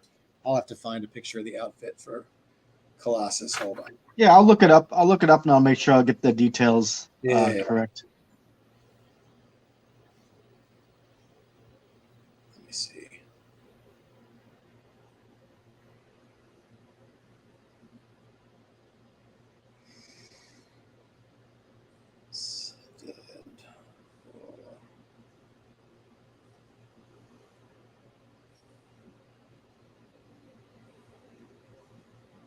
Yeah, there you go. You've this. You've seen it. But here it is. If you want to see the, I got a screenshot. It's sort of like a black vest with like a red diamond thing. Oh, there it is.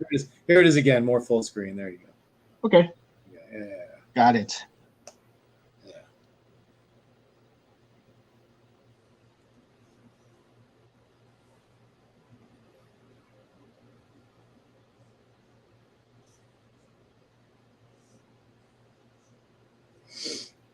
That's a movie I haven't watched in a long time. I need to watch the original Deadpool again. That was such a good movie. Did you guys ever watch the Snyder Cut of Justice League? I did. Yes. What did you think about it? I thought it was better than the way better than I did too. Yeah. I wish they just let Snyder have his, finish his vision of the series. Yeah, it's just the studio meddling is just it gets annoying and old, Yeah. Well, I've tried to explain this to people before, is that, Marvel and DC are different animals. It's, Marvel is people who have powers and try to exist in the world with power. DC is more like gods trying to exist with people. It's just a different kind of thing. It just doesn't work. It's more gods and monsters than it is Like Marvel is more about like, street level, and even people who have, they're more like, it's more like people who happen to have powers, whereas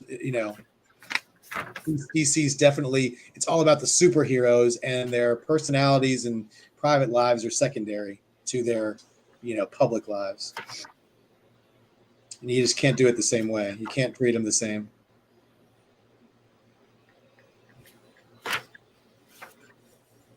But yeah, no, I enjoyed the Snyder Cut. I really, really did. Let me look up the reference for on my computer, the costume here. Yeah. Oh, kicking some ass. I like it. And then, since he's so metallic, I think most of the rendering here will be the gray tone marker, because that's what's really going to make it. I wouldn't even be able to do it justice with just the ink. So. Right. That'll be cool. That's the great thing, is these people all got these sketches and they still have no idea what the finished movie is going to look like. Oh yeah, they have no clue what's coming.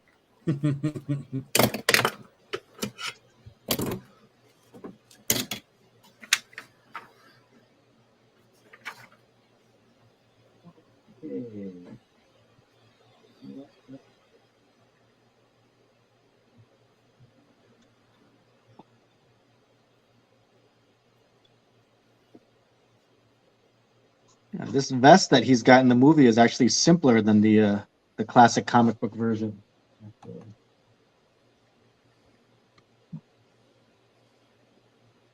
Yeah, like that was another problem with the whole X-Men franchise, was they never did get. It was really cool to see Colossus in a movie, but they never really evolved him, and he just looked like a guy who was silver. He didn't really look like how I envisioned Colossus.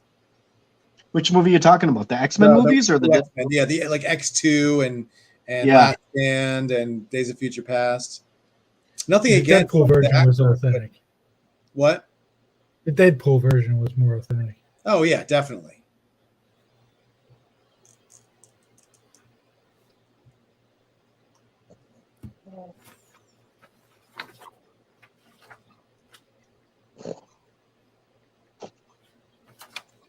Somebody wants some attention. Yeah.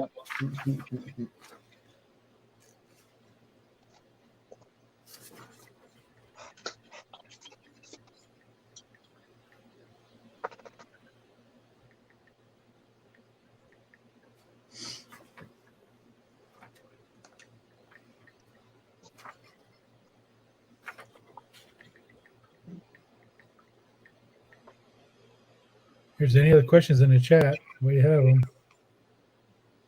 Now's the time to ask it. Oh yeah. People still talk about the X-Men movies. Yeah, they could have put a little more Bishop in. There's all kinds of different things. I mean, but there were a lot of characters in that movie, so it was hard to introduce somebody and do them justice. But like I said, I totally enjoyed Days of Future Past. It just like I said, as far as being the greatest comic book movie ever made, I can't agree with that. But I really. So what do you think is, in your opinion, what is the greatest comic movie? Like if I had to just go through on all the movies themselves, I'd have to say that Winter Soldier is probably my favorite one. It hits all the notes. I mean, if you want to say like, from a point of view of like a kid, like, Superman was just incredible. The Batman movie, the Tim Burton Batman movie, the first one was just like awesome. Yeah. To me, those are movies that are like timeless and great and just beyond expectations. But, as far as like a beginning to end, a story, being able to carry, all the points that I'm telling you, man, Winter Soldier is like, it's a great story, and it was done well, and it's my favorite. I can watch it. Have you seen the leaked photo of Michael Keaton as Batman in the upcoming Flash movie? No, I've only seen like a shadow thing that he posted. Is there a leaked one? Yeah, there's an actual legit one. Because listen, I'm very much looking forward to the Flash movie, because if anybody knows, I'm a huge fan of the Flashpoint series. Like I own 6 pages from the Flashpoint miniseries comic that came out in 2011. I love Andy Kuber's art, but I like that story. I just loved it so much. It's like such a huge, like I couldn't tell you how much I love it. It's so great. I just think it's awesome. It was such a very unique way. I love how Jeff Johns wrote it. I think he's actually going to be at one of the shows we're going to coming up. I think he might be at, or I think we're doing, I almost forgot we're doing Chicago, Fan Expo Chicago in the beginning of July. And that's Nice. And I think maybe he's going to be there. I don't know. I know he's going to be at some show we're doing, but I really want to meet him. I was so like I friended him on Facebook and he accepted my friend request, and then I was like, oh, thanks for accepting my friend request, and I like geeked out a little and I just said I'm a really huge fan of your stuff, and then he like answered me and we had like a little conversation through like message, and I'm like, Oh, cool. I'm like, Cool. this is the guy who like runs like the whole, television, universe for like, Stargirl and all this stuff. And he's taking, I mean, it just blows your mind when these guys take time out of somebody. They have no idea who you are. And they're just happened to catch him on a good day, I guess. And it was really nice. Yeah. I mean, I remember meeting him, early 2000s at Chicago Con. We were all going out to dinner. And I think at the time, was I on JLA yet or still working on A Man of Steel with Doug? But yeah, we all went out to dinner and I just met him briefly. That's when he was like just still on JSA and everything. And just, didn't talk too much. Just remember he's just a really nice, quiet guy. And but yeah, I mean, if you ever have him on, just tell him I said hi. Oh yeah. Because, we all worked on the Blackest Night, the Green Lantern saga together and everything. And I thank him for that. For the royalty checks, thank you. Exactly. Yeah, but that's like I said, that's like for me, I love that storyline so much. I really wasn't in comics for about 15 years. I really didn't do anything. I kind of left, like I said, in like 93. And then I was graduating high school and I was going to college, and then I had all that. And then it wasn't until like 2011 that I started getting back into stuff again. And that was one of those series that definitely brought me back into comics.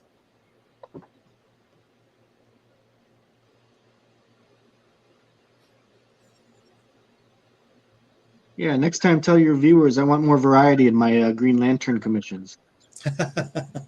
Sick of drawing Hal Jordan.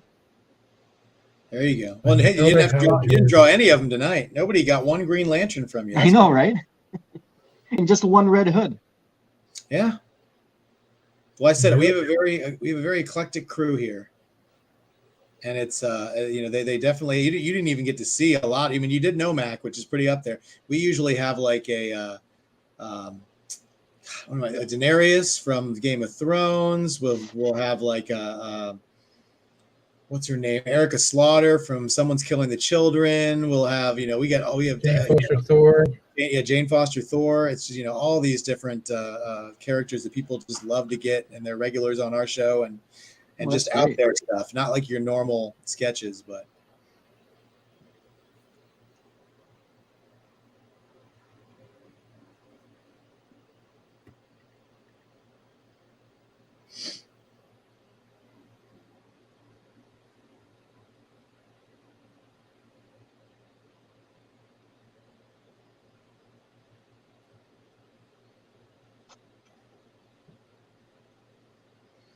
Told us. Brian says you got a Green Lantern on your commission list. Oh, he's putting one on there. It's going to be Kyle Rayner or Hal Jordan, right? Exactly. Yeah, I don't think he's going to be picking Kilowog. I actually did draw Kilowog, and I did like half of a fill-in where I penciled and inked a Green Lantern Corps. Back, oh my gosh, I think this was like 2009 or something like that. Oh. I want to say Green Lantern Corps issue 12 or 13. And it was really fun. I got to draw Kilowog, which is kind of cool. Yeah. I got to draw Saranic Natu, the Green Lantern girl with the triangle tattoo or something under her eye. And the funny story about that, I remember editorial calling me up and telling me, hey, can you kind of like raise up her V neckline and not show any cleavage? Because, she's supposed to be like professional and like a doctor and stuff. And I guess I drew her too sexy. Okay. Wow, that's can you imagine? That's like somebody going to some woman in the office and being like, excuse me, can you button your shirt up, please? We don't do that here. Yeah. But I'm like, okay, well, you guys are the boss. If that's what you want. That's what I'll do. Brian says that he put a Yoda as Green Lantern in your commission list, so that'll be interesting. That'll be an interesting one. See, I like those. Those are fun. Mm-hmm. Jack of Hearts is Green Lantern. Yeah. Who was it? Somebody earlier said they were ignorant of who Jack of Hearts was. Hopefully they Googled it.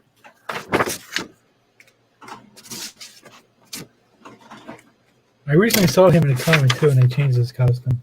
Yeah, they made his costume. Which I think is complete horseshit. Everyone should suffer the same.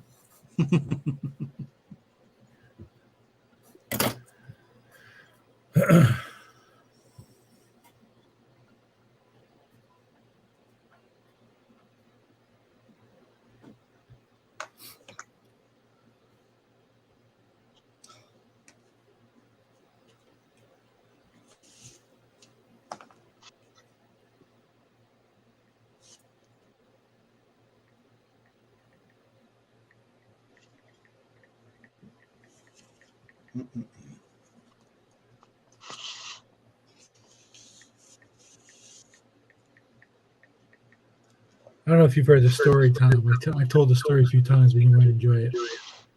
I saw an interview with Michael Keaton, and he said he went to a comic book store right after the Spider-Man movie came out, where he played the Vulture, and it was playing on the TV in the comic book store.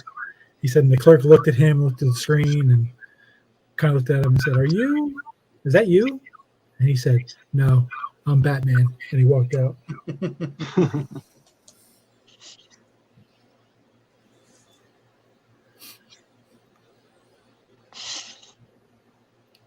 What's the next comic movie that's coming out? You guys know off the top of your head? Well, Moon Knight. Doctor Strange will probably be no. It's Moon Knight Comics is the next series that's coming out for Disney Plus. But I know, that's the next comic thing, and then it's Morbius. Oh, that's right, Morbius. Which you don't think of because it's not a cinematic universe, sort of. I mean, it's adjacent. But yeah, so Morbius comes out the beginning of next month. Are you guys gonna watch that? I'll see it. Yeah, I'll see it. Yeah, I won't. Ken, you still haven't seen the Eternals yet. I've tried to watch it like 5 times. I get 10 minutes into it and I'm bored. I tried to watch it a couple days ago. I watched like 20 minutes of it and I was like, this is not working for me. Really? I haven't seen it yet. Well, you guys are the only two. You like it, Jeff? The Eternals? I mean, yeah, I went in there with lower expectations, so it was fine. It was definitely a different kind of movie than the other Marvel movies. But, you know, they had, once again, they were trying to introduce and get you, you know, to 10 new characters, and, you know, they had to try to build something and you know, explain some stuff. I thought it was cool. I thought it had definitely cool moments in it. It had a twist in it that I didn't see coming. So I was pretty happy with it. Usually I can figure out what's going on in a movie pretty quickly. So whenever it surprises me, I'm always like, But I can understand why some people wouldn't like it. It's definitely not your typical superhero movie. So.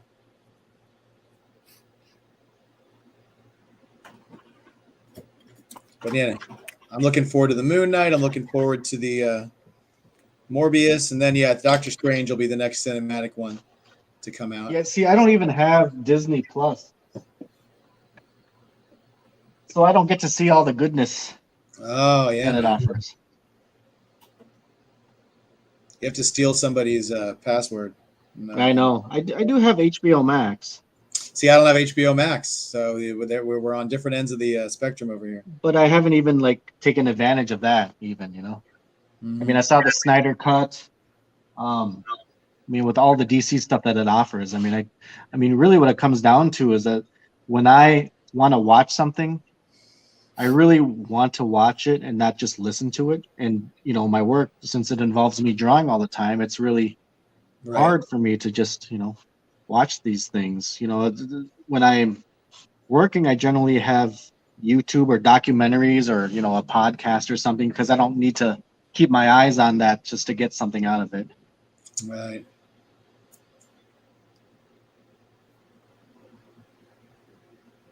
So it's nowadays it's mostly documentaries like some crime documentaries, UFO documentaries, Bigfoot documentaries. It's like weird stuff to keep Well, me yeah, stuff that you entertained. can just mindlessly watch. I do that too. Like I'll find a series. Like I'm watching. What am I watching now? I'm watching like The Blacklist on Netflix because I never watched it. But it's like I just kind of leave it on. It's on in the background. It's it's. If Hmm. you've seen one episode, you've seen them all. It's not really anything. Like I get to listen to James Spader's voice, which I just love because from he did the voice of Ultron. He just got that Right. voice that you just kind of like, you know. So it's just like I just watch that. It's just on in the background. It's just there. There's 8 seasons, 22 episodes a season, 42 minutes an episode. That'll keep me busy for a couple months when I'm not doing anything. But yeah, I'm with you though. When I'm watching something, I really want to be like involved in it. That's why theaters are so important, is so you can actually focus on the movie and you don't have to get distracted by a million other things going on. Right.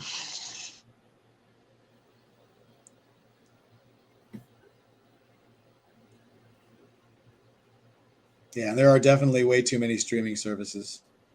I agree. And just to get get all of them, I mean, you're essentially paying more. I mean, wasn't the point of streaming was just to kind of cut costs on cable and everything? Exactly. You combine them all, and they're actually paying more than cable. Right. Well, I guess the thing was is you're just supposed to pick which ones you wanted to watch. The problem is they all have things that one thing you want to watch on them. Exactly. So Yeah. that's when you I got to guess go. right now I watch Netflix more than anything of all the Yeah. streaming services. Yeah, me too. I did sign up for Black Friday's Hulu offer, which is like $1 a month or something like that. Oh, nice. But I haven't yet to really check out anything on Hulu's. Yeah, you just got to get what you really need to do is just find a nice torrent site, and then you just steal all the stuff you want to watch. And you don't have to worry about it. Do they still do torrents? Oh yeah, you can find them. I know people who don't pay for anything and watch everything they want. Once it's digital, it's everywhere. Doesn't matter. That's why anytime a movie came out on like Disney streaming or comes out on any kind of streaming service, all those movies last year that came on HBO, the same day they were released in theaters, the same day you could get a crystal clear copy of it. Because once it's out there, it's out there. You can't. Well, I used to mess around with torrents, but that was like 10 years ago. I didn't know they were still around. Oh yeah, you can do. I mean, you can download comic books on them. You can download. I mean, there's pretty much it's just a community of free stuff that's just out there. Dang. I'm not saying I do it. I'm just saying that it's out there to be gotten for the people who are, because you got. I mean, having a VPN that puts you all over the world. I don't think people have that because they want to watch, Netflix Canada or something. I think they have it because they're doing something they're not supposed to be doing. That's all I'm going to say about people when they're fake VPNs that say they live in, Saudi Arabia or Europe or China or wherever. Well, I actually had to get a temporary VPN when I was in Vietnam just to see some of the stuff that I wanted to online. Right. But I'm talking about people in the United States to want to see stuff from other. It's like I can't imagine that. I'm trying to think. Like I think in Netflix Canada you can watch Futurama, for instance, but you can't watch it on Netflix and the American Netflix. So they have different deals with different, countries. Netflix does to watch different things. So you could say people. Oh, I have a VPN that said I opened up an account in Canada so I could watch all the stuff that I can't get on the the Netflix here. I'm like, yeah.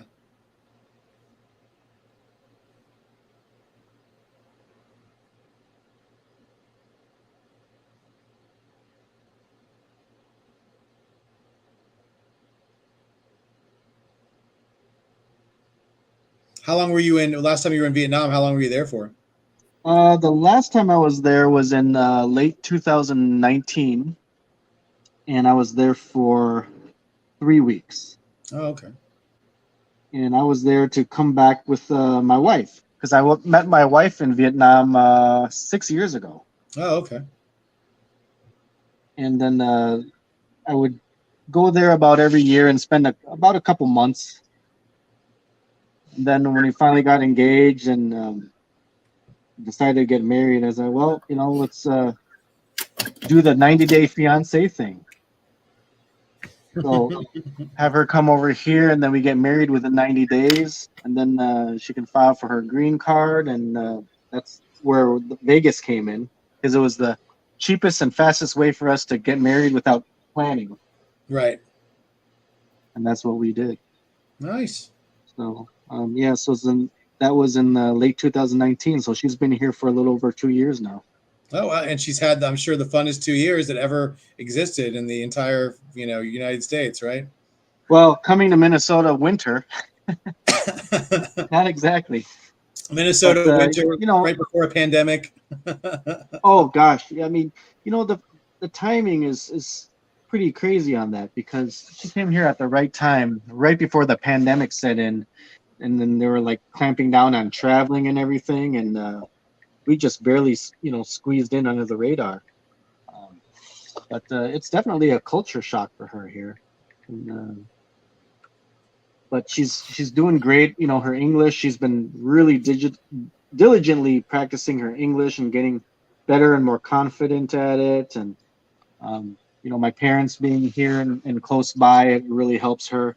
And then she's Nice. met some other Vietnamese friends, and she's working now full time. She just got promoted to a shift leader at Panda Express here by us, the largest Panda Express in Minnesota. Oh, wow. Cool. So she's doing all right. So no complaints there. She's been to one big Comic-Con with me, Mighty Con in the Midwest here at Quad Cities. And but I mean, that's big to her. They don't have anything like Comic-Cons in Vietnam. Yeah. I wish they did. It would be a lot of fun. But I'm trying to get her to go to a really, really big one. Like maybe San Diego someday. But you know what? She's one of those gals that just doesn't seem to be really into comics. You have some pros, and their spouses are just really like into it, and they travel with them everywhere, and they're kind of jumping in both feet first into their husband or wife's profession, and my wife just doesn't care.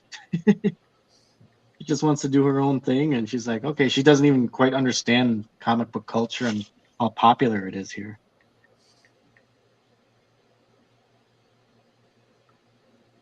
Yeah, well, it's definitely blown up since the Iron Man movie came out. I would say it's really just come to definitely a new place than it was. Honestly, it hasn't been as popular as comic books have not been as popular as they are now since they were in like 1990, when you had the Image guys and all of that going on.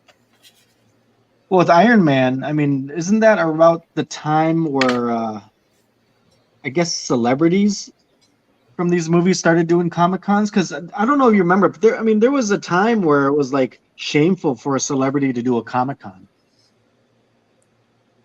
Yeah, they definitely weren't. They were just for comic books. They weren't for or promoting. They were promoting movies and stuff, but you wouldn't. It was always like sci-fi movies, or it was never like mainstream movies. Right. And then if you were a celebrity doing like a Comic-Con, then that basically meant like you're a washed-up celebrity, or it was like an embarrassing thing, at that point in your career. But then like they started catching on. They're like, well, they can make just as much money or more in one weekend than they do on a week on a set, Mm-hmm.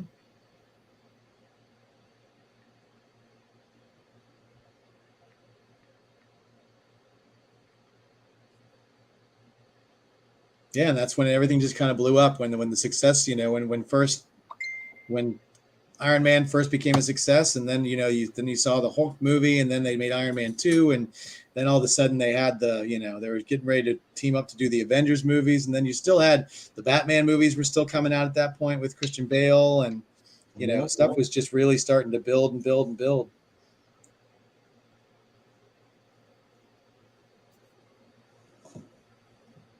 All right, I'm gonna pop in some blacks on this thing, and then maybe we can call it a night. And yeah, absolutely. You got a wife to pick up, don't you? Yeah, I actually secretly texted my mom, had my mom pick her up, so we're good. Oh,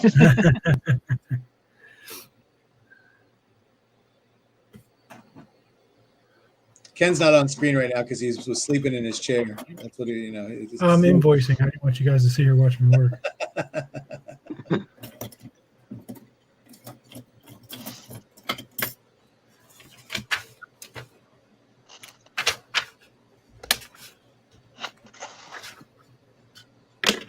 I'm almost done. You know, with the whole multiverse thing that they're going to try with the Flash and the Batmans, I'm surprised they didn't try to coax Christian Bale to come back. Well, they got what's his face to come back. They have it's good. Ben Affleck's going to be in it too. It's not just going to have Michael Keaton, but Affleck's supposed to have a part in it too. So I guess they're going to. I always thought it'd be really cool if it started off with Affleck, and then after the whole movie was over, it ended up with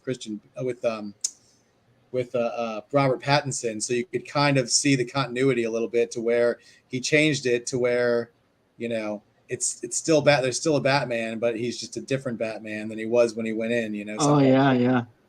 Because I was really hoping for a more true to the comic book story where you'd have, Momoa fighting Gal Gadot and doing all this, but I mean they're just doing a different sort of version of the Flashpoint thing, so we'll see how it all works out. But plus, I think they're still trying to figure out how to deal with the continuity of Robert Pattinson's Batman. Like, is it what universe it's going to be, or if they're just going to leave it alone as its own universe? Right. But I think we're a ways. I don't think they're going to be doing another Justice League movie anytime soon. I think they're going to kind of let that sleeping dog lie. Yeah, I think so too. I mean, is there still a Zack Snyder movement as far as the Snyderverse thing going on? I think they're pretty. I think people wanted to see what the because they basically just touched a little bit of the Darkseid kind of stuff. So they really didn't get to see what happened from that. But I don't think they're going to do anything with it. So I think it's just you're going to have your standalone Wonder Woman movies. You're going to have your standalone Aquaman movies, and now you get your Flash. And looks like we're not going to get any more Cyborg stuff since that actor had such a big problem with everything. Well, you don't think so? Yeah, exactly. What happened with the actor? Oh, he said that he was basically verbally abused on set by Joss Whedon. And it was like he had words for like everybody, and he blamed every people for letting it go on. He had words for Jeff Johns, for everybody. Maybe you could ask Jeff Johns about it if you ever get him on your show. Yeah. Well, which is crazy because that was this guy's like first big break, big movie, and he did really well in it. So it sucks that they had all those issues because it could have been a stepping stone. But he's obviously he doesn't care about his career. He just wants to point out when something's wrong. So he pointed it out, and I don't know if he's going to get any more work doing movies ever again. So yeah, it's weird because you're right. This is supposed to be his big break, but there's always going to be speculation on how much of it's true or in his head or if he's right or are we. It's weird. Are you supposed to automatically believe him? We're kind of in an age now to where we kind of give benefit of the doubt to the people making the noise. And then, of course, you have multiple sides of the story. So who do you believe ultimately, right? Yeah. And that's, especially in his case, it's interesting to me because, like we said, this is his big break. So did he shoot himself in the foot? What would we do in that situation if that was our break of our lifetime? Do we be quiet or, I don't know. I don't know how to answer that. Yeah, me neither. Like I said, I know that Gal Gadot had said she had some problems and stuff. And a lot of sexist stuff has come out about Joss Whedon. He's taken a big hit and had to step away from a lot of stuff. Did you know that he finally responded to that stuff? I saw that. He definitely after a while came out and said some stuff. But once again, it was like I don't know. It's just the problem is there's so many people, and then you go back to finding out that people on like the Buffy the Vampire Slayer and Angel show, he was being sexist to them too. It's just like, all these things start to come out now that people like once one person speaks up, everybody else isn't as afraid anymore. And right. So, and I mean, as you see, he has a show on HBO that I guess is going to have a second season coming out soon. And he was pretty much like, it was his show, and he was basically given the, told to take the back seat, and it would just go on without him, or it wasn't going to go on. Right. He kind of left. It's called like The Impossibles or something. I forget what it was called. Oh, yes, yeah, I remember that.